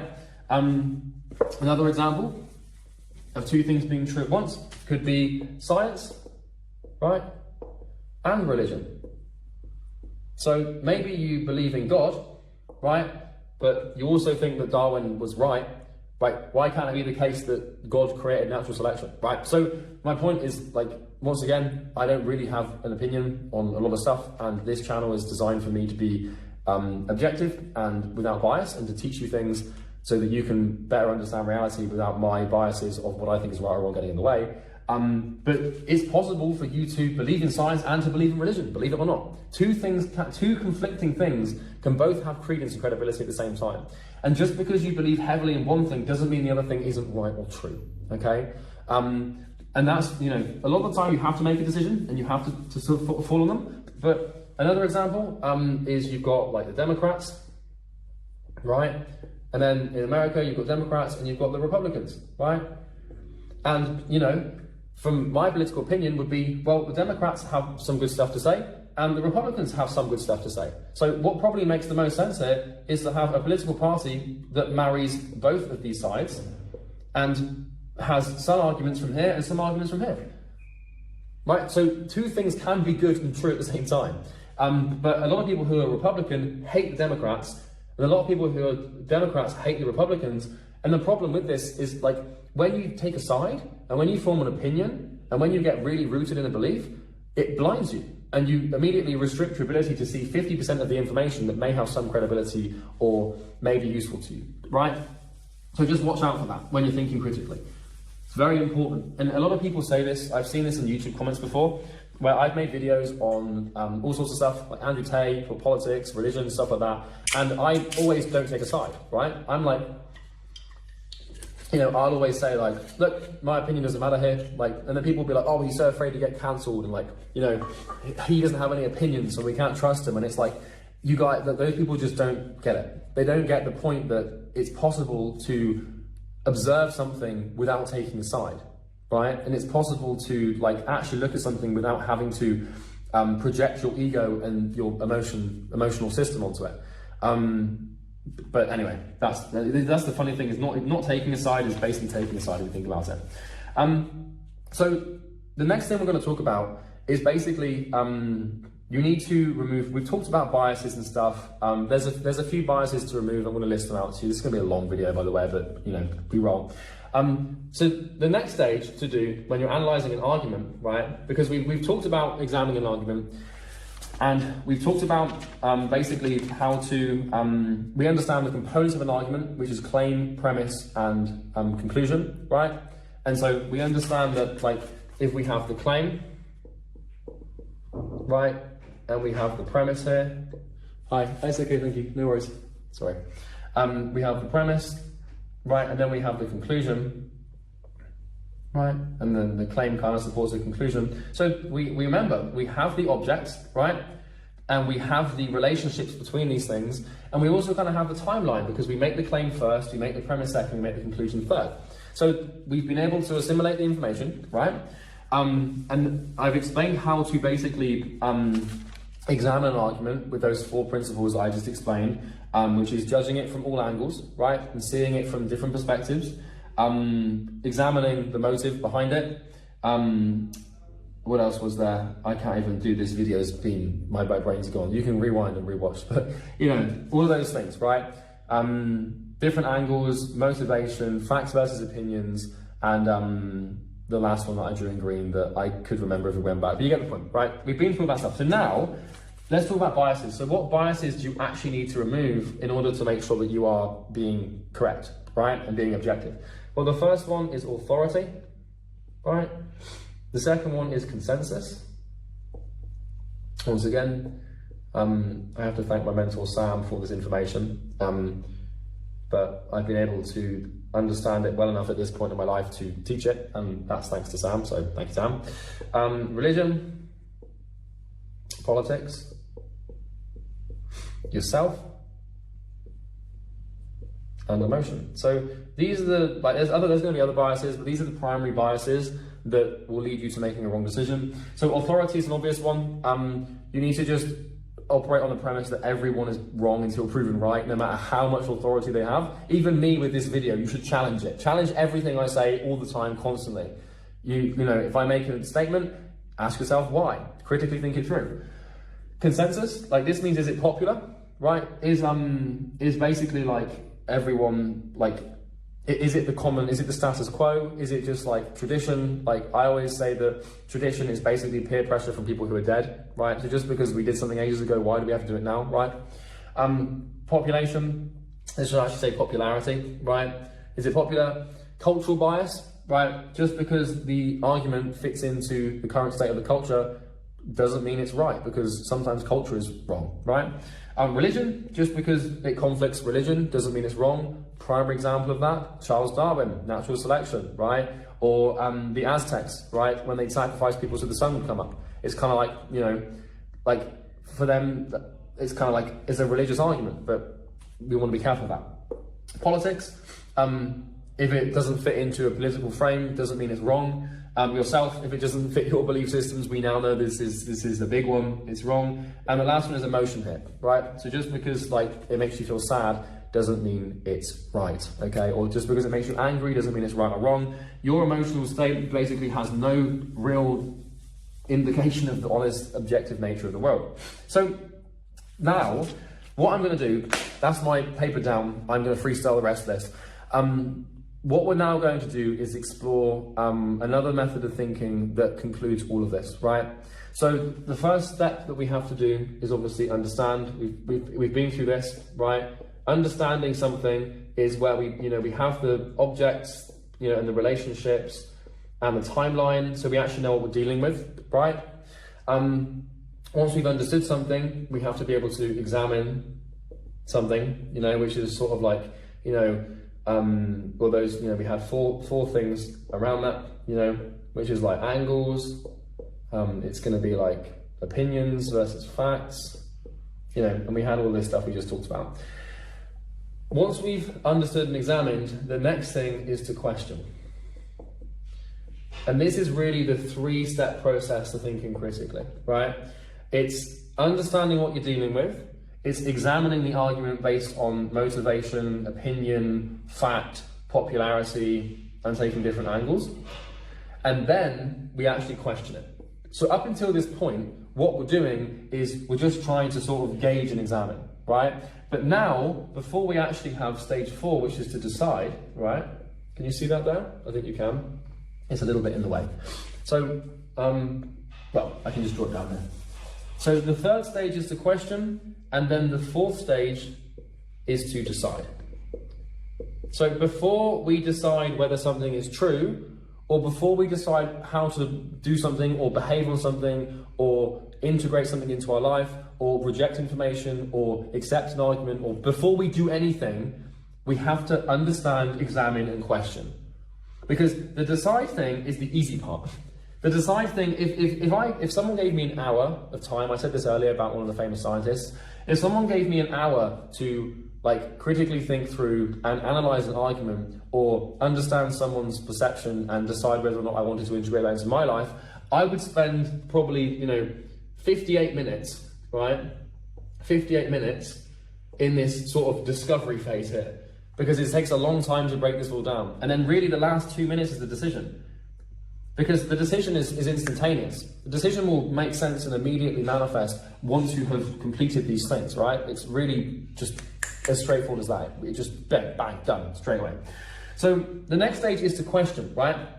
And so in order for us to question, right? So let's just draw this again. By the way, if you're still with me, I commend you, because this is no mean feat. This is no easy feat of a video to make or watch. Right? Okay. So we have our stages of critical thinking here. 1, 2, 3, and 4. So once we've understood, we can examine. Once we've examined, we can question. And once we've questioned, we can decide. So the question that you're looking to ask is why.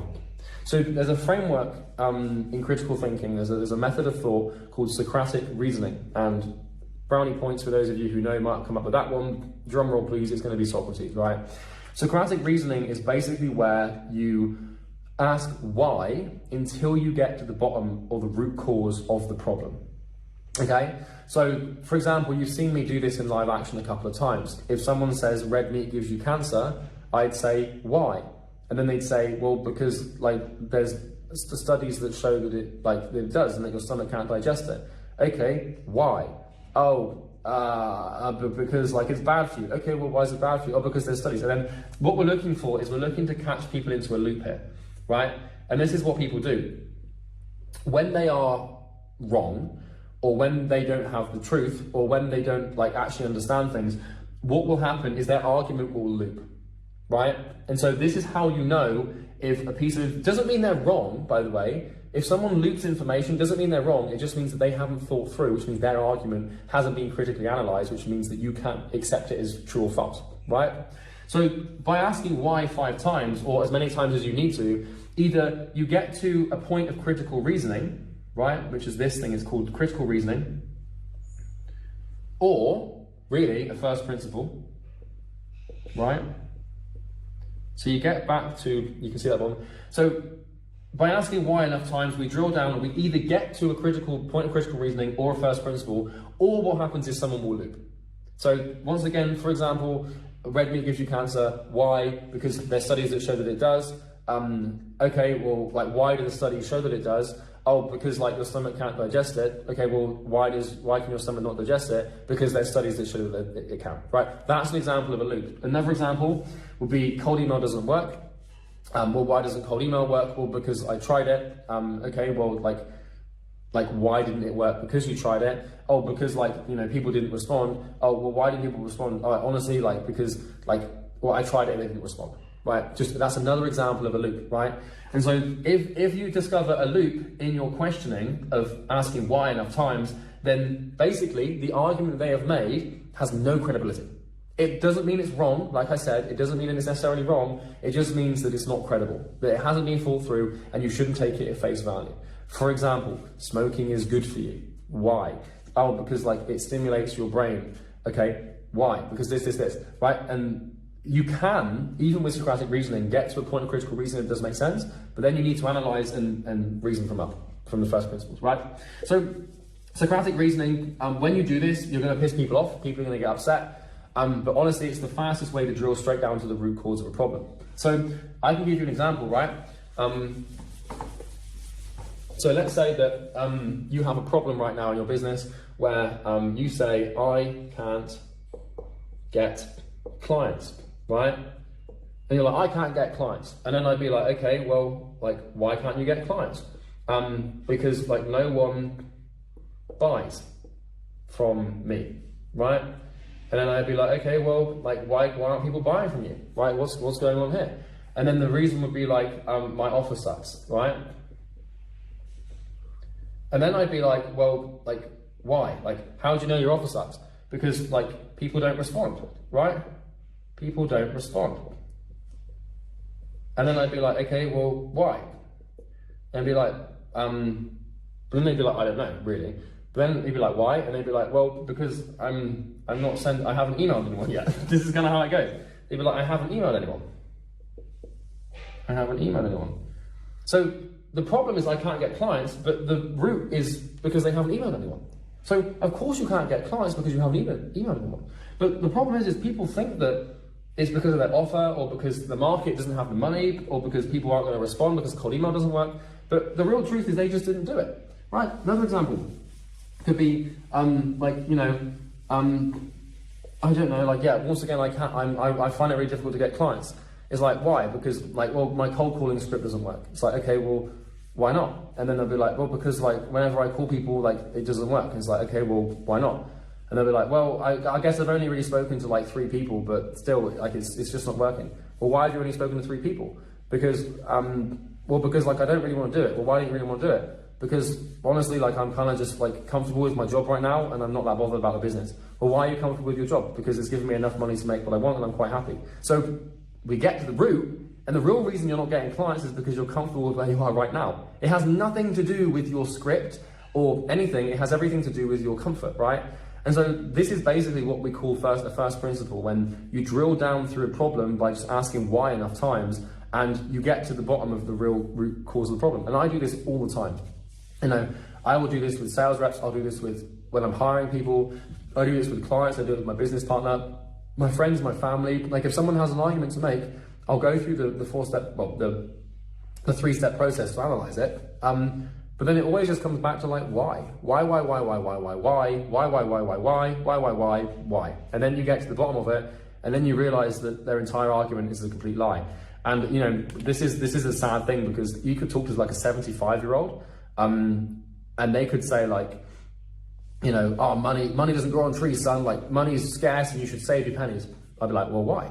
Oh, because back in my day, like money was scarce and no one made anything. Well, why? I don't know. And then you realize that your entire life is built off of just, I don't know, just because that's how it is. Well, why is it like that?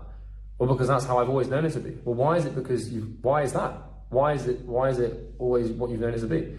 Well, because my dad told me that I didn't have, like, money was abundant, and my parents told me that like money was scarce, and my parents never had any money, so that's why money doesn't exist in abundance.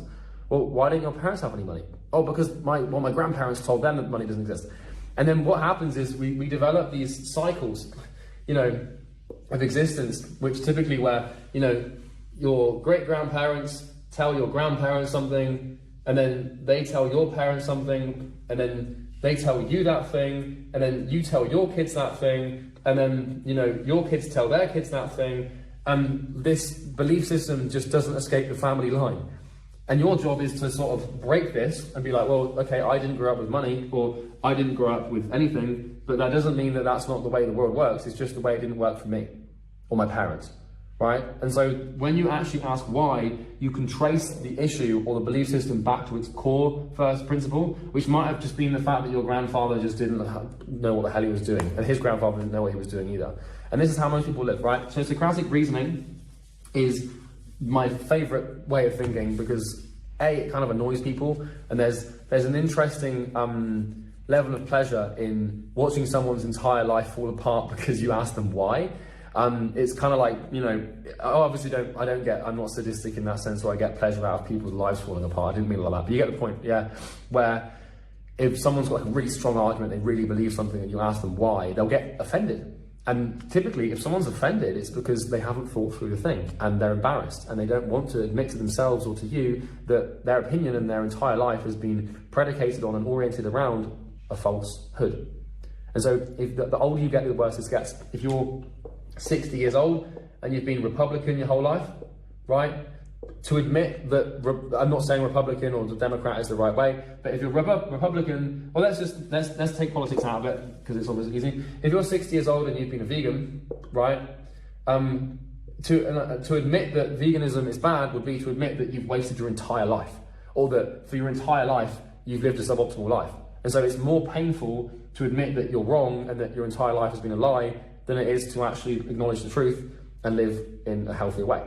And if you want my opinion on whether or not vegan is good or bad, I can actually give you my opinion because I've tried the vegan thing, right? I was vegan for about 6 months and it made me really unwell. It personally doesn't work for me. I'm not saying that it won't work for everyone, but for me, in my individual circumstances, my biology and my health, I know that this diet does not work because I tried it myself for 6 months. I gave it like a long shot and it did not work, right?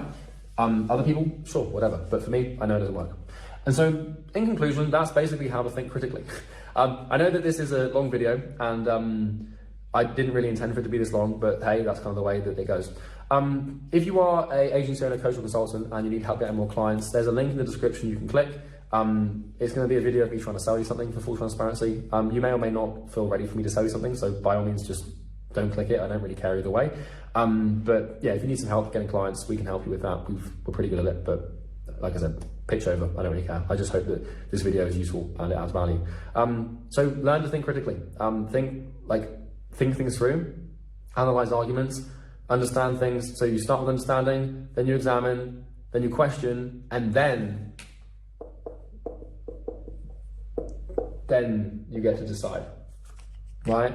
I don't even think that spells decide. Dude, my brain's just like, my brain's not working. But then, only after you've understood, examined, and questioned, do you really have the objective right to decide whether or not the thing that you're entertaining or the thing that you're dealing with is correct or false, right? So that's everything. I hope you enjoyed the video. Have a great day, and I'll see you in the next one. Hey everyone, it's Charlie Morgan here. Welcome back to the Whiteboard. In this video, I'm going to explain how to completely destroy your competition and how to actually just wipe them out. And I know how to do this because this is what I've done in my market. So when I started my company, Imperium Acquisition, 3 years ago, there were maybe 20 to 30 big players who were helping agency owners, coaches and consultants with client acquisition. That's what we do. And when I started, I was looking at them and looking at the competition, and I thought, okay, well, let's go to town on these people. And now in my market, there's only really maybe 2 or 3 serious contenders that I know of, us included. So what I'm going to do in this video is explain my strategy and philosophy for entering a brand new market that you have never been in before and taking out the top players. as an underdog, as someone who hasn't got any experience in the market or might not know much more than the people. Because when I started my business, I looked at the biggest competition and you feel a sense of intimidation. Now they're my friends, the biggest guys, right? And we go to each other for advice, and you'll often find that when you find a worthy competitor, someone who actually can stand your march, so to speak, that collaboration is more effective than competition. And so there's a few competitors in my space that I respect, but most of them, 80-90% of them, we just wiped out. And I know this to be true because a lot of them work as marketing managers nowadays. They've just been destroyed because of our program. So in this video, I'm going to explain my philosophy. So really the philosophy or the strategy for doing this, it's all just underpinned by one thing, and that is the product. Now, before you have shiny object syndrome and plan to click off the video after your neurotic monkey brain has been satiated in terms of curiosity, I would just finish watching the video because I'm going to explain how to build a good product and how to actually beat these people. And if you can't be bothered to sit through and watch a video that explains how to get a product and you're just planning on clicking on a video on the right-hand side, how the hell are you going to do anything, right? So just pay attention. So really it's all about the product, because when you boil it down, a business is really just a vehicle for the delivery of value from an entity to an individual. And that individual can be a business or it can be a person, because typically businesses are people, you're selling to people. And so your product is basically your business's value delivery system.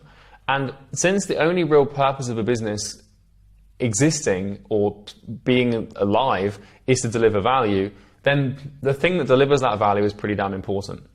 And the problem is, in fact, this isn't a problem, this is an opportunity. The opportunity is this. In the current climate, in the current online business climate, there are what we would call market inefficiencies, where there are certain markets full of groups of people like this. This is a market and there's all these people, all these people in the market. Let's just say these are all people, right? And we've got markets right now with lots and lots of people in them. And the thing is when you have markets that have lots of people in them, obviously they've got an opportunity to make money there. However, there's a lot of inefficiencies at the moment because, how do you even spell? I don't even know how to spell it. I've just lost the ability to spell efficiency. That is absolutely embarrassing and reprehensible. Let's just say this says inefficiency. How do you spell efficiency? Oh yeah, there you go. So there's lots of inefficiencies. So what does this mean? Inefficiency is when the market has what we would call needs, and there's competitors inside of this market. Let's just say these are all of the people competing, in this market. So let's just say, I'm just going to give you the example of what I did here. And let's just say that this is the SMMA market, which helps, the business is, I will show you how to get clients for your SMMA. When I came into this market, there's a ton of people. The market has a need because all these agencies need clients. But the thing is this need is being, if this is the need-ometer, right? If this is the need-ometer, and the need-ometer measures how well these needs are being met, and this being 0% and this being 100% met, then what was happening when I came into this market, there was an objective sort of truth where all of these people who I was competing with, they were maybe meeting the need at 20%. They weren't really meeting the need. They were meeting it, but because there was no one to check them, because there was no one to set a standard or to set a bar, they were all getting away with delivering really crappy products and selling really bad things for really high prices. And that flew in that market for years and years because there was no one to check them. And so what you do when you compete with these people, I'm just going to grab a different pen here. What you do when you compete with these people is you come into the market like this, and all you have to do to beat them is meet the need at a higher level. And what will happen is, because all of these people are pretty incompetent because they haven't really had anyone to check them, the incentive has just been to sell something for as much as they can, for as little work as they can, for as long as they possibly can, because that's kind of just human nature. I don't blame them, it's just incentive, right? What happens is, when you meet a need at this level, here, which means that your product is essentially better, you're delivering more value, you're getting faster, better results with more variety, then the thing is these people, they don't have the competence to meet the need at the same level. And so what starts to happen is all of the customers, if this is the market here, represented by all of the people in the market, what happens is the market starts to develop a bias towards your business and your product. And this is how monopolies form. So this is why, for example, if you take the e-commerce industry, I don't know this specific statistic, but I'm assuming Amazon probably owns half of all e-commerce traffic or half of all e-commerce sales in the world. They have what you could call, in a market that large, a monopoly. It's the same thing with Apple, and they've got the odd competitor with Samsung, but they have a monopoly where the majority of sales, or they've got equal to or a majority of sales in the entire market, are attributed to their value delivery system. And the reason monopolies form, if you study these big businesses, is because what happens is they enter a market and they simply find a way to meet the need at a higher level than anybody else is capable of doing. And so the question then becomes, okay, well, I get the strategy, I get how it works. How do you do this? How do you come in and meet the need at a higher level? Well, this is why there's a huge opportunity in the online info space right now, and the online space in general, because this is going on in near enough every single market. This is happening everywhere. This is like, I can give you an example. I've got a friend of mine who runs a business in a specific niche. I won't say which niche because I don't want to start calling people out here. But he runs a business, and basically this niche is like an online, it's an industry that is, that typically used to be a brick and mortar in-person business model, and that business model has since transitioned to online. And this person was explaining to me his business and his product, and it's a pretty good product, and he's just starting this business, and he's showing a lot of promise. I think he'll go very far. And he then showed me the product of all the other people serving that market at this point in time, like right now. And their products, they just suck. Objectively, they suck. But the thing is the market doesn't know they suck, because products are either good or bad on a contrast of scale.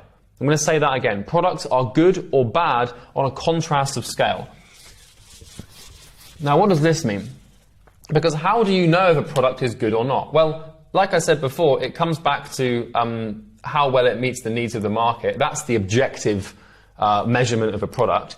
But a product is only going to be good or only going to be bad in relation to another product.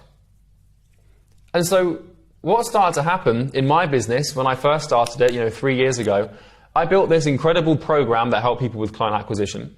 And people started to buy it, as they do. I'm just going to make sure I'm focusing here.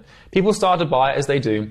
And what happened over time is people started saying, oh my God, this is like light years ahead of this person's course or this person's course. And when people start saying that about your product, you know you're going to have this exponential curve, because what's going to start to happen is the market will just bias towards you. It really is the kind of the law of the universe. And so going back to what I was saying a minute ago, products work on a contrastive scale. So someone doesn't know they're being misserved in a market where there's lots of inefficiency. And so coming back to this diagram that I have, like this, where you've got all of these people in the market, and they're all selling something. They're all selling a course, or they all have an agency on how to do this, that, or the other. But the thing is objectively, they all suck. But because they all suck at the same level, and there's no one to check them, the market, which is this big, this big group of people here, just represented by this red squiggle, it doesn't know. The market is clueless. It can't see clearly. It can't know that these people are underserving them, because it has nothing to compare it to. And so this is what I mean when I say that products are only good or bad in comparison to another. And so my product is only good because it's better than everybody else's. And everybody else's product is only bad because it's worse than mine.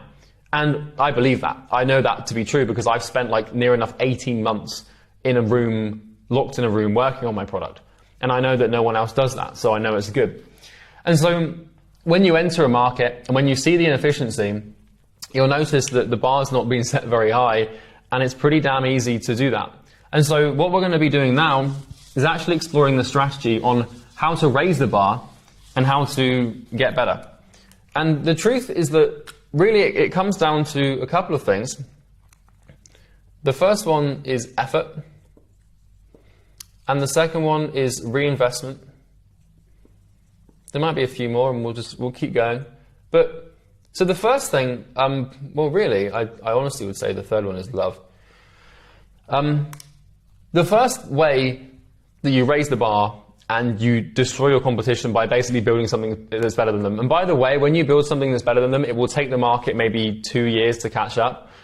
Markets move slowly, and they will recognize value and bias towards value, but that will happen over time. And what will happen is your business will scale like this. It will go real slow, real slow. And then depending upon the level of intensity at which you've raised the bar, is that will depend on the level of intensity at which you scale, because you'll start to get a network effect here, where you'll scale real slow, and then suddenly out of nowhere you'll just spike up. And I know this is true because this is actually what happened with my company, with Imperium Acquisition, where we built this program called Easy Grow. And, really in the first 2 years, we went from, maybe $0,000 a month to like 200K a month, which sounds like pretty extreme growth, but growth is only once again extreme contrasted to the later growth that happens. And so we went from 0 to 200 grand a month in over like 2 years, like linear growth, which is still pretty impressive for a business that's 2 years old. But then what happened, really in February of last year, so February of 2023, is we did a massive program update. And suddenly we went from doing 200 grand a month to like $1 million a month, like within like the space of a year. And so this actually works, and this actually happens, but it just takes the market some time to acknowledge that, oh, this person's got the best thing, we should all go and buy from them. And that's what starts to happen. And so the first thing that you do to achieve this is effort. A product is an output, okay? If we reason from first principles here, we ask ourselves, what is this? Well, what is the input of your program or your business, like your product itself? Well, really, it's just effort. And what effort is an investment of time and energy. That's really what effort is it's you basically just investing your time and energy into the thing.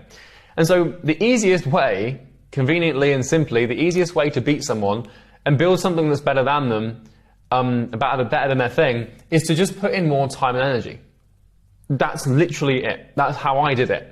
I just sat down and thought, okay, so it looks to me like everyone who's selling a course here may have put like a couple of weeks, or at tops, they put 1 month into this program. So I can see they've cut corners, they've left things out, it's not complete, there's lots of complexity left for people to figure out, questions are left unanswered. You can tell when someone hasn't really bothered, right? And so the easiest way to beat them is just to bother. And so I looked at my competition, did a little audit on them. I bought all the courses when I went into the market, and looked at them all and thought, okay, well, I can probably do a better job than this. And then all I did was just work on the program for 18 months. I just put in 18 times more time than the previous person before me. And lo and behold, now my product is probably 18 times better than anybody else's. And like, for example, there's a module in my program called Acquisition Genesis, which is the introductory video that explains how high-ticket client acquisition works from first principles. It's an 11 video series consisting of 30 hours of content. And I know for a fact that each hour of content in that module, or in those videos, took me 30 hours to make. It took me 900 hours to make 11 videos. And that's like, I spend more time on one video, typically, than most people spend on their entire course.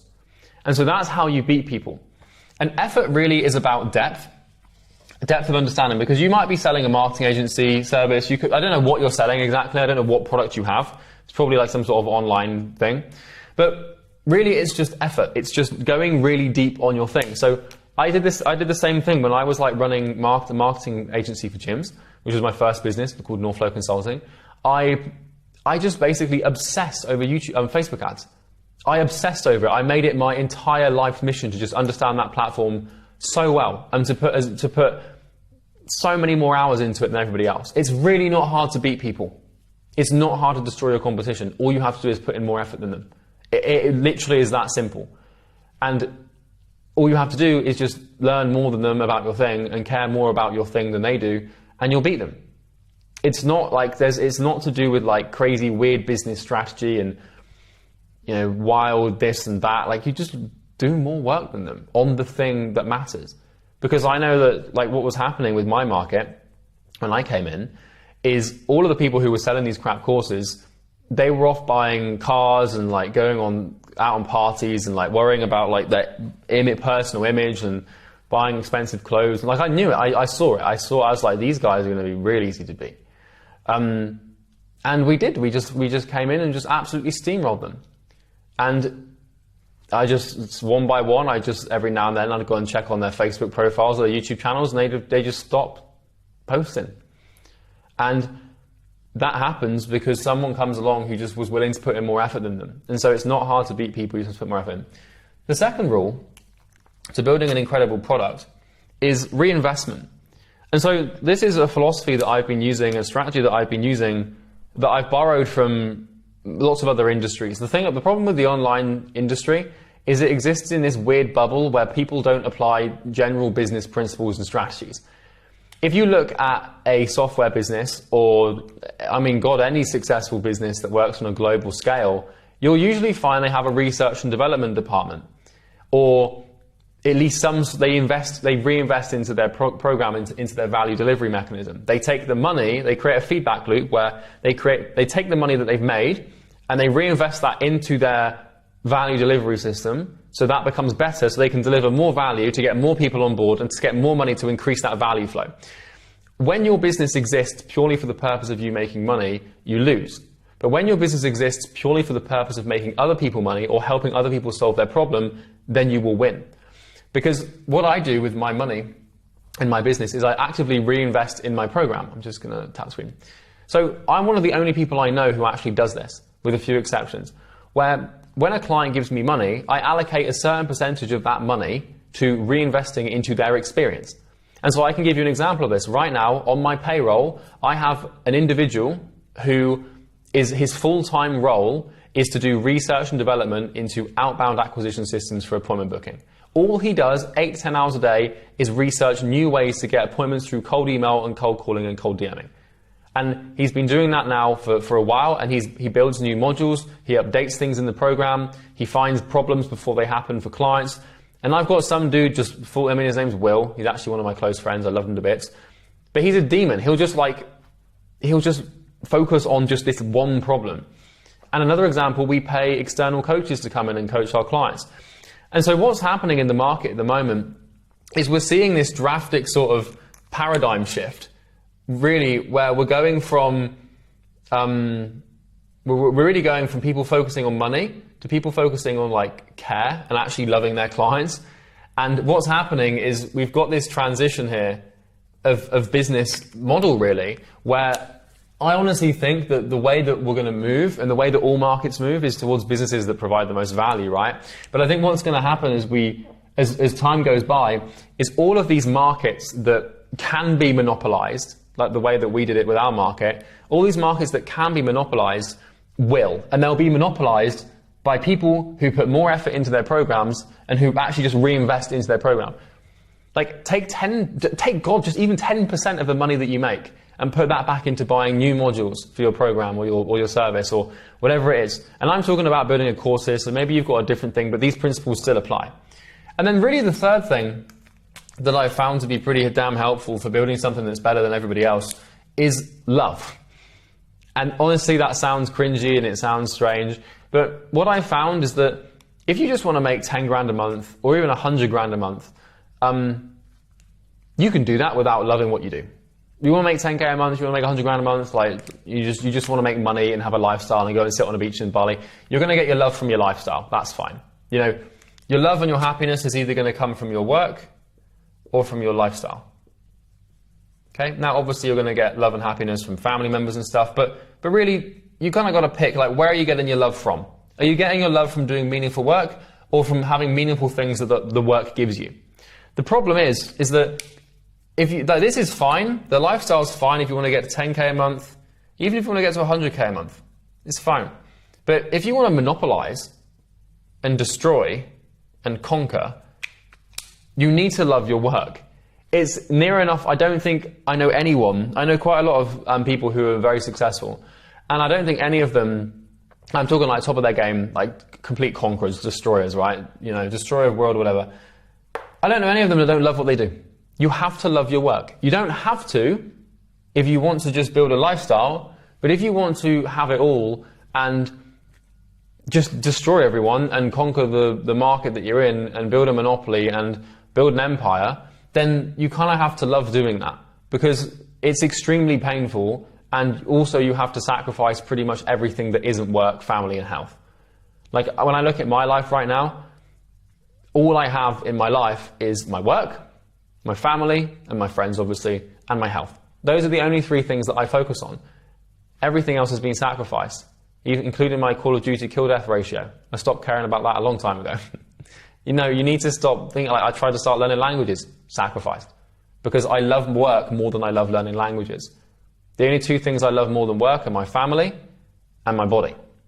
Because I need those two things. They're pretty damn important. Everything else that isn't those two things has been sacrificed, and all that energy has been put into work. And so if you want to destroy your competition, you have to build something that's better than them, and you have to deliver value in a way that supersedes theirs. And you do that by putting in more effort, reinvesting money back into your program or to your product, and operating out of a place of love.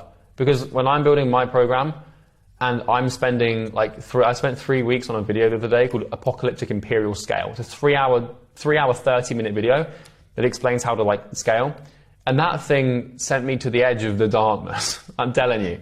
I had to look the devil in the eyes for that one. It was horrible hell to make. Super painful. It really sucked. But now, what you realize is the pain that you put into your product is it's like an exchange where you're putting pain into your product, and the amount of pain that you put in alleviates an equal amount of pain on your customer's side. And Jeff Bezos calls this eating your customer's complexity, where you want to make things as easy for the customer as possible. And so it's a pretty simple exchange here, because the more that I put into if this is if this is an exchange, if this is me, and this is my customer, and there's a line between us, and then this is obviously the product. So let's say that I put in 50 units of pain to build this product and solve this problem. Well, by putting in these 50 units of pain into my product, what my customer can do is they can go into this product and they can take those units of pain out of their life. So what this means is when my customer comes in and they look at this product and they start using this product, what's going to happen is the 50 units of pain that I put in are going to be transferred through the product into the prospect, and it's going to alleviate the pain. Because if I spend 50 units of pain solving the problem for them, then it's worth 50 units of pain for them to buy it to solve that problem. So you're exchanging pain, basically. And so the more pain you put into your product, typically the more pain that you can solve for a prospect, because you're putting in your time and energy and you're sacrificing things in your life so that they don't have to. And if you learn how to do this and you put lots and lots of pain into your product, eventually you'll build something that's so good that alleviates so much pain for someone because you put so much in. The pain has to come from somewhere. They might as well come from you, because you can exchange pain for money. It's kind of like the infinite money glitch. It just hurts. So, yeah, that's how I did it. Bye. So who can tell me what actually is scale? I mean, the answer's literally on the screen, so I'm going to hide it shortly. But what's scale? Someone tell me. Customer time LTV, something like that. Not quite. What is it? Define it at first principle, because if you want to do it, you have to know what it is. Come on. Making more money. Yeah, kind of. Scale at first principle is an increase of volume. That's all it is. So you're like, how do I scale? You've got all your KPIs. All you have, the answer is just increase scale. So I'm gonna show you guys how to do this, because basically when I came to Will's Mastermind in April last year, we were doing about 400 to 500 grand a month, and we've near enough doubled the business in about a year. So we've gone from 400 to 800, 900. And I've been spending the last month really on this document, figuring out how we did it and what mental models and stuff you use. Seldom is it about ads or funnels or copy or sales scripts. It's all about mental models and how you see it and how you think. And this is the main thing I learned from Sam Ovens, is it's about how you see it and shit like that. So we're going to go through this thing. So we'll start by defining it. So scale at first principle in a business context is basically just an increase in size. I think we can all agree on that. It's just taking something you've already got and just expanding it. And really, like the online business thing, we can break into 3 buckets. So another first principle that we can define, that we absolutely know to be true, that we can reason from to get a gauge of this thing, is we have 3 systems in our businesses and nothing else. You could argue you've got operational back-end, but acquisition and conversion, which is getting more clients, increasing market share, more appointments, more leads, this is the stuff that you guys want. Right, this is what everyone thinks scale is, but there's 2 more things that everyone forgets. Value delivery, which is more results, better results, more support, more questions from clients, more testimonials, better product. And then this is really the component of what you need to increase. And then the third thing is infrastructure. So this is what happens, what you need to build as a result of increasing the size of these 2 things. You need more systems, bigger team, more operations, more standard operating procedures, more communication. So in April last year, we had 14 people, and now we've got 30. So we've had to double the size of the team because we double the size of the business. It's linear, it makes relative sense. So the playbook for scale is so simple. You find a value delivery system that works. This should be your number 1 priority, which you have in tow, right? Where your product actually works. You can actually get people results. You shouldn't be focused on building funnels or making sales scripts or writing copy or getting appointments. The first thing that you have to nail is finding something that actually works. Because you can figure out all the marketing, you can figure out all the sales, but if you send traffic to a jam, it won't move. And you're just going to rip people off, and people are going to get pissed, and you're going to get in trouble. So you can't scale without it. So short term, yes, you can make a bunch of money by just selling a scam, and then you can leave, but I'm assuming you guys don't want to do that. So first thing is you find something that works, then you find an acquisition or conversion system that works on a micro level. So scale is macro, and like you can invert that and sort of reverse engineer it to say that what works in the micro will work in the macro. So if you think about something like a virus, like COVID, how COVID behaves with 100 people in a room is how it will behave with 1 billion people. It's fractal, right? Everything works on this sort of fractal scale where what you see happens in the small will happen in the large. So if in the small, you can't sign clients, you can't get appointments, you can't get results, if you try and just increase size and volume, well, you yourself, because you just can't get any of that stuff on a bigger scale and you're going to lose a bit of money. So the third thing you have to do is basically just drastically increase the volume of inputs into your acquisition systems. So once you know you can get results and you know you can get customers, scale is literally just increasing the volume of inputs. So this could be how many emails you send or how much you spend on ads. For example, right now with Brian, we're trying to scale from $1,500 a day to $6K a day in ad spend, because I want to get to like 1.5 mil a month. And I was like, how do I do that? I've got working systems, I'm just going to push it through. And then the last thing you do is you have to accommodate the increase of clients with infrastructure. And this happens as you go. There's not much skill involved in infrastructure building, it's just when you need to hire people and you get the hang of it. So with scale, what we're doing is a final proof of concept, blah, blah, blah, exciting, exciting. So what I've been able to define is basically what I've called conditions for scale, because scale is conditional. You cannot achieve it unless you have a set amount of things in the company. This means we need certain business conditions to achieve it. So you need to have good initial conditions, because if your business is broken in the micro and you just increase the volume of it, then it's going to be even more broken in the macro, right? Scale is like it applies pressure to a system. So these are the 6 things you need. Results, the product that actually gets results. Offer, that positions the product to resonate with the market psychology. Appointments, that actually show up.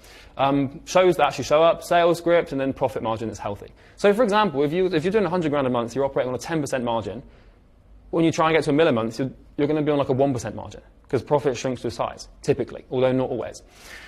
So these are the conditions, and this is really only for an info business. If you do not have these 6 things in tow in a micro little structure doing like 30 to 100 grand a month, you ain't going to be able to scale. So then it comes down to the question of like, how do you validate those conditions? How do you actually know, like, okay, well, I've got client results, but how do you know? You need a metric. There needs to be something definable that you can track, right, that actually makes sense. So first of all, you need to have a refund rate of less than 5 to 10%. So you know the first thing is results. The first thing you need as a condition is results. So how do you validate that? Because like, someone could say, I get client results. Like, well, you've had 1 client. How do you know the thing's going to work at scale? So 90% of your clients are nightmare free. So this is a huge metric that we've been sort of tracking with Imperium and EasyGrow. Is like, if more than 1 out of 10 of your clients complain, moan, or drag their feet, that's just if you scale volume, you're just going to scale the problem. So that's the thing that you have to bear in mind with scale. You're not just scaling the business, you're scaling the problems within the business. And so if you're struggling to deal with them on this small scale now, when you apply volume, that thing's going to be out of bloody hand. Dispute rate less than 2.5%. If that's not true, then Stripe will just destroy you. So that's a big one. Average collection on at least 50% of receivable cash on payment plans. So if you charge 10 grand, your lifetime value on any payment plan you collect on average needs to be at least 50%. And your average order value on day one cash collected is at minimum 25 to 50%. So what this means is if I charge 9,600, which I do for my program, I need to be collecting on average at least $2,500 to $5,000 upfront in cash. If I don't do this and I try and scale ads, I get because I can't liquidate my ad spend. It's costing me too much money. I'm operating at a loss, and I might not even collect on the money. Are you counting the 50% of cash payment plans from the total contract, or from the 50% from besides the first? So these are two separate metrics. So this is lifetime value, this one here, and then this is just day one. I know. So, but on the so the 50% you mean from total contract? So you mean 50% collected of the 9,600? Yes. Okay. Yeah. How do you validate your offer? Well, if you've booked more than 120 appointments with it, it's valid. That's the number that I've come up with. I think if you've, and it comes into how we tie this into the appointments and how you validate your sales system as well. So basically what I'm saying is if you guys want to scale and grow, these are your priorities. This is what you focus on. And then once you've got all this in tow, you press a button. And then you increase your ad spend by like threefold and your business increases by threefold. It's not difficult to scale. It's hard to find these conditions. People think that scaling is this weird, like, scary, abstract, weird thing where it's like, oh, I don't know how to do it. But once you find these, you just press a button. And then you sit back and you just make a ton of money. So, appointments, if you're running a cold system, like a cold outbound appointment booking system, you need to have an appointment booking rate of at least 2.5% on the system. If you're running ads, you need to have a cost per strategy session of a $200 maximum, which is how much we pay per call. Ours is what, like $150 or something? This is just book call. Book call. Because the show comes in a second here. You validate the other one as well. This is every single metric. Ads, 1.5x on day one cash collected, and 3x ROAS on lifetime collection. So our ad ROAS lifetime collection is, I believe, 3.7 at present, and day one is sort of around here. So bear in mind, I'm basing these metrics off what I know works, because this is what I've done. So this isn't some like theory crafting, like, oh, it might be that. Like, I actually know this to be true because this is what I've done for myself. So is your appointment booking rate 2.5%? Well, we just cut the cold outbound team, but it was 4% before. Yeah. Yeah, we cut the outbound. I'll explain that in a second. You cut outbound, you said? Completely. Yeah. What? Because the conversion rate on outbound appointments was 10.23%, and the conversion rate on paid ad appointments was 19.3%. So it was costing us 3 times the amount of money to get an appointment through ads, but it was twice as likely to convert. And also, we collected way more cash in the back end. So this is the problem when you isolate a metric like cost per call and think, no, I'll just focus on the cost per call. No, it's just profit. So that was why we got rid of it. So the show rate, 60% show rate on these 120 appointments you've booked. Anything, you can get away with a 50% show rate, but what will happen when you have a sales team, and I can attest to this, is you'll have a 60% show rate on average. That's industry standard. I think we can all agree. But you'll have a 50% call conducted rate. Because what's going to happen is your reps are going to take back-to-back calls, and every now and then one of their calls is going to run over, and they're going to miss the next meeting, and that might not be picked up by another rep, so your call conducted rate will be 50%, which is why you have to have some margin here. Sales. If you don't have a conversion rate of 25%, I know, David, you said 20, so you probably know more than me, but I'd say if you can't convert 25%, yourself personally, you don't deserve to scale. Because you're going to train a rep, and any rep you train is going to convert nearly half as bad as you. I think that's pretty much always the case. They'll do 60 to 70% at best of what you can do. So if you can't do much, they're going to do nothing at all. So if you have a rep taking calls, they should be converting at least 15%. Ideally, you want more, but I found you can scale a 15% conversion rate just fine. And then profit. If you have an info business and you're not sitting at 50% margin, you're doing something seriously wrong. Because it's really not difficult to achieve that. Like, you're either overspending on something, or, I mean, if you don't have that, I don't know. You're going to have to go and see a doctor. Something wrong with your brain. I don't know. So, is this all making sense? Any questions so far? Month-to-month cash. For outbound, Charlie, you're referring to cold email, cold LinkedIn, DMs, cold calling, yeah, all sorts of anything that's cold. And by the way, I'm going somewhere with this. I've got a whole. I hope you're going to like it because it's going to be cool. Is there another question? Just for clarity, Charlie, is the standard you're setting at 15% for a rep to be acceptable? Yeah. Yeah. We tried to mandate a minimum 18%, and then what happened with the reps is they just started focusing on safety as opposed to aggression. So they take less calls and they try and do like less so they could just have their conversion rate increase. So now we just have a minimum unit, minimum cash, which is 12 units and $24,000 a month. If they don't hit that 2 months in a row, they're gone. So the only way you book appointments now is ads And YouTube organic. and organic. And email list. No cold at all. None at all. As of last week. Are you going to stop teaching cold? No. Because we've still got, so we've still got a microsystem. My research and developer for outbound organic, Will, he still runs a Loom system that does like 100 a day. So we might get like 1 or 2, just so we've got this constant testing thing going on. Because as soon as you stop doing what you teach, after 2 years, your knowledge is obsolete. And so we have to keep it going somewhat. So those are the requirements to scale. If you have them, you can literally 2x to 20x the business in probably 6 to 12 months. I say 20x, like if you're doing like 40 grand a month right now, you just bang, go to like 800 grand a month, literally in 12 months. It's probably possible. So here's the thing. If you don't have those things, then your focus needs to be on getting them. You don't need to worry about anything else except from those metrics. I've thought about this long and hard. I don't think there's another metric other than these that really matter. There might be a couple of little ones here and there, but really I'll explain it all in a minute. So why do you need those things? Well, there's something called strain or stress, whatever you want to call it. Because if you don't have those conditions, you cannot scale. Why? Well, I'm going to stand in the way. Why do you guys think that you need those conditions to scale? Then it's clear what you need to work on. Yes, kind of. Because Exaggerate the problem. yeah, exactly. And I'm going to give you a metaphor that is chef's kiss, mate. I came up with this one myself. I'm very proud of it. So, if you're out of KPI, you're going to be scaling problems. This is because scale applies stress or strain to your business and the components of it. So, it's like I said, if you have a problem in the micro and you just apply volume to it, you're just going to blow that problem out of proportion and you're not going to be able to deal with it. When you try to scale, any issue that is existing in the business will be amplified by the exponent of the scale and probably multiplied by 2. Weaknesses create exposure. For example, if you have 30 successful clients, but you have a problem with client support, which means every single client is asking you questions and you can't seem to get your head above water, well, if you try and scale the business by 5 times, then that problem will probably be multiplied by 10. You're going to have 300 people coming at you. You can't even deal with 30. Like, you have to smooth these cracks out before you grow. So scale is achieved by increasing volume. We know this through the business. When you increase the volume, you put more strain on the processes. This is basically pressure. If your systems are weak, the pressure will break them. It will fall apart. So I've got a visualization for you. So imagine that your business is a submarine, and this is where it is right now. So sub 100 grand a month. You haven't really scaled. 100 grand a month is not scale. $1 million a month isn't really scale, to be honest. But in the info world, this is how we measure it, right? It's abstractive. This is where you are right now. If you had, what you can see here is a little white crack. Everybody see that? Is it clear enough? Good. This represents a problem. But because you're not scaling, the problem doesn't hurt that much.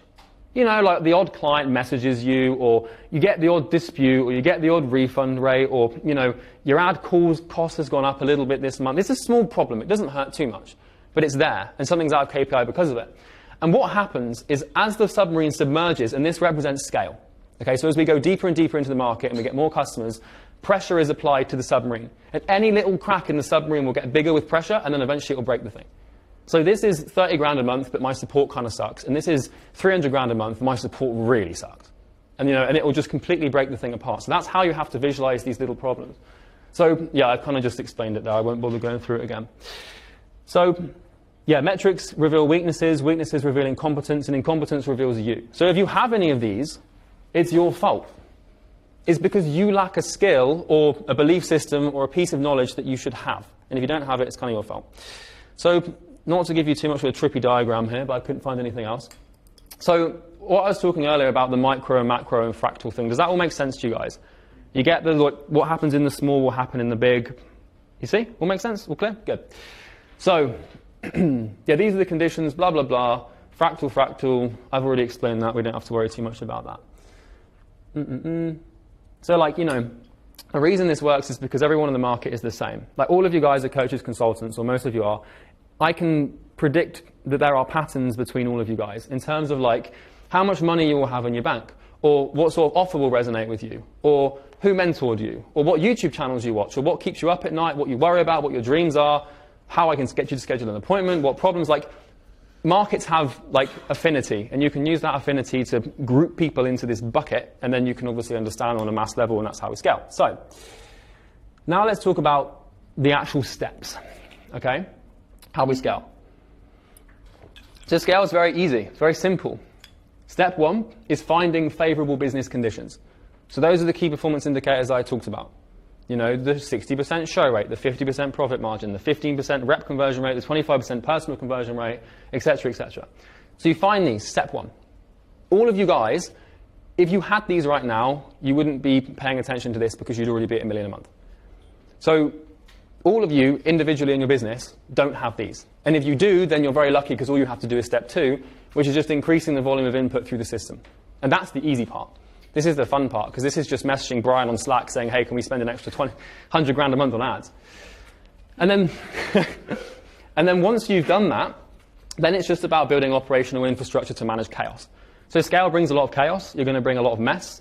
You're going to need operations managers, operations assistants. You're going to need media buyers. You're going to need support staff. You're going to need coaches. You're going to need... It's messy, but you can deal with it.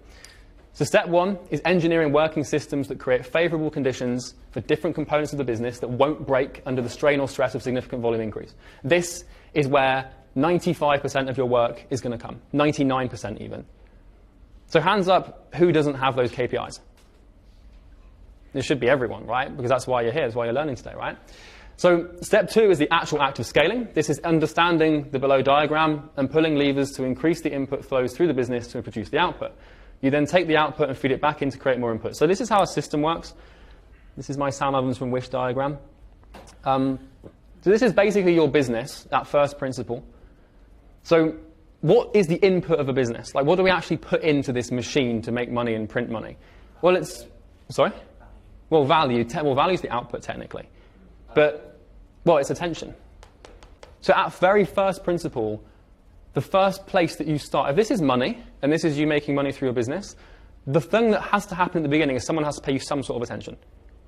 Because if you ask yourself, like, what is the catalyst or the genesis of a B2B business relationship, how does that begin? How does any relationship begin? It's attention. It's eyeball or ear or, God forbid, mouth being the first thing that gives you attention. So what we do is we take the niche's attention through advertising or through ads or whatever, and then we catalyze that through these business conditions. So those key performance indicators that I listed out in order, someone's going through these systems, zigzagging through, and once they've been through those favorable conditions that allow us to scale, we make money. And then what we do, if we're smart, which you all should be, is you take the money and you reinvest it into getting more attention, and then we just repeat this thing, infinite money glitch. And that's literally business 101. But this is where everyone goes wrong. It's not about getting this, and it's not about making this, and it's not about doing this. It's about finding these things so you can get more of that, to get more of that, to put it back into there. Obviously, we operate in a market as well, which is a pretty notable thing to say. So, yeah, step three, obviously, after step one and two, is just building infrastructure. You know, it's like cash flow management systems to track internal metrics, testimonials, websites, all that crap that comes when you start to scale. So, yeah, if you've nailed step one, you can just increase ad spend, outreach, or just do more content. It's pretty simple.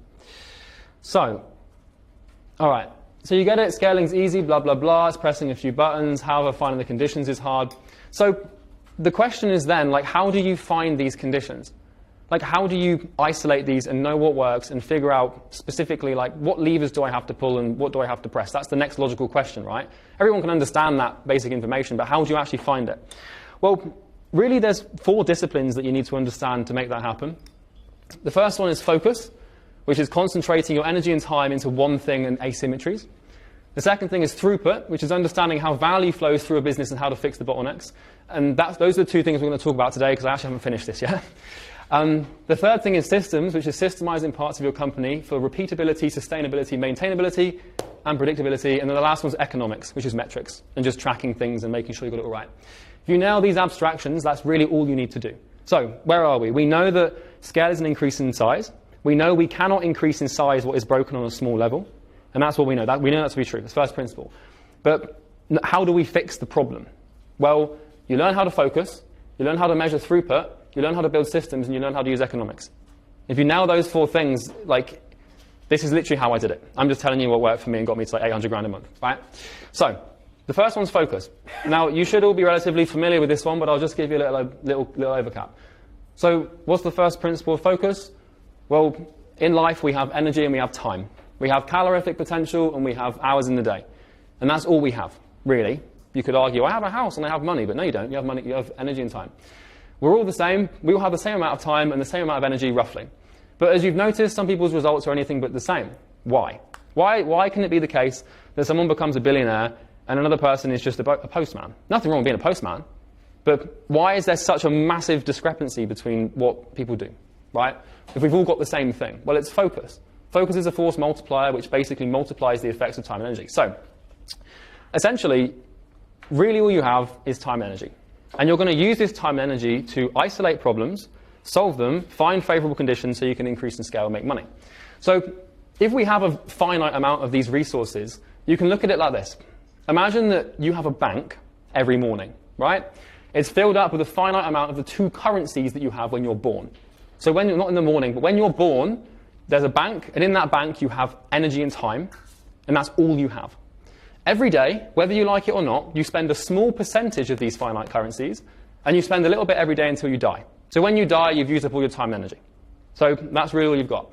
Whether you succeed or fail, or how heavily you succeed or fail, is down to how well you spend these two currencies. And focus is a bargaining power or a coupon that you can use to get way more for your spend. So focus is kind of like the thing that makes these things actually worth something. So look at it like this with the focus thing. Because successful people know how to concentrate these resources, and when they do, they win. It's very simple. So let's say we got 3 people, right? And they're all given a book to read in 1 hour. Person A reads 40 pages in an hour. Person B, 10. Person C, 80. Why do the results differ so much? If we give 3 people the same time in the same book with the same font size and the same pages, why can one person read 80 but another person only read 10? Like, why? Well, that's just like, that's what the fuck? How does that happen? Well, it's because of focus, right? So if someone has 4 units of focus, they're going to read 40 pages. But if they have 1 unit of focus, they're going to read 10, and 8, it will be 80.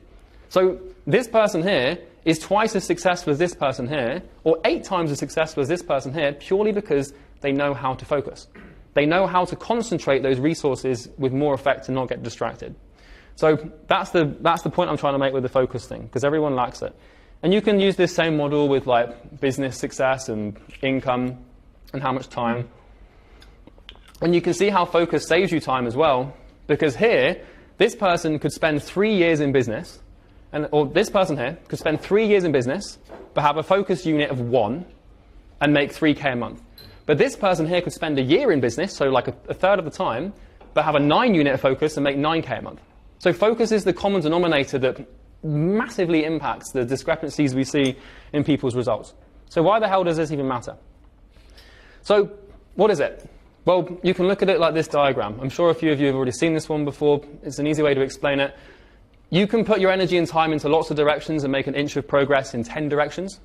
Or you can put all of that, I was going to say all of those inches, which sounds horrible. You can put all of that energy and time into one direction and make all of this progress, but just in one thing. And, you know, as humans, we tend to value people who are very good at just one thing, as opposed to someone who's just very good at a few different things, right? No one ever built an empire figuring out how to learn French whilst also starting a business, you know? So, would you rather be average everywhere or great somewhere? Well, that's obviously the answer, right? And then we obviously have this in the macro and the micro as well. So, you know, you can focus in the minute or the hour, but in the macro, you can focus in the year or the decade. So focusing in the hour means that you're just reading the book, and that's all you're doing for an hour. But focusing in the decade means that you're just working on one business with one niche, and that's all you do for 10 years. And that's how you win. So, macro focus is obviously avoiding shiny objects, saying no to stuff, blah, blah, blah. But now I hear what you're saying. How do I know what to focus on? So this is where the kicker comes in, because this is the problem you have. And I have to go through these first principles to help you understand this. So, now that you understand the first principles and everything, what do you focus on? How do you know what to work on and what to pinpoint that's going to give you the biggest return and the biggest leverage in the business? Well, let me introduce you to asymmetries. So you should have a goal. This is what we call the Polaris star. This is your guiding north principle, the one thing that you get up in the morning for. Mine's to be a billionaire, for example. I'm sure you all know what your goal is. That's the main thing. Right now, you should have a vision and a mission. If you don't have a goal, you're because the only way to know what to work on is to have a goal. Because the goal sets the conditions for the thing that you're going to do. If you don't know what you're working on, you don't know what you want, well, you can't optimize. You can't be like, oh, I should do this to get that, because there's no cause and effect relationship. So let's talk about asymmetries. Because these things, if you get, who knows what asymmetry is? Anyone understand asymmetric leverage? Don't be afraid. Okay. Put a small thing in, get a big thing out. Exactly. Sounds a bit questionable when you put it like that, actually. But right. All right. So look, once you've defined your goal, you need to fit. I'm talking to you specifically here, Mr. Blue. It's Yeba, right? Yeba. Okay, Yeba. So once you've defined a goal, you need to figure out what gives you the most leverage. So who knows what leverage is? We can all sort of define leverage. It's like being able to put on something to get a result, cause and effect. So you need to focus on asymmetries. So asymmetries are basically things in your business that you can work on whereby the output, which is measured as your progress towards your goal, is extremely disproportionate to the input. And the input of any action in your business is your time and your energy, focus, concentration. And the output is the progress towards the goal that you're having. So asymmetry looks like this, where if this is the input and this is the output, this is asymmetry, where you put something small in and you get something very, very big out. Where, you know, the cost is little, but the output is extremely disproportionate in relation to the amount of investment that you put in. Anti-asymmetry, which is what most people do, this is why most people are unsuccessful, is they spend their time doing things that require a ton of time and energy, but don't actually get them anywhere. Like, I'm sure you guys have all done this before, where you work on something in your business where it takes you like months, and then you launch it or deploy it, and you're like, oh, it hasn't really done anything. That's an example of anti-asymmetry, and that's not what you want. You want asymmetry like this. So you need to find asymmetries. You need to find the thing where you can put the smallest amount of this in, but get the biggest amount of this out. And if you just focus on that every single day, then you're going to be putting nothing in, but getting everything out. And that's basically what I've kind of found over these last 12 months. So I'll give you some examples of asymmetry, because abstractions are great to speak about, but hard to understand. So I'll make it concrete. So who's heard of the Carolina Reaper, the chili? The hottest pepper in the world, right? An example of asymmetry could be eating like a tiny, tiny, tiny piece of a Carolina Reaper. It's a tiny piece, but it's going to burn you alive. That's asymmetry, right? Small little thing, extreme pain. Another example could be one offensive word. There could be someone on the planet who doesn't find anything offensive, but you say one small little word, a couple of syllables, and now they're beside themselves with absolute hatred. That's an example. Another example could be buying someone a tiny gift, and then they love you forever, you know. Cutting out one, this is what I did recently, like cutting out one type of food could cure 80% of your health problems. You want to look for these small little things that give you these huge results. You know, one random social exchange on a public transport, not that any of you would ever be on public transport, but, you know, one tiny exchange on public transport could get you your dream, could get you your dream career. So just talking to some random person, that could lead to like a job that you've wanted forever, just because you spent 5 minutes talking to someone. Some examples I can give you in my business. So real life business examples that have happened recently. You can attest to this first one. One YouTube video could take me 25 minutes to make. It's not much time and energy. It's a very small investment. But get me 500 appointments. And this could be converted into probably 250 conducted calls. And, you know, maybe like, I don't know, like 50 closed deals for like a couple hundred grand. Like 400 grand or something. So just spending 25 minutes can make me 400 grand. That's an asymmetry. Another example could be, I could spend 5 minutes on a YouTube thumbnail, just an extra 5 minutes, but it could double the amount of views that I get on that video. And by doubling the amount of views, I get double the amount of appointments, in theory, not always. One hire could get me from 400 grand a month to $1 million a month, and this is what happened. Or, you know, 1 week of, well, that's a stupid example, but, you know, an example is the offer. The offer is a huge asymmetry. So I spent maybe 2 to 3 days on my offer to get it straight, which is 20 clients or your money back and a full $5,000 wire on top of that, blah, blah, blah. I spent 2-3 days on that, and it's booked us like 20 to 30,000 appointments. That's an asymmetry and a half. Like 24, well, what would that be? Maybe like 20 hours of invested time and energy? So what is that, Charlie, the Ethereum's offer? Is that how you structured your current business and the way you show it to people? Well, your offer is positioning. Yeah. And you're positioned relative to other people in the market. And you just restructured that in this Imperium's offer, and it? Yeah, so, you know, it's like an offer is basically just outcome, time frame, risk reversal. And using words that are synonymous to other offers that make it look different. So we basically guarantee 20 clients, paying clients, in 6 months. And if people don't get that, we give them back all their money, and then we send them $5,000 on top of that. And then we also give them 6 months of free coaching. So I'll just be like, pay on results. It's kind of not, but it works, right? So that's an example. Or, week 2 of Sam Ovens' Consulting Accelerator. So that's a 20-hour mindset training. It made me a millionaire. So you have to look for these tiny things that you can do. It doesn't have to be small. For example, like me working on my product takes all my time and energy, like all of it. But the reward is so gargantuan in contrast that it doesn't matter. So those are asymmetries, and that's basically how you find leverage and how you get a load of results. Yeah. One question, and this is very good. Let's say you were booking 1,500 calls a month. Mm-hmm. Is that true, like now? Yeah, about that. We've got like 11 sales reps.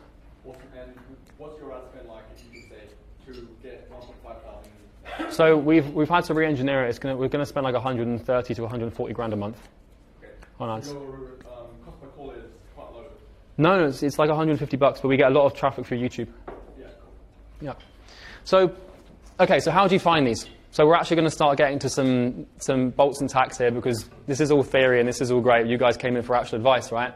So how do you find asymmetries in info businesses? Well, we don't really have to look much further than the metrics that I talked about earlier.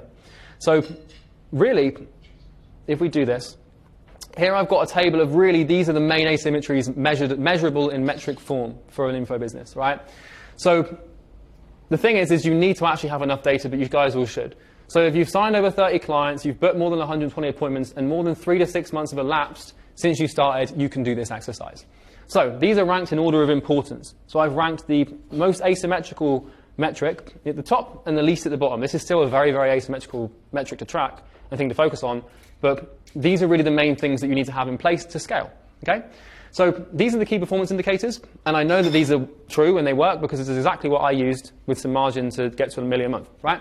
So your refund rate is the most important metric you have in your business by a mile. What Will said earlier about starting with the product and the result is the main thing. You can get everything right. You can have the best funnel, the best VSL, the best copywriters, the best sales team, the best onboarding process. But if you don't get people results, it's all for nothing, because they're all going to charge back. Stripe's going to shut you down. Your reputation's going to be destroyed.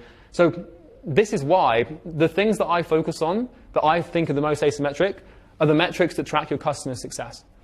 Now, customer success in info is tricky to track because you don't know people are doing the work. You don't know people are like actually doing what you say they do. But what we do is we start with the refund rate. Our refund rate for Imperium is 0.42%, which means that if we sign 200 clients, maybe one of them will ask for a refund. And half the time they don't even deserve it. So that's how you know you've got a good product. So you can tick that one off. So what you need to do is you go through this list and you put your metric in here.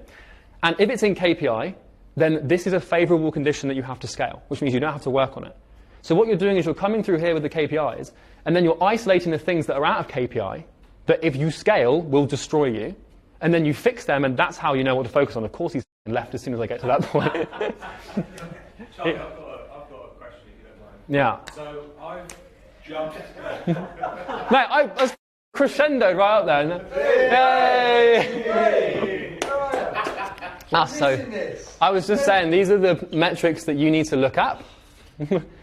So if you look at these in order of importance, and you're looking to try and find these, what you're doing here when you look at these metrics is you're exposing weaknesses. You're exposing that little crack in the submarine that if you push down to the bottom of the Mariana Trench, it will destroy and you'll blow up and be in that disaster that was in the news recently, which I won't get into because it's not a funny joke. But this is how you expose your weaknesses. So you start with your refund rate, and then your dispute rate, which you find in Stripe, your nightmare rate, which is like how many of your clients make you want to kill yourself. And then if these are in KPI, then you move on to the next. So you're just going through here to find out where you're weak. And if you're out of KPI, then you circle no, and now you know what to work on. And once all of these are in KPI, all you have to do is increase volume. It's literally that simple. Now, you could all make the argument, yes, but I could make this more efficient, and I could try and get to $100 a call. Or I could try and get my conversion rate to 40%. Yes, you can. And you can make the system more efficient by increasing these key performance indicators and reducing them or manipulating them. But fundamentally, this is what I found to get to 8 figures with a 50% margin and bring home 500 grand a month tax-free profit. These are the numbers that we've used. So I know it works. So yes, you could say, well, technically I want my collection rate to be 65% because the system's then 15% more efficient. But yes, you work on those things. So what you then do, step 4 of scale, is you fix these to KPI, you increase the volume, then you fix the infrastructure that comes with the chaos of scale, and then you come back to these and figure out where you can find more leverage. You find where you're weakest. So for example, if your average order of price is 26%, everything else is way within KPI, then you pick the weakest metric and you work on that. But generally speaking, a 50% margin at $1 million a month, I wouldn't with anything. I'm just going to print money at that point. I'm not going to mess around with it at all. Because you can increase a metric here, but destroy everything else. So that's how to know what to work on. Don't work with the pipe. Don't work with the pipe. Don't work with the crap pipe, mate. No, don't want to do that. So, look at all these, and then write the metric down, and then is it in KPI or not? And then you circle the ones that are out of KPI, and then you make a list of them, and then you go to town on fixing them. And I've got a mentor model that shows you how to fix them in a second as well. Are you currently out on KPI on any of yours? No, we're all in. Everything's within KPI. So what are you hoping to scale to? What's your... 2 mil a month right now. I want to break it. That's my mission with EasyGrow right now, with the ads and everything. Of course, Brian's gone. Now this is brilliant, isn't it? Like my goal at the moment with EasyGrow is to, because we've got one product, right? I want to find the point of diminishing returns with ads, the peak, most optimal point of efficiency of ad spend, where we can do this on a 50% margin and just continue that scale. And are you going to keep it as a cash flow business that you take money out of, or are you going to sell it? It's a secret. Yeah. It's a secret. No, it's not really a secret. I don't know yet. No, when you're making like 4 or 5 million a year in profit, you don't have to think too much about that. Like, I might sell it eventually. If I get an offer that makes sense, I'll sell it. If I don't, I won't. But when you've got a machine that just prints money, why just run it for as long as you can? Like, if someone came along and offered me a certain number for Imperium to buy it, I'd be like, yeah, of course. But if they came along and offered a number that didn't make sense, I'd be like, no. So I'm not thinking too much about that. Right now, we're just stacking cash. This is why I wear Crocs and wear a Casio. I want as much cash as I can possibly get, so that when another COVID happens, I can just like quadruple my money. All I care about is just cash, as much cash as possible, because that's where the leverage comes from. So this is a pretty good way to make a bunch of cash. You've sold, just personally, you've sold all like expensive shit, like any watches or any crap. I never bought any. I've got a Mercedes. Obviously, the Palm is quite expensive, but I justify that because Bo and I both live there, which means that it's basically just one big meeting room, and then we both got our offices there and stuff, and it's quiet and peaceful. But that's expensive, but other than that, like, huh? How much is that, the place? It's like 30 grand a month. So your goal then, to close the gap between where you are now and where you want to be, which is this billionaire, which is this goal of yours, is to stack as much cash as possible and then wait for a crash and then invest that money in the crash in assets, maybe businesses or properties or do it, Yeah. and then scale it that way. So look, put it this way. So I had this idea a long time ago. I came up with this idea that true pain manifests when the universe presents you with an opportunity that you did not have the character to prepare for. So my biggest fear is something coming along, like a golden opportunity of a lifetime, and I haven't got the cash, energy, or time to put into it. So I can shut down the business and get the energy and time like that. But I want as much cash as possible so that when something big comes along, that I could have an opportunity to start like a company or a platform, or this is also why I'm building the audience as well. Because if you have cash and attention, you can basically become a billionaire with anything, pretty much in this day and age. So that's why. And this is how you make as much cash as bloody possible. And, the end game is the billionaire thing, and it's not because I want, power and all this. It's just because I feel like that's how you complete the game. That's level 126 on RuneScape. Yeah. That's the top of the top. Once you've done that, it's like, okay, I'll go and chill on a yacht now. So, I don't know why we work together so well. so does that all make sense? Does this clarify, because this is literally, if you just have this, and that's all you have, and that's literally all you need to scale. Now, yes, there's some other little nuances, like you need to have an aura ring and blue light blockers and all that crap. But if you have these, you're good. Question? I was going to ask about traffic. I mean, all these things are fit in, right? It's just like if you have more traffic at the top, that also solves a lot of the problems. Do you have any KPIs for that? What do you mean? Especially like organic, because I wanted to ask you that. In what way? With bringing people through this entire pipeline, right? Do you I will, let me show you something. I'll answer that bit inadvertently in about maybe 10 minutes, if that's okay. Yeah, okay. So this is a key. I'll share this document with you guys. You can have it. This is a key for like how to actually find these metrics and where to track them and where to get the data and stuff like that. But generally speaking, at first principle, I can say, because I've done it, if you have those things, you can get to $1 million a month. I don't know if they can get you to $2 million a month because I haven't done that yet. But 8 figures I know is possible with those numbers. I want to understand your thought process around, you know, obviously I know you're stacked in cash, I get that.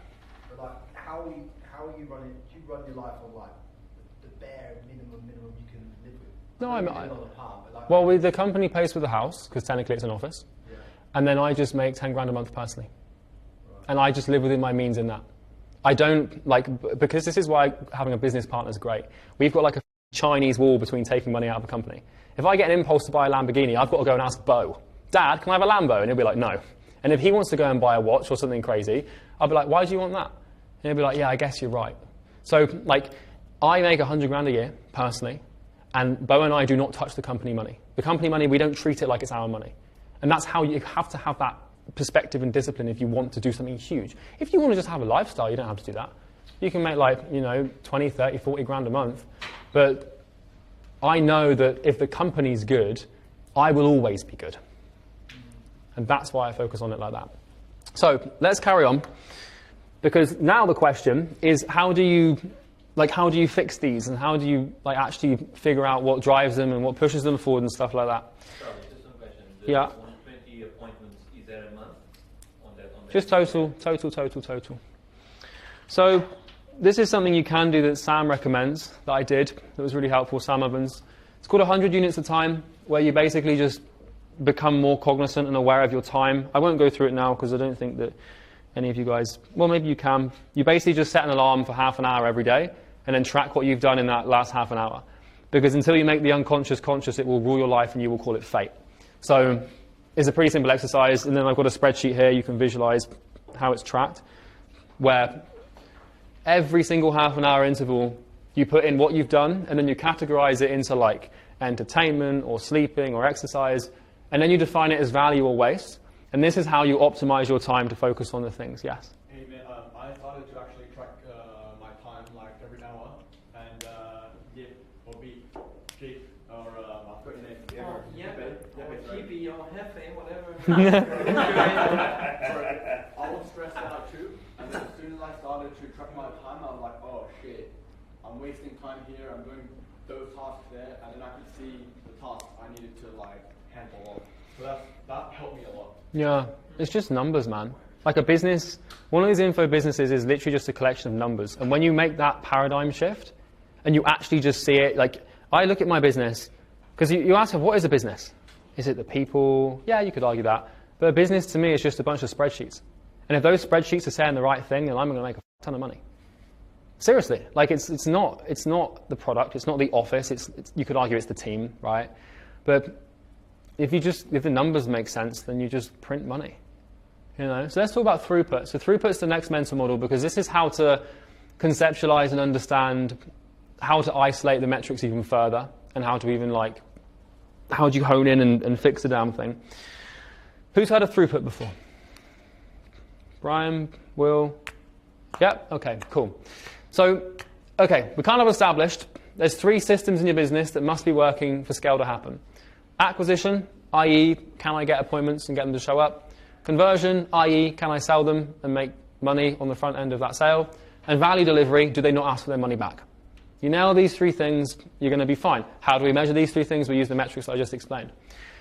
At a macro level, one of these info businesses is those 3 systems. So in that order. And what we can do is we can start to view this business like a pipe. Okay, so you can start to actually look at the business like a pipe. Now, earlier on, this is a little memory test for all of you. What did I say was the first principal input of a business? Who can remember? Awareness. Yes, attention and awareness. So this tap here represents your market. And the little liquid coming out of it represents attention. This is the first thing that you have to work with. In ancient times, they talked about alchemy, turning base metals into gold. Well, it's kind of what we're doing here in business, is we're turning attention into cash. And that's literally at first principle what we're doing. So what happens with your business, whether you like it or not, at first principle, is the first pipe in your business is acquisition. Can I capture this attention in some way, shape, or form, funnel it to get people to book a call, and essentially start the customer journey? The second pipe is conversion. Can I take those calls, get them to show up, and have them give me money for the product? And then the third thing that we established in this little trifecta is value delivery. Can I actually do what I say I can do? And then you have yield. So yield is the thing that comes as a result of throughput. This is the cash, the profit, all that fancy stuff that we want. So the water represents value. So what's happening with this system is value is flowing through the system, and we're defining the flow of this thing as the flow of value. So when I talk about throughput, I'm talking about the flow of value, or more importantly, the conversion of value. So we convert the... Am I passing out, or is that thing shaking a little bit? Shake. Oh, I thought I was having a fit or something, and I was like, Jesus Christ. So, okay. So, blah, blah, blah. Okay, so you can look at your business on a global macro level, like a big boy, these are the main systems. But you can also look at your business on a micro level, on a more local level. So this, for example, is the throughput system, or the three-stage process for the conversion of acquisition. So we start with getting attention, which could be a YouTube ad or could be YouTube organic, and then we convert the attention into interest, which is pretty simple and straightforward, where, you know, if you send a cold email to someone, you've got their attention because they've opened the email. The interest is the reply. And then we convert the interest into appointments. So you reply to my email, I'm going to send you a reply to convert you into an appointment. And then the yield of that is getting people that show up. So this is the system of acquisition. Attention to interest, interest to appointments, appointments to shows. And then we have the same thing for conversion. So the input of conversion is obviously the output of the last system, which is shows. So we start with qualifying and discovering, and then we pitch and answer questions, handle objections, and then close. So these are the three stages of the conversion system. And then the yield of this system, or the yield of the throughput, is closing deals and making money. And then you can see it on a value delivery perspective. So, you know, we start with the onboarding system. The first part of value delivery is getting a client on board. And then we give them information through our programs or through our courses. And then we give them support. And then the yield of that is client results. So you can see how easy it is to understand info businesses and how they work when you can compartmentalize them into these sections. And you can understand the throughput, the yield, the input, the output, and how to get what you want. Because this gives you serious clarity on what to work on. So you can get a bit deeper with this. I'm not going to get into these in too much because you guys should get the point by now. So this is a pretty interesting metaphor that I'm going to use. Barrel, faucet, pipe, and bank. So what you want to do, and this is what I've done, got me to 8 figures, is visualize your market as a huge barrel of water. Okay? Everybody got that image in their head? Big old brown barrel of water. In the same way the water needs to be filtered before it can be drank in the wild or something, this raw value needs to be converted many times before it can be cashed in on. So the water in the barrel is attention. These are the eyeballs and the hypothalamus of your brain, and then putting that onto your product. So the rawest form of value straight from the barrel is attention. Now attention isn't money to us. It's not really that valuable. Sure, like everyone says attention is money, but attention is money when it's been converted 100 times. So in the same way that, you know, if you found a random barrel in the street somewhere, you probably wouldn't drink from the water inside of it. You'd probably filter it first and use a filtering system. So we need to filter this water and convert it to make money. So ads, content, and outreach are all faucets that you can attach to the bottom of the barrel to start extracting value from it. So I'm about to give you my business in a complete diagram. Mate, this thing took me... That's a distiller. Yeah, so I want to try and... Actually, I know what I can do here. I was hoping you guys would have that reaction, because I spent like 4 hours on this bloody thing. So, this is how the machine works. And when you look at this, is literally my business. It's literally the business. And I get quite excited about it, in case you can't tell. So, you guys can't really read this, but I'm going to explain. So here we have the market. Here we have the barrel of water, right? We got the niche, we got the market, we've got the attention of the aggregation of every single human that we can possibly sell to in this barrel. Now we have to extract that attention and extract that value to begin the pipeline flow. So this here is what we would call throughput, right? So you know earlier I showed you guys the pipes, and like at a little level we've got 3 pipes, it's all cute, it looks nice, blah blah blah. Well, this is the full machine. And this is every single step of conversion or filtering that this water has to go through to either become profitable or drinkable or a client, right? So the tap represents Brian Moncada, okay? Brian turns his tap on for me by running my ads.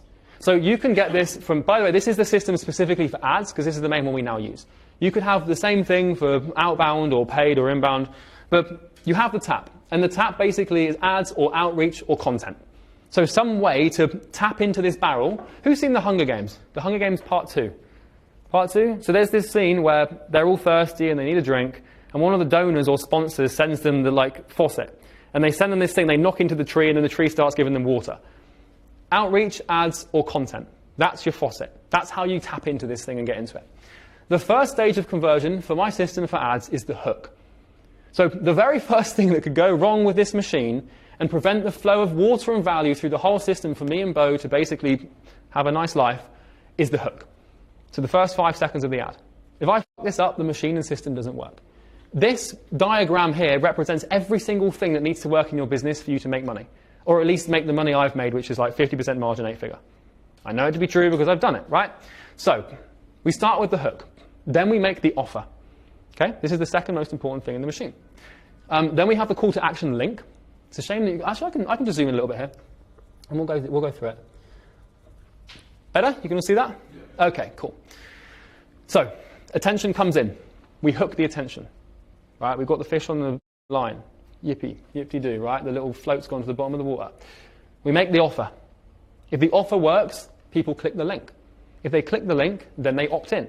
If they opt in, they watch the VSL. Now, a couple of things can happen. They can either go straight to the Calendly form and schedule an appointment, or they don't go straight to the form, so we have to email them, retarget them, and rehook them to get them to schedule. So this is the first thing that has to happen for the value to flow through the system. Now, I cannot have any bottlenecks in here, otherwise nothing's going to flow through the rest of the machine, right? Is this all making sense? Does this also clarify what your business actually is and what it does? Good, okay. So the next thing that happens, okay, so what basically I don't know if you can tell the difference from where you are, but the yellow represents acquisition, the orange represents conversion, which is sales, and then the red represents value delivery. So remember I said there's 3 systems, and they can all be bottlenecked at different points. These are the points at which they can be bottlenecked. So once we've got someone to schedule, we call them to confirm the schedule. Then we confirm their call with an email. And then we get the rep to reach out and introduce themselves through email. And then we send them Calendly reminders, and then they show up. So this here, up until this point, this is the acquisition system to get appointments. And this is the very first thing that can go wrong. So I could bottleneck at the VSL section if my VSL sucked. I could bottleneck at the show system if this little pipeline didn't work properly. If we stop sending confirmation emails and Calendly reminders, then suddenly the throughput is cut off at this point. And no more value can flow through the system and go through the rest of the process because we're bottlenecked here. Does that make sense? Good.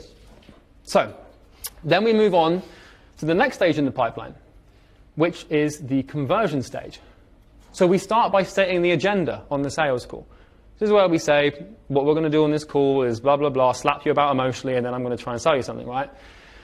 Then we qualify them, then we discover their problem, then we pitch them, then we answer their questions they have about the program, then we pitch the price, then we handle their objections, then we negotiate a payment term, then we discuss financing, or we discuss the actual getting the payment, so sending the Stripe link, then we set their expectations, and then we send them a contract, then they request to join school, then we configure Stripe in the back end to get their payment set up, then we wait 24 hours, and then we grant access.